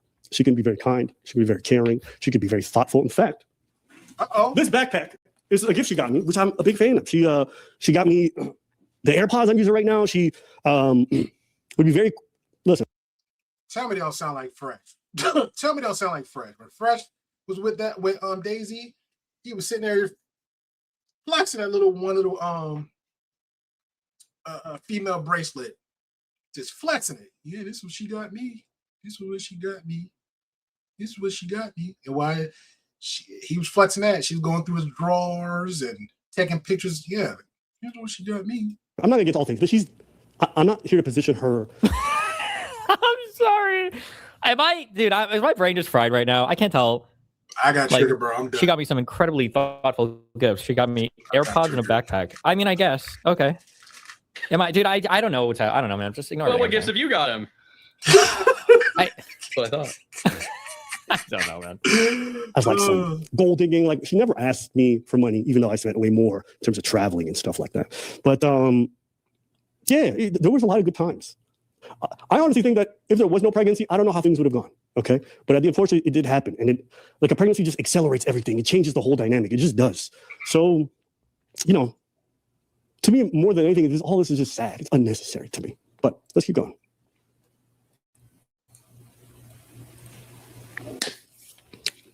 All right. I see so many questions, and I'm going to see. Y'all just give me some time, okay? Shout out to all the new members. I see Sasha Kerr. We got Dizzy. We got Rob Pops. Shout him out. We got Rafez. We got Yeb. Abba always with the receipts. To be honest, I'm not even going to show you guys most of the receipts because like it would need to give you guys entire threads. And at the end of the day, it's regular relationship. Nothing that happened between us is like beyond the pale or so insane. It just, we would have these arguments. Hey, do like Destiny do. With a manifesto, do a manifesto, just like, hey, be done with it. Let me just give it out to everybody. Just do a whole manifesto of it. Like, hey, this is day 1. Since you got a whole catalog. It says words, you got a whole catalog. Just do a manifesto album and just be done with like, hey, here it is. Matter of fact, make some money off it too. Put it in your Patreon and just let them go for gold. Just let them go for it. Just let go for it. I need to go on his Reddit, see what's going on there. Arguments. I don't think arguments in the grand scheme of things are pretty tame compared to most people. So yeah. Keep on drinking it. Keep on drinking. Get some more of that. Yeah. So let's see here. We got Jesse. Shout out to you for being a member. We got Zombie. Appreciate you. Oh yeah, I know. Sweet Dreamer of Art. Someone said, Truth Seeker, donate $10. Yo, Ab, I don't care about any of this. I just want to know, are you still friends with Destiny, or if you guys ever be friends in the future? I'll be super honest. I'm not friends with Destiny. I don't got to beef with Destiny. I just, at the end of the day, I just don't care for a lot of the things that like he was generally involved in, and the rape. What was he talking about? We just had this conversation. We had the conversation on stream and off stream, which is like he likes his life a certain type of way, and if people don't like it, to get out. So I got out. That was his words. And at the end of the day, I don't think it's reasonable for me to stay in somebody's life and to expect anything or ask anything. So I don't. So, shout out to Destiny. I'm glad that he's, doing what he does. And in terms of politics, we still pretty much align on main things. Probably not Israel-Palestine, but a lot of other stuff. And that's the honest truth of it. As far as the whole court case thing and whatever. Oh, sheesh. They're late filing. 21 pages.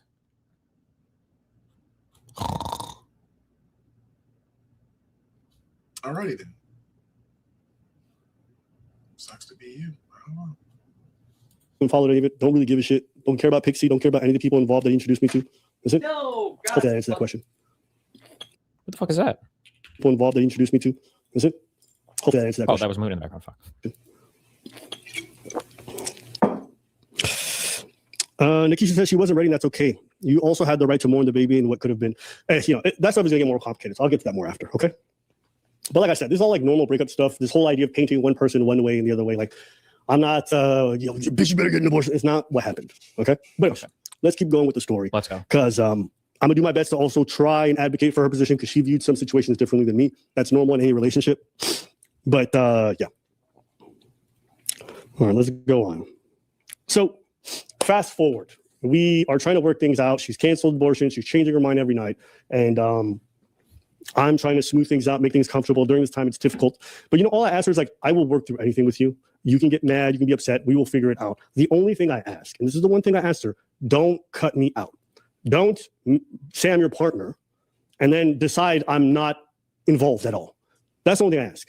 Fair. You have the final say in regards to that's fine. But just I don't want to relitigate this because most of you guys are fucking retarded about this too. Honestly, he's giving a kind of fair explanation. I don't think he thought you'd be so etc. He just didn't support your lifestyle and the drama can come with. It's not everyone's cup of tea. I understand you're saying that. It's just a lie, right? Abba and all these other people started watching my stream explicitly because the drama and everything else was what like captivated them. He hopped into my stream several times when it was the most dramatic and it was like the most entertaining stuff in terms of like the pop drama stuff that was happening back then.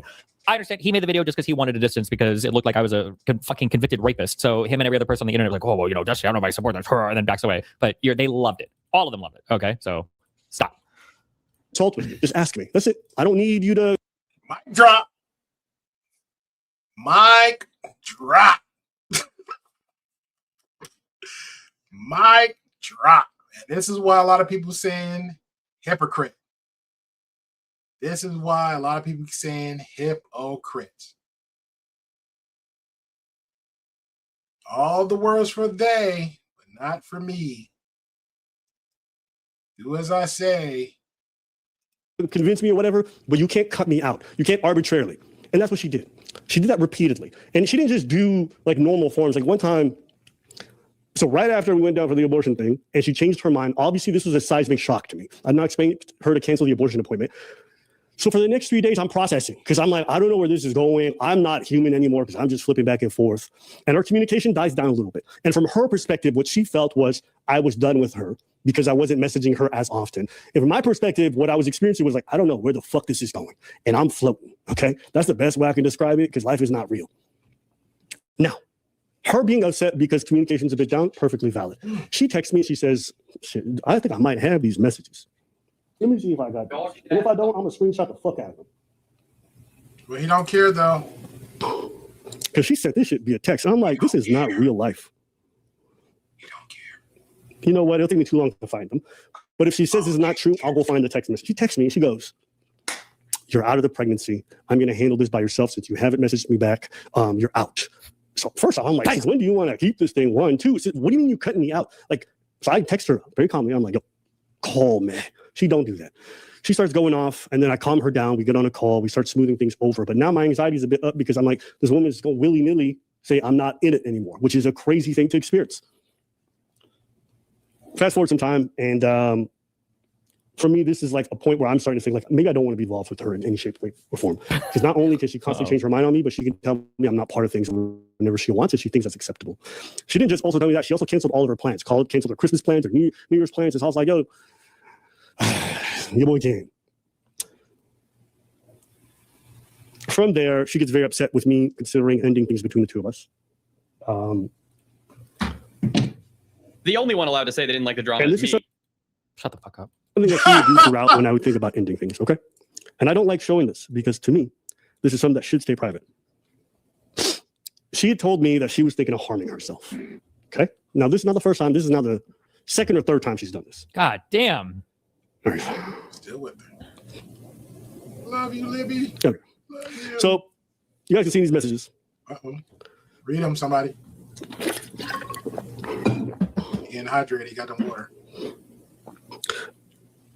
I can't explain to people what it's like to be in this scenario where you think your partner is going to kill themselves and they're pregnant, which is like, but this is so much for 4 or 5 months. Telling you. God damn, this is so much.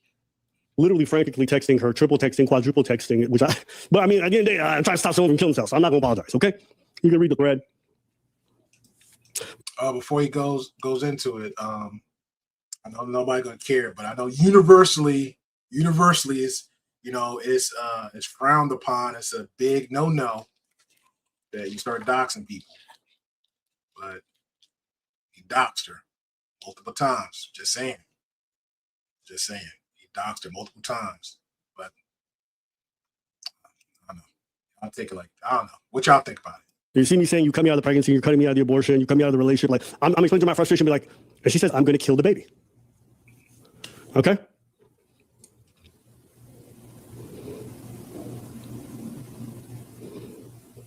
I called the cops. I'm not even going to apologize. Maybe shit. I don't know if this is crazy. I've never spoken about this portion with anybody, but I called the cops. Not because I wanted her in jail, because I didn't want her to kill herself while no one's around. Mind you, this person lives, where does she live? She lives a 5-hour flight away from me. So I'm on the East Coast, she's on the West Coast. There's no way I can just go to her door myself. So mind you, I'm trying to be supportive from a distance. So here it is. She says she's not home. She's doing all this other shit. And I'm stressing the fuck out. I did call the cops. I needed her to see that I'm being fucking serious. Cops are on the way. I'm giving them the license plate and everything. Like, I'm contacting people in her life I've never spoken. And it's not yet true. There's a 5-month relationship. They don't even live together. This is a long distance 5-month relationship. God damn. Which I know about them because she tells me about them. I've got to, because I need to make sure she's not going to be successfully killing herself. Okay. She took her sleeping pills. She claimed she was sleeping in her car, whatever it was. Did she? We always lie about that. Is there a text that she actually said that she was trying to do so? Jesus, Moot. She claimed she was sleeping in her car, whatever it was. Okay, so this is something else you're going to learn about me today, which I never thought I'd tell you. But me personally, if I love somebody, like I will fucking blow through a wall for them, okay? And I don't, if I see my person suffering, I don't know, I see red. It's kind of how I am. So I try. Genuinely, through multiple suicide attempts, I try to do whatever I can to convince her to not do it. And yeah, she would use that shit. Okay. I personally, now looking back, I feel like a bit of it was manipulative because it would often happen when I would try to end things. One time, the first time she used her sister, who has an addiction problem. I ended things before the pregnancy, I think. And she hit me up talking about her sister relapse and me like a fucking why did you laugh? I don't get it. Oh, he's like, looking back now, I kind of think that maybe her threatening to kill herself every time we were going to break up was probably manipulative. And it's like, okay, You think? Probably, yeah. Immediately went to being concerned and caring for her rather than exerting my own boundaries and staying away from her. What? It's a black guy laptop moment. Yeah. Look at it. Look at the emote. I know. This is a fault I have. And this is another L for me. So I'll take that. Okay. If I love somebody, I'm trying. And I won't feel bad for that because if it's for the right person, I don't think that's a bad thing. But obviously it was not for the right person. So here we are. Okay. And I'll say this too, guys. I'm not sitting here showing you guys like, oh, Abba's such a great person, whatever. No, like during our arguments, I would say things I wasn't the most proud of. And I'll own the fact that I was a big piece of shit during those times. Okay. But those were also arguments I never initiated, never really feel like I was deserving, and that she would push. So it's just like when you're fucking held to the end of a gun and someone pushes you, you're going to say some shit. Does it make it okay? No. And I'm going to have to hold that L. But I can also say I ain't never been through this before. Never had someone who pushed me to this point. My girl here. I kind of wish that he would what's the word? What? Stop blaming her for pushing him. Like, I mean, you can walk away from the argument. I understand he's owning his shit pretty well, but I wish he would own it a little bit harder. I'd have to see it. I mean, I don't know. I agree. Sometimes motherfuckers push because they want to get that reaction out of you. But I guess I would have to see more examples or whatever. Jenny, my girl here, she pushed me to that point. All right. This shit tastes so good today. I will say, Koreans, if you're a Korean and you're watching, this has got to be the pride of your fucking country. This is the most delicious. Drinking while doing this stream is diabolical. Alcohol. And the reason why I can do this, guys, to you, unfiltered, raw, the way she got it. Is I told you guys like this at the beginning. I gave everything. I'm not ashamed. I'm not ashamed at all. I gave everything, bro. And it was a 5 month relationship. I don't know. How long was this relationship? Sorry. Afterwards, that's still real. But I was kind of broken up about it. And honestly, I probably did some stupid things after the fact that I shouldn't have done while I was in that period. And I still need to recover. You know, it's gonna take me some time to get those pieces back. I'm gonna make some more tracks. But I really did give everything, and I'll never be ashamed of that. So that's where I'm at with that right now. I'll keep going with this story, but right now, you know what I need? Soju? I need to hear some good stuff. All right. Oh, thank you. Let's keep going. So fast forward. We worked through some of these suicide attempts, which I now feel like it's been manipulative, in my personal opinion. And probably yeah, we get to the next portion. And the next portion is things are smooth. We've worked it out. We made up. We kissed. Okay. There was some lovey-dovey business going on. All right. And fast forward to a month after the fact. Oh, actually, there's some context that does need to be said. Uh-oh. During this period where we're having these talks and we're unsure, or she's unsure more. Let me make sure I have that video here. Okay, so you guys are not going to get to each other. Don't worry about it, bro. See one of my most private notes. Okay, I want y'all to pay attention to the date. This is before we were broken up. You can see it at the top over here. Right? Boom. Okay. Talk with Mahal. Now, if you guys are wondering why it's written like this, it's because it's a voice memo that I recorded that I turned into a note to share with her some of my feelings that I've been feeling. Okay. So I'm going to read it out to you guys. It says, and for me, you know, one thing that's important is that any child I do bring into this world, that I'm actively part of their life. That means that I'm seeing them on a regular basis and that I'm very close to their mother, ideally married. That's the best situation for me, and that we are together. That's what I truly, truly want. My biggest fear is that I have the opposite of that, that if I end up, what I want to say there is that if I end up in a situation where distant, I can't spend time with my kid, and there's a separation of sorts, that prospect terrifies me. Okay. And the reason I bring that is that the deepest parts of myself, there are some parts of you that are worried or are a bit nervous that you are still very much on the fence, that you aren't very certain, which at this stage isn't even an abnormal thing. And the reason I'm saying that is like, we aren't deep enough into our dating journey for her to be certain about me. Okay. So I can understand, and especially being pregnant, hormonal, you know, I'm seeing it from her perspective. I can understand why she might be on the fence about the relationship still. Okay. Which at this stage isn't even abnormal. But the potential outcome of us bringing this child and then you realizing this only afterwards terrifies the shit out of me. I want to bring it up to you because I'm not just mentioning this out of the blue. I'm going to skip ahead a little bit here. I do feel over the time that we've known each other, you've brought up a lot of problems that you have with me, be it the way I run my personal stuff, the way I talk, my judgment, you know, you stuff relating to my past quite a lot. And yes, you've moved past it. So for more big context, she's like mentioned, okay, I'm not trying to build fire. She would bring up a lot of problems. Some of them I felt were very ridiculous personally. And some of the stuff she should have known before she got with me. And someone saying like, I have a problem with your past is a weird thing to say, considering like I am who I am publicly. So why would you come out all of a sudden and say that to me? Or like, I have no idea. My sense of humor or things like that. Like, it's just like, lady, like you're gonna do this now, but she had issues. You're entitled to those. My main issue is you are here now, and here at the 11th hour, you want to bring up stuff that you should have known beforehand. So then why are you doing that? But it's her right. I'm saying essentially, if you have these problems, and we have this kid, and it's irreconcilable, that's an issue for me. Okay. But I just want you to understand that the mounting of things that I felt like I've been cutting up that have become sources of issues for us, it makes me wonder if you're simultaneously both loving me and at the same time not sure if I'm the man for you. And as far as I'm being asked to change some aspects of myself and some very core to me, I worry that some of these are irreconcilable differences. And yeah, my concern is bringing a kid into that situation. It's a bit scary. So I wanted to kind of just share that with you, what I'm thinking. And yeah, I can handle you not wanting me. I can't handle having a child with you and then finding that out. There you go. Okay, you guys can see it there on the screen. Okay. And I think that's a fair statement. Okay. I mean, Abba seems like a pretty mature communicator. Kind of, yeah. Yeah, I ain't gonna lie, I sound lazy. You did a voice note and translated it to send to her, but didn't want to talk to her. But at the same time, I kind of get it too. Like, I don't want to talk to you because every time we talk, we arguing.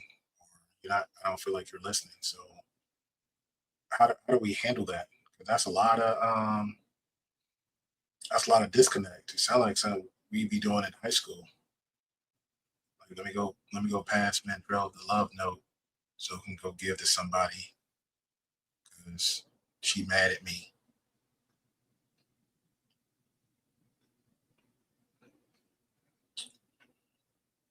No.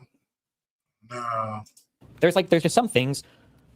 I don't know.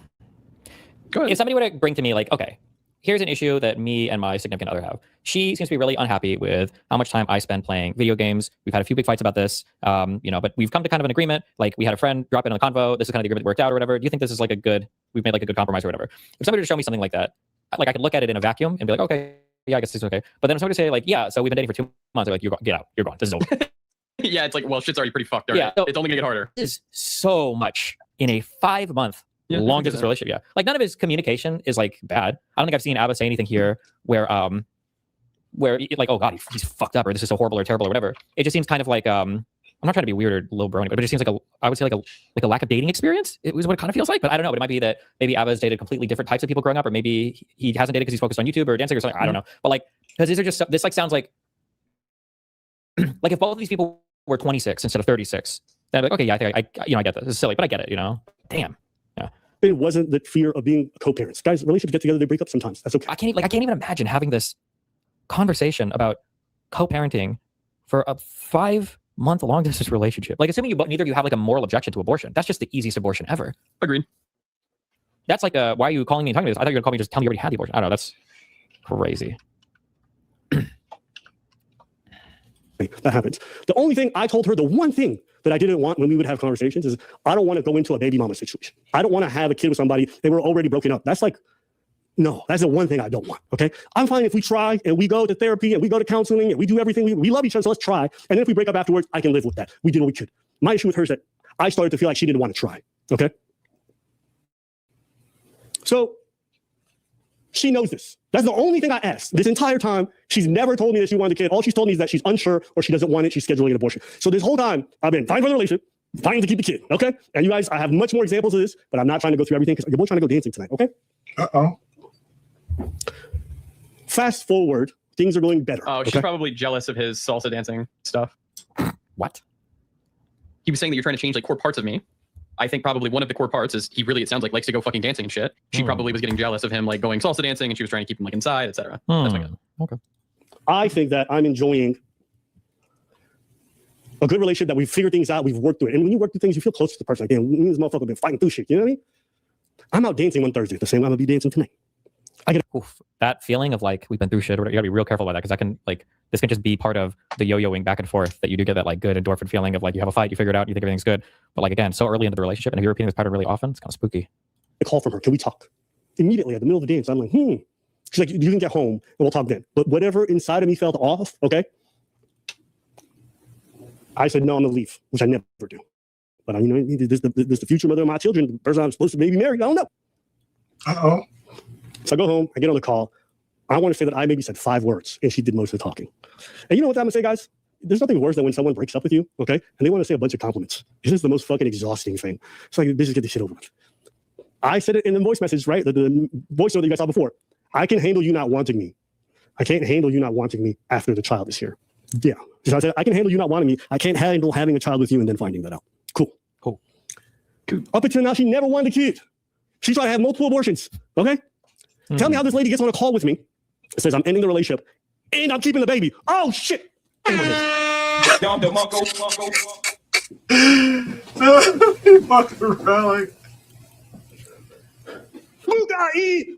Yo, when I say I was floored, I didn't say a word. I was so blown away. I was like, is this real life? And now, and I literally never saw it coming. She never spoke to me, never gave me a heads up. And I'll prove it to you guys, okay? Don't worry, there's proof. Okay. Guys, the call, the way it ended, I'll tell you what she said. And she was giving me a speech. Oh, you were so amazing. You're the best. Blah, blah, blah, blah, blah, blah. I know, okay? Peep this. Peeping. Peep this. Peep it. Ready to peep. She gets to the end and she says that. Okay. What'd she say? And my first reaction, I'm still in shock because this is the one outcome I asked her not for. Okay. And she blindsided me with it. Uh-oh. And I said, okay, just keep me updated. Bye. And you guys might think that reaction is crazy, but having her cut me out already a couple times, for her to do that this way and for the kid thing to be dropped that way was insanity. I can't tell you, this is by far the worst betrayal anyone's ever done to me. Okay. And I'll probably process that for a while, to be honest with you. But I was fucked up, not gonna lie. That night, I think I might have played video games for like 2 hours and passed out and just tried to live. Yeah. The next day I texted her, I'm like, you know what? If you could lie to me this whole time and keep me in the dark about this and then fuck me up with a betrayal that big, I don't want to co-parent with you. I said, listen, if you're going to have it, I prefer if you didn't, because you've been wanting to have this abortion this whole time. I said to her, I prefer if you did it, but if you're going to do it, whatever. Oh, is that preach? Oh, you going to jump in? They thought you hated me. No, were you listening the whole time? Yeah. How is it? Good job. Okay. Good job. It's just that I was in the show and I went half away from you. Yeah. She said when Preach finds out, he's going to leave you. I was like, you stupid as fuck, bitch. Shit, you stupid as fuck. All right. I'm sorry. Let me shut that off. Cause yeah. I was in my car. I was driving. I left. I was an hour and a half away from here. Yeah. I was on stage at 8. Sound like If he came around, he's like, I'm gonna stop. No, I'm just kidding. 15. It's 9:03. Yeah, I appreciate you. You know, because you said you want to do this tomorrow, but I'm like, this can't wait. I want to go dancing. I didn't know that's what you. I didn't understand that's what you were doing. Yeah. Until I realized I put the dots together, one on one together, and I was like, oh shit, it is that. All right, cool. Yeah. You took the whole spot. You moved. Because I was going to do some dancing. I set up the camera. I was going to do some dancing later. We were going to get a little session in. All right. So I'll keep going from that. So are you good? I'm good. Well, to be honest, actually, I told them the same thing I told you. I know, bro, but I'm just. Yeah. I know. I appreciate you. A couple of boys hit me up. I said, listen, guys. I didn't hit you. Yeah, no. Just speak your shit. Yeah. So it was for me the worst betrayal, to be honest. About essentially doing what Red Pill Podcast are doing. Well, I mean, like the other girl kind of made a video, which I don't know why. She made a fucking video. I think I understand that's just what we do now, especially if you're a woman, because there's so much like validation online for basically acting like a retarded child. But like, this weird obsession with like, I need to go online, I need to make a video talking about all the embarrassing shit that I'm just involved in. Like, it doesn't reflect part of me. That's just a crazy, narcissistic, inhumane thing that like everybody just loves doing now. That's wild to me. True. And I'll own up to this. It's not a responsible thing to respond the way that I did, but I hope you guys understand the shock that I had in the moment. And with a few months, I might have changed in my mind. To be honest with you, co-parenting with someone like her, I just can't imagine it. She's the way she handled this whole shit was demonic. Okay. Didn't you say earlier? I'm not going to say she's demonic. I'm not going to talk shit on her. Do we just do it? No, I think you said, didn't you say specifically? I'm not going to say she was a demon or whatever. Demon and demonic are different, maybe. Okay. I'll still defend her in a lot of regards, but I'm glad. Like, one of the most happy parts, guys, like the reason why I can smile today is like, as fucked up all this drama is, I don't got to co-parent with her. You know what I'm saying? I don't got to be tethered to this person for the rest of my life. I will be eternally grateful for that. I'm sad about other parts. There's some things I'm mourning, but just imagine how crazy all this is, and you guys are going to do your clicks. I don't mind. Go crazy. I ain't going to trip, but. Welcome to the real world. Welcome to the real world. At the end of the day, I'm okay. What do you want to say? No, I'm just waiting for the juicy part. Oh, the juicy part. Okay. The part where I get to call her a witch. Oh. So, when she hears that I don't want anything to do with her, initially she's like, cool, bye. Fuck you then. I block her ass because I'm like, bitch, you betrayed me, so fuck you, right? I didn't say that literally, but I'm like, be gone out of my life, witch. Tell me how I started getting bombarded by everyone in her circle with blackmail threats. Why do you think? We can speculate. But. So this piece of garbage. I thought she was nice. Not in this moment. She's a garbage right now. You know, people shift. People go through phases. I was a garbage in my younger years. Okay. I ain't mad at you right now. So she had sent me a recording that she had done of her call. I didn't know she was recording. So you guys, I need you, maybe normal online is not normal to me. I've never had someone record a call with me. And then she had uploaded it to YouTube in a private account, and she sent me the fact that she recorded her final call. The one where I was really upset about how things unfolded and how I was really done with her and I felt betrayed. I was upset. I was wilded. Okay? You can say whatever you want about that call. She can play it. I don't feel bad at all. The betrayal I felt at that time and how she could do that to me after everything I tried, I was like, no, fuck you. Recorded, I was blown away. That's why I have the recordings I have now. Because when I realized she was recording and she was trying to build some kind of case, I said, I'm going to keep my recordings from the future. I can relate, brother. Relate. Let's get We're going forward. Okay? So she sends me texts. I don't engage. I block her. She sends it from a different number, sending me the link to the video. And do you guys see what it says here? Video 1 of 10. Okay? And I'm going to just move this out using the text, but the text says, I told her release it. You know why I said release it? I don't care. Genuinely, I don't run my life in a way that if it became public, I'm terrified. I told her fucking release it. It's worth having you out of my life. Bam. Let's see if I got more of this shit. Is she out of his life though? Is she out of his life though? Something I think about. Is she? Then her friend started messaging me. Look what this goober ass posted. Y'all see this? The phone number. I don't care. Fuck them and their fucking phone number. You see this? Bang. So she's like, yo, I'm gonna contact the cops. I want y'all to think how crazy that is. I want y'all to think about how crazy that is. Someone you trusted, someone you loved, someone you gave everything to, and they had their friends say they were going to blackmail you by contacting the ops. Now, from her perspective, John Ransom and Lauren De Laguna was emailing Ethan Klein and Hassan Piper and like 7 other YouTubers to make videos about the Pixie situation. She's going to say is, I talking about Myron Gaines here? Yeah, Fed Reacts is Myron's like police react account, basically. Or no, it's this other channel for you. Bitch, you a bitch. Nah, I use that to talk shit on the people too. Yeah, Lauren. Lauren De Laguna making her waves. Like, I gotta get the attention. Hey, you smashed her, buddy. And I'm talking to Destiny. Destiny got with her, which is funny because he slept with Lauren De Laguna, then slept with Pixie, and then Pixie and Lauren was roommates during or after the fact, one or two. But that's weird. Did me first. You gave me the one outcome I didn't ask, and then you cut me out. And then in a 24-hour span, you were asking me to be supportive of you and to be like, okay, so how are we going to co-parent? That is a crazy thing to do. Now, she's hormonal. She's losing it. I'm going to be as charitable as I can be and say it's probably not easy on her end, but this is insane. Ain't it? Is it before or after she's contacting me? This is before. Here's another one here, a different person. And when I said, feel free. She would never, but her friends will. She sent her friends to go after me. Okay? Oh, wait. She has just a good support system. She has such a good support. Yeah. She never would, but her friends will. And the emojis and the clowns. Not the emojis. Yeah, okay. Burn the whole town. Not the emojis. Let's keep going. And to give you guys an idea of how rampant this shit was, it was really weird. I'm not gonna lie. Like when I say I was shocked, I don't say that lightly. Okay. And I'm gonna play more recordings after. More recordings. I think it's always a good idea. You know what I mean? Just a little bit of context. These are all the numbers I was having to block because she would not stop. The harassment was crazy. Oh, buddy. Out on my screen. Okay. Y'all see that? Whoa. So another one on screen? Still dark. Okay. This is from after. Well, we'll get to that later. All right. Ugly. To that after. So when she made that video where she said he blocked me 100 times, that's what she failed to fucking say. Yeah, that's what she failed to say. He blocked me so many times. Yeah, but you contacted on different numbers. Ooh. To be fair, I did definitely block her more than she blocked me, but at the same time, I was trying to get away from her multiple times. Multiple times? 5 months? Hold on. He said to be fair, what? Hold on. Be fair, what? On different numbers. Ooh. To be fair, I did definitely block her more than she blocked me, but at the same time, I was trying to get away from her multiple times. Multiple times? 5 months? Long distance? What? The suicide attempts, my sister's going through stuff. Like, yeah, it reeled me back in. What can I say? I'll own my own mistakes because I made them, okay? Caring too much for the wrong person, making too much effort, whatever insecurity in me that drives me to feel like I need to take care of people this way. It's not a good thing, especially when directed at the wrong person. I'll own that every time. I don't sit here, guys, and be like, it's perfect or whatever. Nigga, no. All right? Well, I'm going to keep meaning it. You know what? Why am I acting like I'm not ready to go out dancing? Yeah, exactly. You got to wet towels, man. I don't got one child. I got two, okay? Because we got the salsa. Okay. No Filipinas. No salty dancing with Filipinas, okay? I don't care. I love my Filipinos. And one thing I'm grateful for, she definitely put my Filipino people on. I'm a big fan. Okay. So, she's doing all this blackmail. I'm not. I ain't tripping, bro. Like, put it out, whatever, just get out of my fucking life. A month goes by. Now I've had some time after she's harassed a bunch of people. She even contacted Preach, and I didn't even know until later. She started contacting, her friends were contacting people around me, blackmail threats, whatever it could be. A month and some days goes by, maybe. And now things are setting in. I've had time to process the betrayal, how I felt about it. But I think it's a good time now to play more of the recording. The reason why is that we discussed this around this time. Okay? And I'm going to go pretty early, and you're going to hear quite a lot of recording. Again, I only started recording after I realized she tried to blackmail me. That's the only time. Okay? Okay. Yeah, I don't,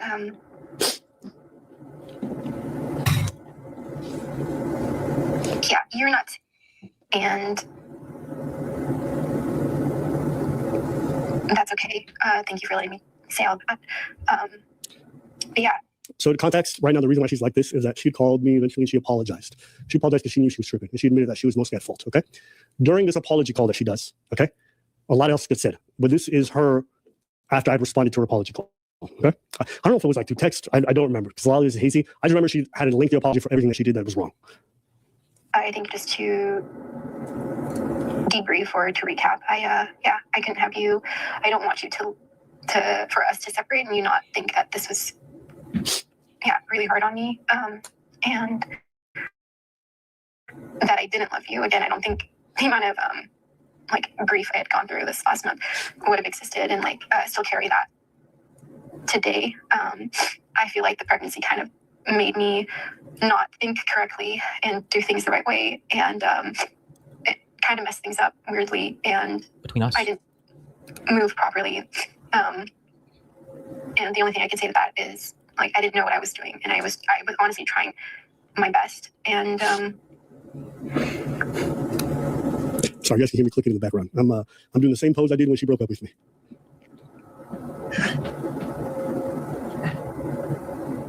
yeah, I'm sorry for everything. It's okay. Like I said earlier, before we started this call, I don't want you to think that I want to do this to have a chance to look at the past or prove my point. I really want to just want to be able to say what you want to say and type things off your chest. And I appreciate you sharing all these things and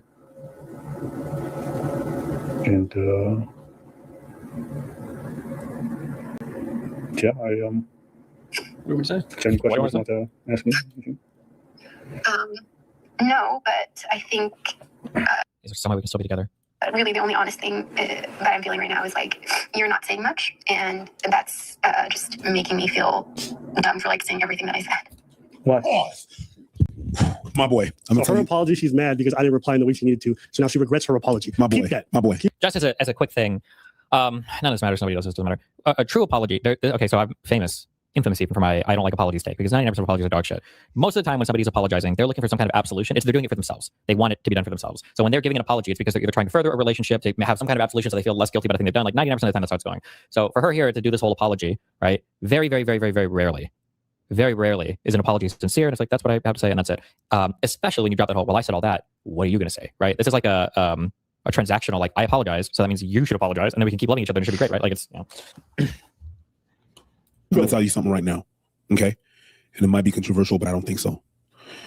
In my lifetime, I've seen many, many, many pregnant women. And I can tell you that much. The pregnancy is not the problem. It's something else. True.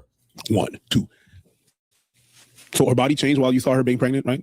What, you trying to say she wasn't pregnant? Oh, king. Shut up. He's my king. He knows. He knows. He knows. That's not what I'm saying. I'm saying, what do you see? What certainty do you have except her word? What He certainty? doesn't even know. I soul read the whole. Can you admit that I saw a 30-second clip and I soul read the whole situation? I soul read the whole situation. He just, I believe. Well, I figured he wouldn't be retarded. I believe. What certainty do you have except her word? What certainty except her word do you have that she was actually pregnant? Okay, so you think she wasn't pregnant? That's not. I'm asking. I'm certain. I'm not going to say what, but I'm certain. You do? Oh, yeah, that's perfect. No, we don't need to go any. I'm going to defend her when I feel I'm writing. What certainty do you have? Can't even answer the question. Can't even answer the question. Libby, was you pregnant? I just got asked. Was you pregnant, Libby? Do you have the results? I'm talking about blood work to prove that you was pregnant from the doctor. Did you show it to Alba? Or are you just like, hey, I would take my word for it? Do you have the abortion paperwork? I apologize. I know it's hard thing. Do you have the paperwork? Because this one right here. Again. Why would you say this though? I think he's trying to save himself and maybe her a little bit. He might be. Because if it was a pregnancy test, why would you say that? Right? Yeah, I know she's pregnant. She showed me a test. Yep. Right? Simple. Yeah. I mean, simple. I don't disagree. Yeah. I don't know why he isn't saying it. Because it's not true. Yeah, that's perfect. We don't need to go any. I'm going to defend her when I feel it's fair. She's pregnant. Fair. Cool. All right. So I told you, all my friends, all of them were like, this be lying. She was pregnant. See, also listen to him say that. All of his friends are saying it. Yeah. And he didn't show any of his friends. Like, oh, no, look, here's a pregnancy test. Yep. Right? I mean, I don't have a picture of a fucking pregnancy test either. It's me. Hello. I'm sorry. First of all, you would have a picture because this is his long distance girlfriend. So how else would she communicate it? That's fucking true. That's true. Also, how sussy Baka to fly down and then, well, we just didn't go to the abortion clinic. We just couldn't fucking go through with it. Nah. Yeah. Well, keep in mind, she never once asked me for money ever. Like, it's not a gold digger situation or whatever. Gold digger situation. It's a crazy situation. Yeah, I don't think. Sorry, I should have never used. I should have said baby trap earlier because I think I said from the beginning I didn't believe she was pregnant. But there's like, it's a baby game you're playing to try to like save a failing relationship. Basically, yeah. And I think, but I would need to see more of their communications because I haven't seen enough to justify this. But the only thing that makes sense right now, when he says that she was like blackmailing him or whatever, she was, but it was like for a relationship. I don't know if I haven't seen anything that looked like she broke up with him. Did she? That's what it's being. Yeah, she broke up with him over the phone call, which is the craziest part that I am not getting of. Well, why would she do that if she was trying to play games with him? Did she though? Yeah, you can go back and listen. She did. Unless she's on like her manipulation arc. Of, Yeah, like, there you go. There you go. You know, she's like manipulating him by like, I break up with you, but what are we gonna do about the kid? Like she would have to be insane, man. Well, because she knows that he doesn't think that's an acceptable arrangement of things. And then also like, oh, I'm gonna break up with you. And then when you don't reply, then like the next day, it's like, wait, hey, message me. Hey, what's going on? 100%. Absolutely. She's just crazy then. Hey, maybe I'm just saying the people run with that narrative like it just didn't happen. So I just want to say that. So look, man, why am I defending her? Yo, she a go there. Go ahead, what do you want to say? No, it's just that all that I've seen people being wrong, and I've seen people being very, very, very highly hormonal in their pregnancies. That too. Oh my God. Oh God. Oh, Preach, he understands this thing, okay, that less than 1% of all of mankind understands apparently, is sometimes people will be crazy for a variety of reasons, but people will just say, oh, they're hormonal, or oh, this is going on, or whatever. It's like, hold on, this person's not being crazy. This person is being like incredibly intentional. They are moving with a deliberate plan. They're moving with like a goal in mind on every single message. This is not the ramblings of a hormonal crazy person. This is like a very deliberate, manipulative attempt to gain some type of thing, right? Yeah. I'm glad you pointed that out. That, my friend, is something else. Sure. Wait, is she bringing it now? No, let's keep going to start. It doesn't make me feel dumb. It just makes me feel like a little. Obviously, it was fine for me to say that, and thank you for holding space for me to even explain all that. I promise you, that was my reality, and that was all true. But I did kind of like pour my heart out, and sorry. And I just feel like if I start doing the same, we're gonna probably start arguing because you're gonna like disagree with how I view things or the way I view them. And I didn't want to invalidate whatever it is that you're feeling or doing that. So I think that's why I'm just not. Okay. That's why I'm not. That's it right there. I stopped engaging because every time I would disagree, it was always like you're more wrong. My feeling was, I was like, you know what? Cool. I just stopped. I also. Hey, what's going on, Random Man? Appreciate you, good sir. This is a lot. This is a lot. I just pretty much fussed at man Drill because some stuff he said. This is a lot. I got no words. I'm just gonna keep reacting to it. You know just as much as I know, but I think I know a little bit more, so we're just gonna keep it going. I ain't gonna lie. This is a lot. It's a lot. It's a lot. I'm not. I'm gonna be honest though. I'm not on nobody's side with this. I see both sides of it. I see that she was wrong. Like, there's no reason for her to come out public to do this. Like, she should just take an L. Like, hey, I'm not gonna get what I want from ABBA, what I feel like I expect I needed from ABBA, and just let me cut my losses. Same thing with ABBA in the beginning, before this she even came out. Hey, I'm not gonna get what I need or I want or how I want it to be done from her. I'm gonna go ahead and cut my losses, and that should have been it. That should have been it. That should have been it. Like this is so dumb. This is so dumb. He has so many times this is just so dumb. So dumb. And I honestly, personally, I think he is a hypocrite. Not just me. I think he is a hypocrite because you can't. And this is my thing. I haven't been on YouTube that long, but long enough because I hear the same complaints by other people.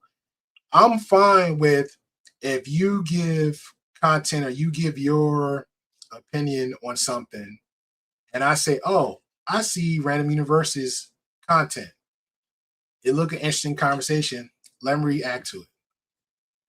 I'm critiquing or give my context or my opinions or maybe something you said, I'm fact checking on that content.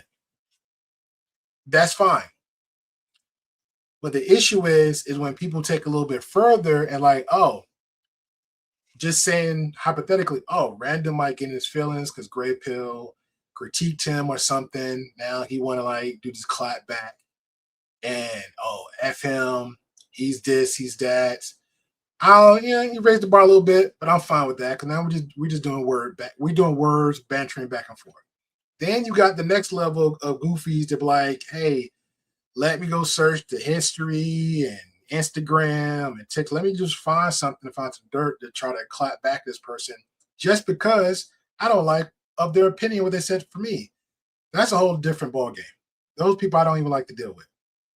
I'm fine with just, if you don't like something I said on here, you disagree with it, add in the comment section, react to it, and just move on. That's pretty much it. That's how it should go.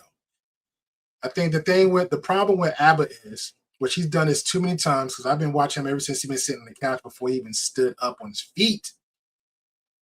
he's done a lot of, it wasn't called Red Pill, but he done the relationships conversations back in the day, which is fine. But then when he started reacting to it, like I think Doja Cat was one, somebody else, there's like a lot of big name content creators. I can't remember the other chick name because I used to follow her, and that's how I was trying to learn a little bit from get my little gems from content. And because of that, his numbers just start actually growing, amongst other things he would talk about, because the algorithm and the perfect timing for the pandemic, yada yada yada, which is fine. So, but when you keep critiquing people and, you know, Mandrill need to lose weight, random use diversity need to be this. I see, right, like you keep doing that to all these people, and the more and more you keep doing it, now you're going to get this label of Mr. Morality, Mr. You Perfect, Mr. Receipts, Mr. This, that, third. And then it becomes a thing. So now you got to be in your guard up, like I can't make no mistakes, I can't this. And the fact is, not saying he's a celebrity, but he's on that level of celebrity status. He got YouTube. He actually goes out and do like dance. He actually do like comedy tours. He actually do interviews pretty much worldwide, because I've seen a lot of places he go, and not just the ones like the relationship conversations. He actually been out. So you putting yourself out there. The only person who actually playing it safe this whole time is his boy Preach. His boy Preach been in the whole relationship for the longest. You know, so I just think he's like a hypocrite. You just can't be telling other people what they should and shouldn't be doing, and then turn around and you in that same hot seat. Hey, I don't believe this is my opinion. This is my nuanced conversation. Boom, and move on. And then the way you do it, you keep like the Stevie Knight situation. Like it was funny. The Stevie Knight situation was funny the first few times. Like, God damn, you keep coming at Stevie. Like, damn, let Stevie breathe. His numbers was actually dropping because of that. Like that man gotta, like, come on, man, he gotta eat too. He gotta live. Like that's too much. That's too much because he got a different political belief, and I get it. Like, geez, we're waiting for your return for receipts, good sir. But yeah, that's crazy. That's crazy. I agree, it's a lie. However, the tell is what tell is, and what she is saying. That's the giveaway. And again, I'm fine with that. I mean, add another one to the pot. Add another one to the pot. I got questions, but some of the tells too. He did say in this video that you know, the doctor claiming that he was good. Nobody paid attention to that. He said the doctor said he got a low sperm count. And he said because of that, he believed that he couldn't get nobody pregnant. So now that, would you say that's the giveaway for her? His giveaway is maybe before he met her, he was going around raw dog Ronnie all these chicks. Maybe. Because he said 2 years ago, the doctor said according to him, his words, the doctor said, I'm good. I can't. I don't know, no doctor told you because you got low sperm count, you can go around and start smashing people and you ain't gonna get nobody pregnant. I never heard no doctor say that before. Never heard that. So I don't know. And then currently, I don't know if you know this random, he's currently in this girl's because I think me and Mandrell like well, you know, respond to Mandrell. He's in that girl's comment section right now. Like, come on. Hold on, where's the this was like earlier this afternoon. Right here. Let me blow that up for you.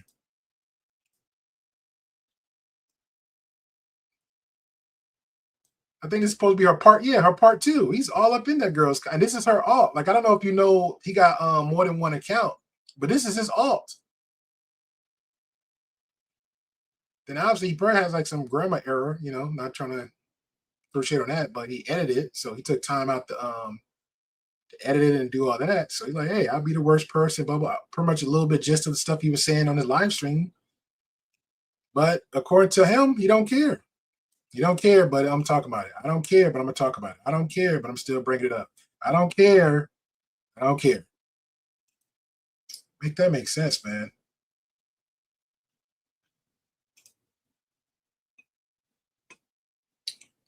Make that make sense. I'm so sorry. I'm so anti-woman coded right now. Okay. Anytime, if I had an argument with a woman and she ever used the phrase "thank you for like holding space," I'm out. I'm out of there. That's always going to be some crazy holding space. What the fuck would you learn that term at? I'm out. I don't know. But I might just say, Hopping. And that's what you're seeing right there. Okay. I'm gonna move the recording along. I'm gonna now explain to her why I pulled away, and you guys are gonna hear her reaction. Okay. I didn't see any of that coming. I also spent time thinking about it. I mean, as far as the end goes, I didn't see any of that coming, and I kind of just. What does that even mean? Psych terms are always just spooky to me. Psych terms are always scary. I feel like there's always more behind that. That's I don't know. Didn't say anything at the time because obviously I was very caught off guard, and on top of that, it was like an outcome I never could have ever imagined. So with the shock and everything, all I wanted was to just kind of get away. And I understand that from your perspective, you might have felt like you needed me, but honestly, I felt like you ran a truck through my head. And no, you're right. I don't. Because I had no control or any say in it. So I was just like, I just couldn't be supportive. I couldn't be there for you because I was just, I knew I did that to you. And I'll just say I don't know, my response wasn't great, but it felt like I got ran over, and then I was asked to be supportive and present by the person who ran me over. And when I just kept wanting to get away, I was just bombarded. And so then I just started attacking. And by bombarded, I mean I was harassed by all her friends and threatened with blackmail. I'm not proud of that response, but I don't know what I could have done in that moment when I tried to get away, and I'm really not someone who spends time being cruel to the people around them or stuff like that. I'm generous. Bruh, that's why I didn't even touch the whole Stevie Knight conversation, because I saw you react to it, and then everybody else just went Drew Almighty right behind you. I didn't really touch the Stevie thing, man. I was done after, because honestly, I was on the same fence with you. I was giving Stevie so many passes, like, hey, maybe everybody is not thinking, right, or maybe I left Stevie alone. I ain't gonna lie. I was more triggered the fact that he was bad mouthing the whole damn movie than anything else. But the whole positive thing, it was just too much with me with Stevie, man. I can't with Stevie, so I'll let y'all have that with Stevie. If it's something it might hit my interest, but that's the only thing sparked me up with that one. I was like, I'm ready to go live then. But then everybody jumped and I'm like, I'm good. Y'all pretty much just tore him apart. So I'm like, it ain't that deep with him no more with me. But he doing too much. He doing too much. He got it. I'm gonna make a prediction though. I think it might be a curveball. Somebody might do it. I hope it's me though. I think that Stevie may have her on to interview. I'm gonna go ahead and call it now. I think Steve might have an interview with her.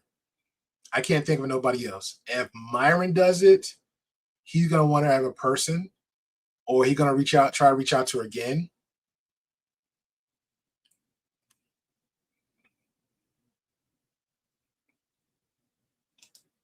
Stevie keeps bringing your name up for real.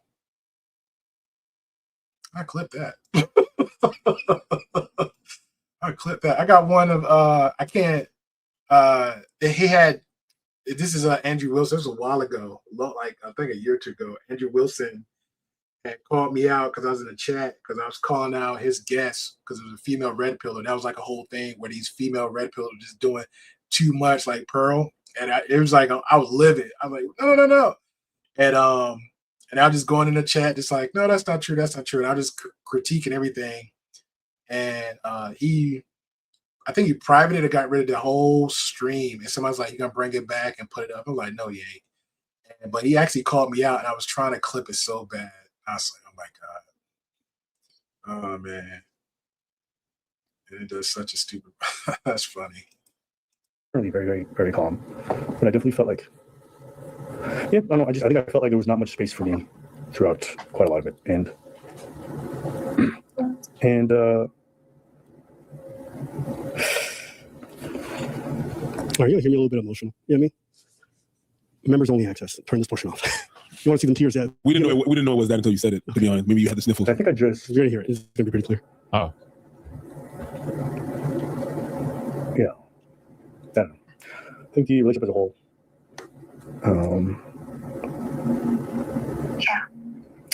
Yeah, I knew that It's okay. I know you know, but actually, and I'm sorry that I kept like trying to reach out. I'm not saying this is right. I was so desperate to figure out like, well, I knew that at that point we were just like at war and we were just fighting. But like when you give an apology and you explain your mental state at the time, explaining the mental state is almost always going to be a form of justification, which is always going to be as part of an argument.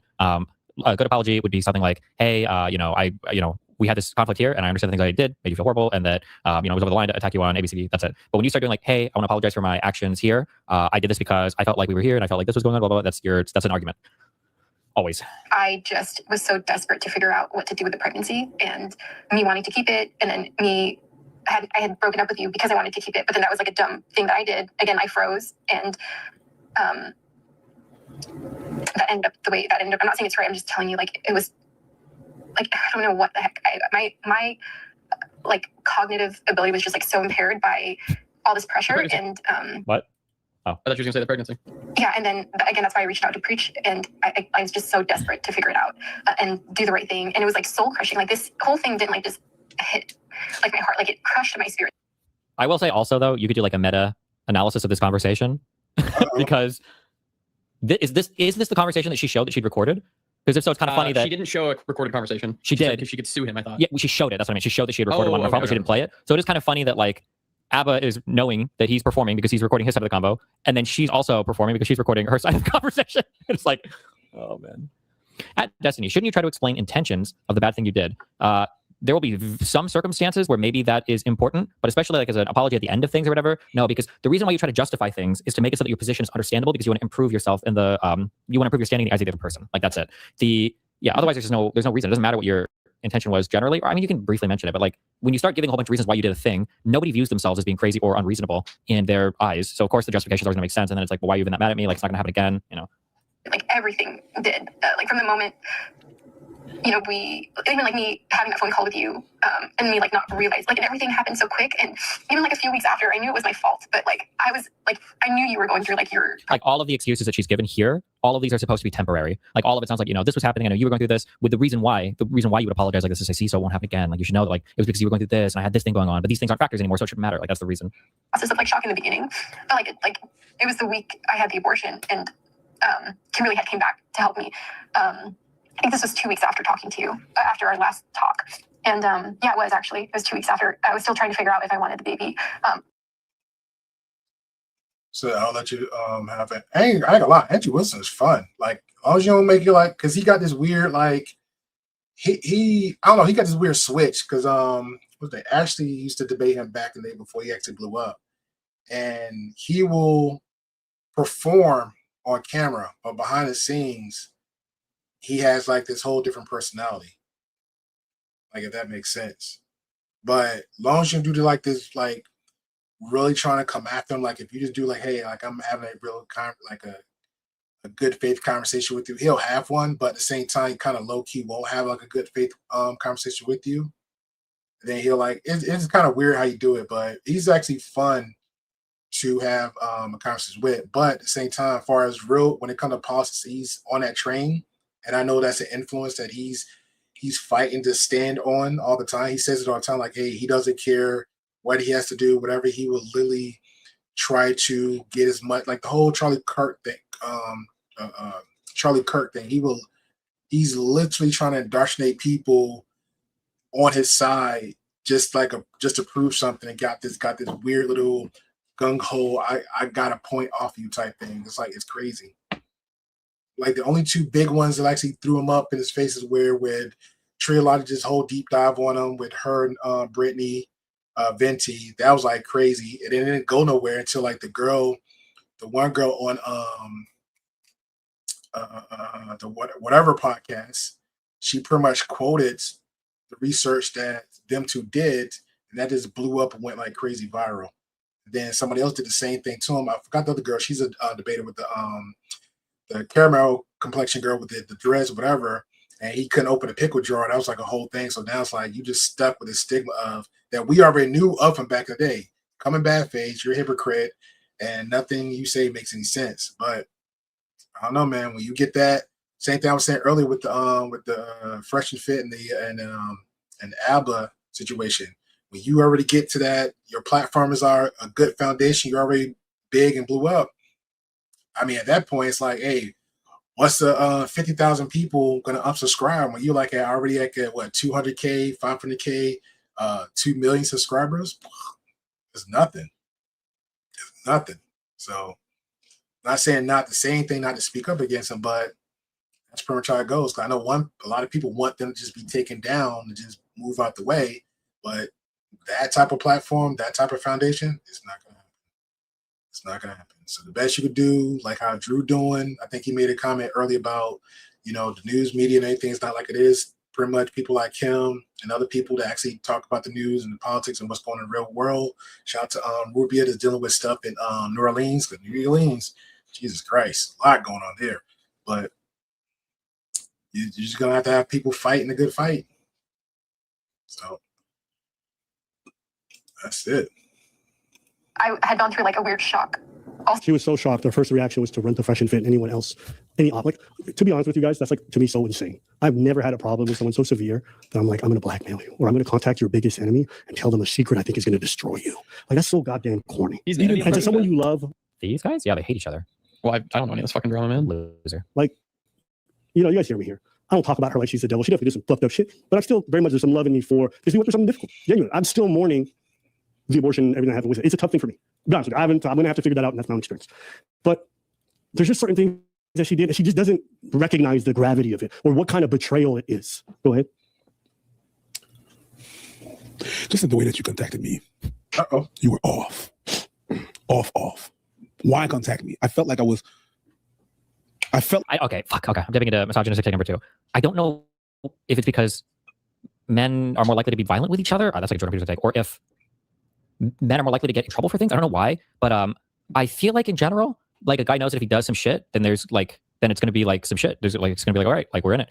I feel like women, at least on the internet, have this idea that, oh, you wronged me. I'm about to like fucking burn your entire fucking world down. And it literally does not matter what the fuck I do. As long as I can articulate some kind of perceived harm in the beginning, as long as I can articulate for some reason why I think you've harmed me, then I can light your world on fire. Every single vapid dipshit woman in my life is going to Yas Queen me on that decision. And the rest of the internet will, if you're the right political space. It's just like, yeah, Jesus. Like she wanted to use me. That's what it felt like. It was weird. Like I don't know what you're trying to do here, but it's hella weird. Yep. The making the rounds to contact the others. I don't understand when people reach out to like somebody's co-host or somebody's like best friend to try and like get them to like turn on them, I guess. I don't know. Mr. Girl did this with like a lot of people in your space, and he DM'd me, I think. I mean, like, these motherfuckers are crazy. I just don't get it. Well, contacted one person, bitch. You made the rounds to contact everybody. Some dumb people fell in the trap. Fit, Fresh, Stevie. You contacted everybody. That is not. I didn't know what to do. I think one of the last things that you told me in that text that you sent me was, has this Quebecois accent gotten stronger? No, that was pretty strong. Okay. I think I know how I'm going to proceed. That's what you chose to do? Peep it though. Someone said, like, this is true. Women will be like, I'm going crazy hormonal right now. I don't know what's happening. And then we'll pull up their 7 different alternate social media accounts that they use to stalk every single person in your life and begin like coordinating this like fucking mass campaign against you and their supposed hormonal mayhem. It's like, bro, you're on some psychopath shit. Yo, Abba, stay away from these snow bunnies. She a rice bunny. It's different, okay? I promise. Fully rice made, all the way from the Philippines. Highly approved. Give everyone a shout out. Nah, man. You don't have no bad words for her. She's a witch. Damn. You know what it is, bro? I made peace with it. Even this whole thing, like the reason why I'm like this, the feelings I feel is more so in regards to the pregnancy and everything involved with that. That's tough on me, to be honest with you. That's the part that gets to me. But her, like, I've moved on. Truly, like, actually in my heart. And I hope she finds happiness. She's got issues and she got to go figure that out. And I hope she gets better. But I don't feel any type of way. The reason why I don't have. Preach is so fucking real for this. If I'm understanding. Oh, there's a thing in here. Does anybody know what the dynamic is here? What's going on here? Who's got it? I don't know what you're talking about. Good. Thank you. Yes. Nocturnal Goblin said, Preach knows he still likes her, LOL. When your boy's on some crazy shit, like, I don't think she's a witch, man. She's just got some stuff she's going through. He's setting himself up for a month later. And he's like, yeah, so she figured her shit out. We're chatting again. 100%. 100%. You gotta go figure that out. And I hope she gets better. But I don't feel the type of way. The reason why I don't have any words of anger for her, to be honest with you, is because I'm over it. And you know what the thing is? I'm sorry. I'm gonna say one thing. I'm sorry. Uh-oh. Because I do know some witches. And that's not what you are. Yeah. Because all the witches that I got in my life, are actually pretty good. You a succubus. You suck the life out of people. That's what you do. I used to call her vampire. I used to call her that. Cousins. Yeah. That's what you do. And that is. And then you feel this. looking so dead on the video, your face not moving. Oh no, you a succubus. You look dead outside and inside, my girl. Yeah. You a succubus. I have no love for you. None. Guys, I know people are like, oh, man, I'm so sorry, whatever. Truly, if you had done this live like 3 months ago, I'd been fucked up. Right now, I'm actually in a really good spot. Yeah, I mean, life is pretty good. You know, if we done this live 3 months ago, he'd have been fucked up. Just keep track. Boy, slimming down, exercising every day, doing his thing, going to see people, see friends, family. We're not friends. You know what I'm saying? We're not friends. Just came back from my brother's wedding. But she's a succubus. So like this is not fresh for me. Okay. No, it's not. It's not fresh. All right. It's stupid. Which is technically the same thing. And we got some good music out of it. And we're gonna get some more. Don't worry, bro. We got some other tracks coming down the pipe. All right. So us separating and going through this is gonna release. Think about it. I made that music video. Wait, which one am I talking about right now? Because I heard the Fresh Fit Boys are here. You listen up, yeah, do thing because they're going live at midnight, so they need to gather some things. I mean, I made this after me and her ended. Do you understand how much she was amused in her absence? That's all we know. Oh, the plot thickens. The plot thickens. The plot thickens. It really wasn't for Fresh and Fit. This is all him. No woman and not you. Oh, so you got a girl now. You change, make self-improvement, takes all this. This would have not happened if I was still dating her. You know what I mean? That's gay. We thank you. No, I don't want women, no. No, I don't want no woman. No, I don't want your cuddles, no. With the boys. No, I don't want to meet girls, no. I don't want no women. Boys is the ones that get left on me. Spending time on my boys behind. Rubbing on their thighs. That's the retro way. No, just no. No, I don't want no women. Get left on me. Spending time on my boys behind. Rubbing on their thighs. That's the retro way. If you feel at home with your mom. Oh, yes, bro. I'm talking to you. You're broken, hate these women. That's the retro. Yes, bro.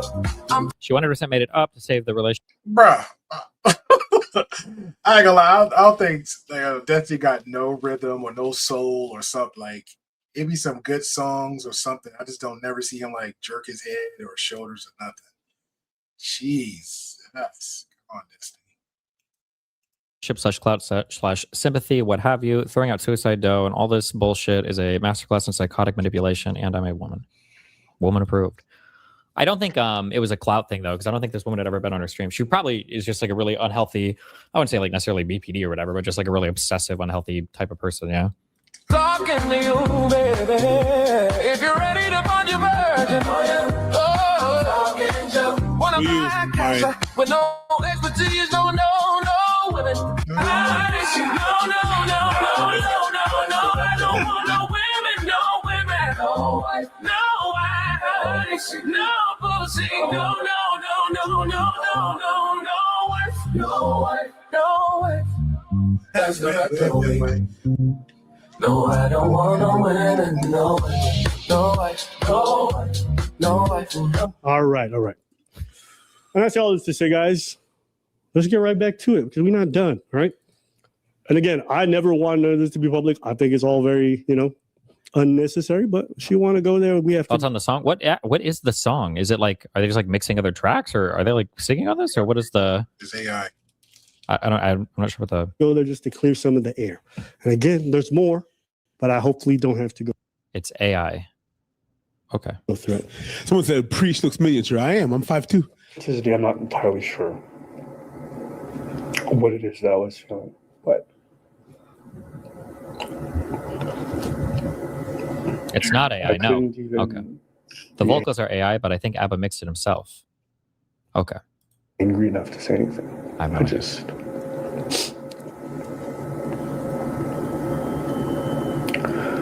I just accepted it. Oh, you hear me tearing up a little bit, boys. And then everything that followed afterwards was like the blackmail. I was getting kicked. In every direction. The vocals are ABBA, but I think AI mixed it. Okay. Can you retard just not answer if you don't fucking know?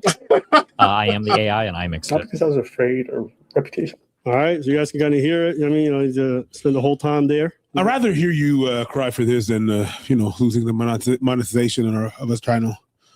Oh yeah, say what you think. I'd rather I don't mind. saving kids was good, but listen, it's real. Saving you guys was better. It's real. It's a difficult thing to experience. So for me, I don't mind. I'm not ashamed of that at all. All right, move on. I regret that. I regret the way I handled it. I knew you know that, like, you're saying, like, you knew what I was I explained, like, the debilitating decision making, like, I was doing every day. I was going back and forth every day. I was just trying to figure out what to do. And I regret the way I handled it. And I feel like the first few weeks, I was like thinking about you first. I feel like I was like in a triangle of like, okay, if I don't have the baby, then things can continue going on with Abba. But if I have the baby, then it's just like all this pressure with someone, I understand that's what you thought in your head, but like, I think the frustrating part for me is I literally flew down to be there for you for the abortion. I don't know how things were going to go afterwards, but like, I would have supported you regardless. But don't think that I look at you and I don't care about how you feel. Like, you don't think at the time See, it's always a debate. I can read all these. I've been through so much dumb shit. I see it all. It's a debate to stay in the relationship every time. Seeing you, and I do love you, and I'm like looking at you and I'm like, this guy's devastated. And then a part of me is like, I also don't want to, but I'm like, again, I was like in this triangle where like, okay, if I don't have the baby, things can still move forward, because it's like things can still move forward. We can still be together. We can still figure out if we're compatible. We can still. Oh, nice. There it is. I could write the script. I can write the script for these people. All right. Figure all that out. And yeah, if I don't think if the pregnancy happened, I don't think any of this would have happened. But sorry, go ahead. Go ahead. I don't know. I think I always told you the outcome I would have preferred. But I told you I would support you regardless, and I'd be there for you. And I think I try to show up both emotionally and physically by being there in person. I think I went out of my way to try to make that clear to you. And also didn't lie to you. I didn't tell you I'm going to be fine, everything's going to be great. I told you, like, it's going to be tough on us. It's going to be tough on you. It's going to be tough on me. I don't know how I'm going to change afterwards. I can only tell you that I'm dreading it. And I think that's a reasonable and like mature response to the whole situation. I don't need anyone to coddle me or anything like that. Like, I know these things are going to be difficult, and who knows, maybe it does break us. Who knows? But I would never force you into parenthood before you're ready. And I always told you that. She didn't want it. Always. And I understand you may have not felt that way, but I need you to know from my perspective, like, I really tried to convey to you what I wanted while letting you know that I would have your back to the best of my abilities, whatever you choose. And I understand you might have felt differently. I'm just saying what I said and what I tried to do in terms of actions. Okay? Right? Because you didn't want me there for the abortion. That was me, sorry. Remember? Oh, fuck you. I had to convince you. Yeah.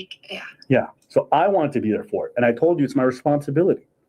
It was not to convince you. When I got there at the hotel, I was not trying to talk to you about it. And I know you were trying to say sweet things to me to tell me, like, we'll have more kids in the future. Also, I was like, you don't have to say this stuff. It doesn't make me feel. I've had no experience with crazy ABG before, so she played him, in my opinion. I thought, isn't like ABG supposed to be like the girl comes from a decently wealthy family, wants to be treated like a princess. You're supposed to spoil the fuck out of her all the time. I feel like this wasn't like an Asian baby girl experience. Like, that's my, these are way outside of any circle I generally run in, but I thought that was like the Asian baby girl stereotype. Opposite? Is it different? Is it opposite of that? No, that's not ABG. ABG is just an Asian girl that acts black. Okay. Oh. Heads up. There's audio complainers. Is this Discord / your stream bugging out, or is this Moot's side? What am I doing? Hold on. I think one of the last things that you told me in that text that you sent me was... Has his Quebecois accent gotten stronger? No, it's always pretty... I don't think I heard that. I didn't hear that. What the fuck? Could be like a kick thing. Pretty strong. Okay. I think I know how I'm going to... Weird. Okay. I just want to say that's such a weird thing to hear from somebody when they're telling you they want to have an abortion. They're like, oh, by the way, I'm going to give you more kids after we get rid of this one. It is such a bizarre thing. But it's not at all. No. Or I wonder if he's pieced it together yet, right? Like that is totally on track with like, well, here's a baby thing, but like we can use this to keep the relationship together, and I think we should get rid of it now, but we can have more kids in the future because our relationship's gonna be so great and strong and blah, blah, blah. Like it's. And I know she was just in her own way trying to confirm me, but I'm not gonna lie. I think Destiny's saying, I don't got no game. I think that's what he's saying. I don't got no game. When she said that shit pissed me the fuck off, but I didn't say nothing. Good, and it's okay. Whenever that's a moment where you would use it. Yo, shut the fuck. Yeah. When you say, oh yeah, you say it to me all the time. Yeah. I'm gonna be there. We just got a big day tomorrow. Let's just get through it. And like, that's me telling you, I don't like what's happening, but I'm here because I care about you. You understand? So, I think what's tough for me is like,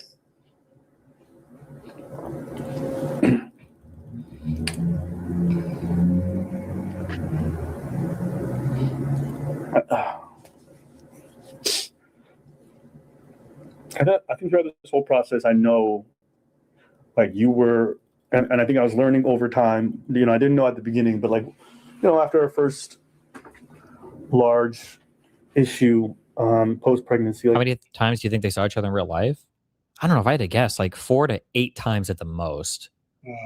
Because if it was, did they live in Montreal? So his flights from Montreal to Vancouver. Is he really making that flight 4 times a month? In 5 months, I imagine he's going at least once a month, maybe twice a month. So 4 to 8 times max would be my guess. A lot of flight time. You got the miles. She's in SF. He's in Montreal. Oh, I thought she was over in Vancouver. Oh, SF's about the same flight. I think I started to understand the mental and like. It's a 5-hour flight. Right. I'm about to kill it.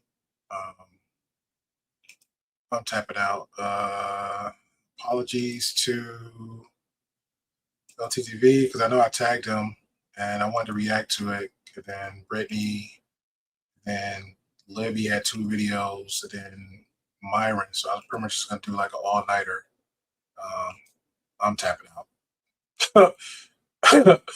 I'm tapping out. I'll jump straight up to the LTTV tomorrow when I get up, and then go through the rest, and then I'll be done with that.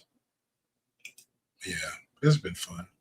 It's actually low-key triggered me to like, hey, let me get back on and do the stream and pay for StreamYard, which I was trying to get to OBS. Anywho, tomorrow, I say 11 or 12.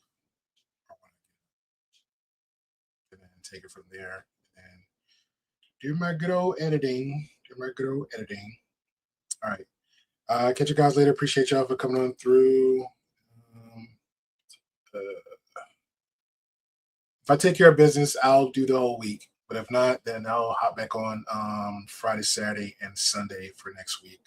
To everybody else, happy Mother's Day. To Rogue Nerd, happy Mother's Day to Nisi and other mothers out there. So happy Mother's Day to y'all guys. And to the fathers who take care of their kids and the mother's not in their lives. So happy Mother/Father's Day to y'all guys. Where's the, see this?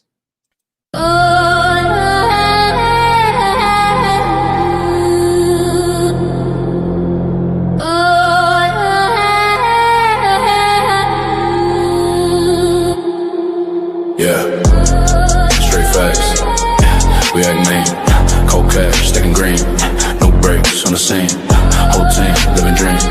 Night shift, shockwave. Every road we pave. No debt we save. Trap laws we break. Head high, silence deep. Promises we keep. Street lights don't sleep. Money piles so steep. My zone we don't stall. Every win stand tall. Eyes watch on the ball. Never run, never fall. My zone on the street. For the drums, for the heat. We ride, can defeat. Sharp minds, elite, no cheat. Yeah, shadows tight. That's me, full sight. Enemy take flight, we win the fight. Still so ignite. Every rumor I burn out. Solid moves, no doubt. Success loud, scream out.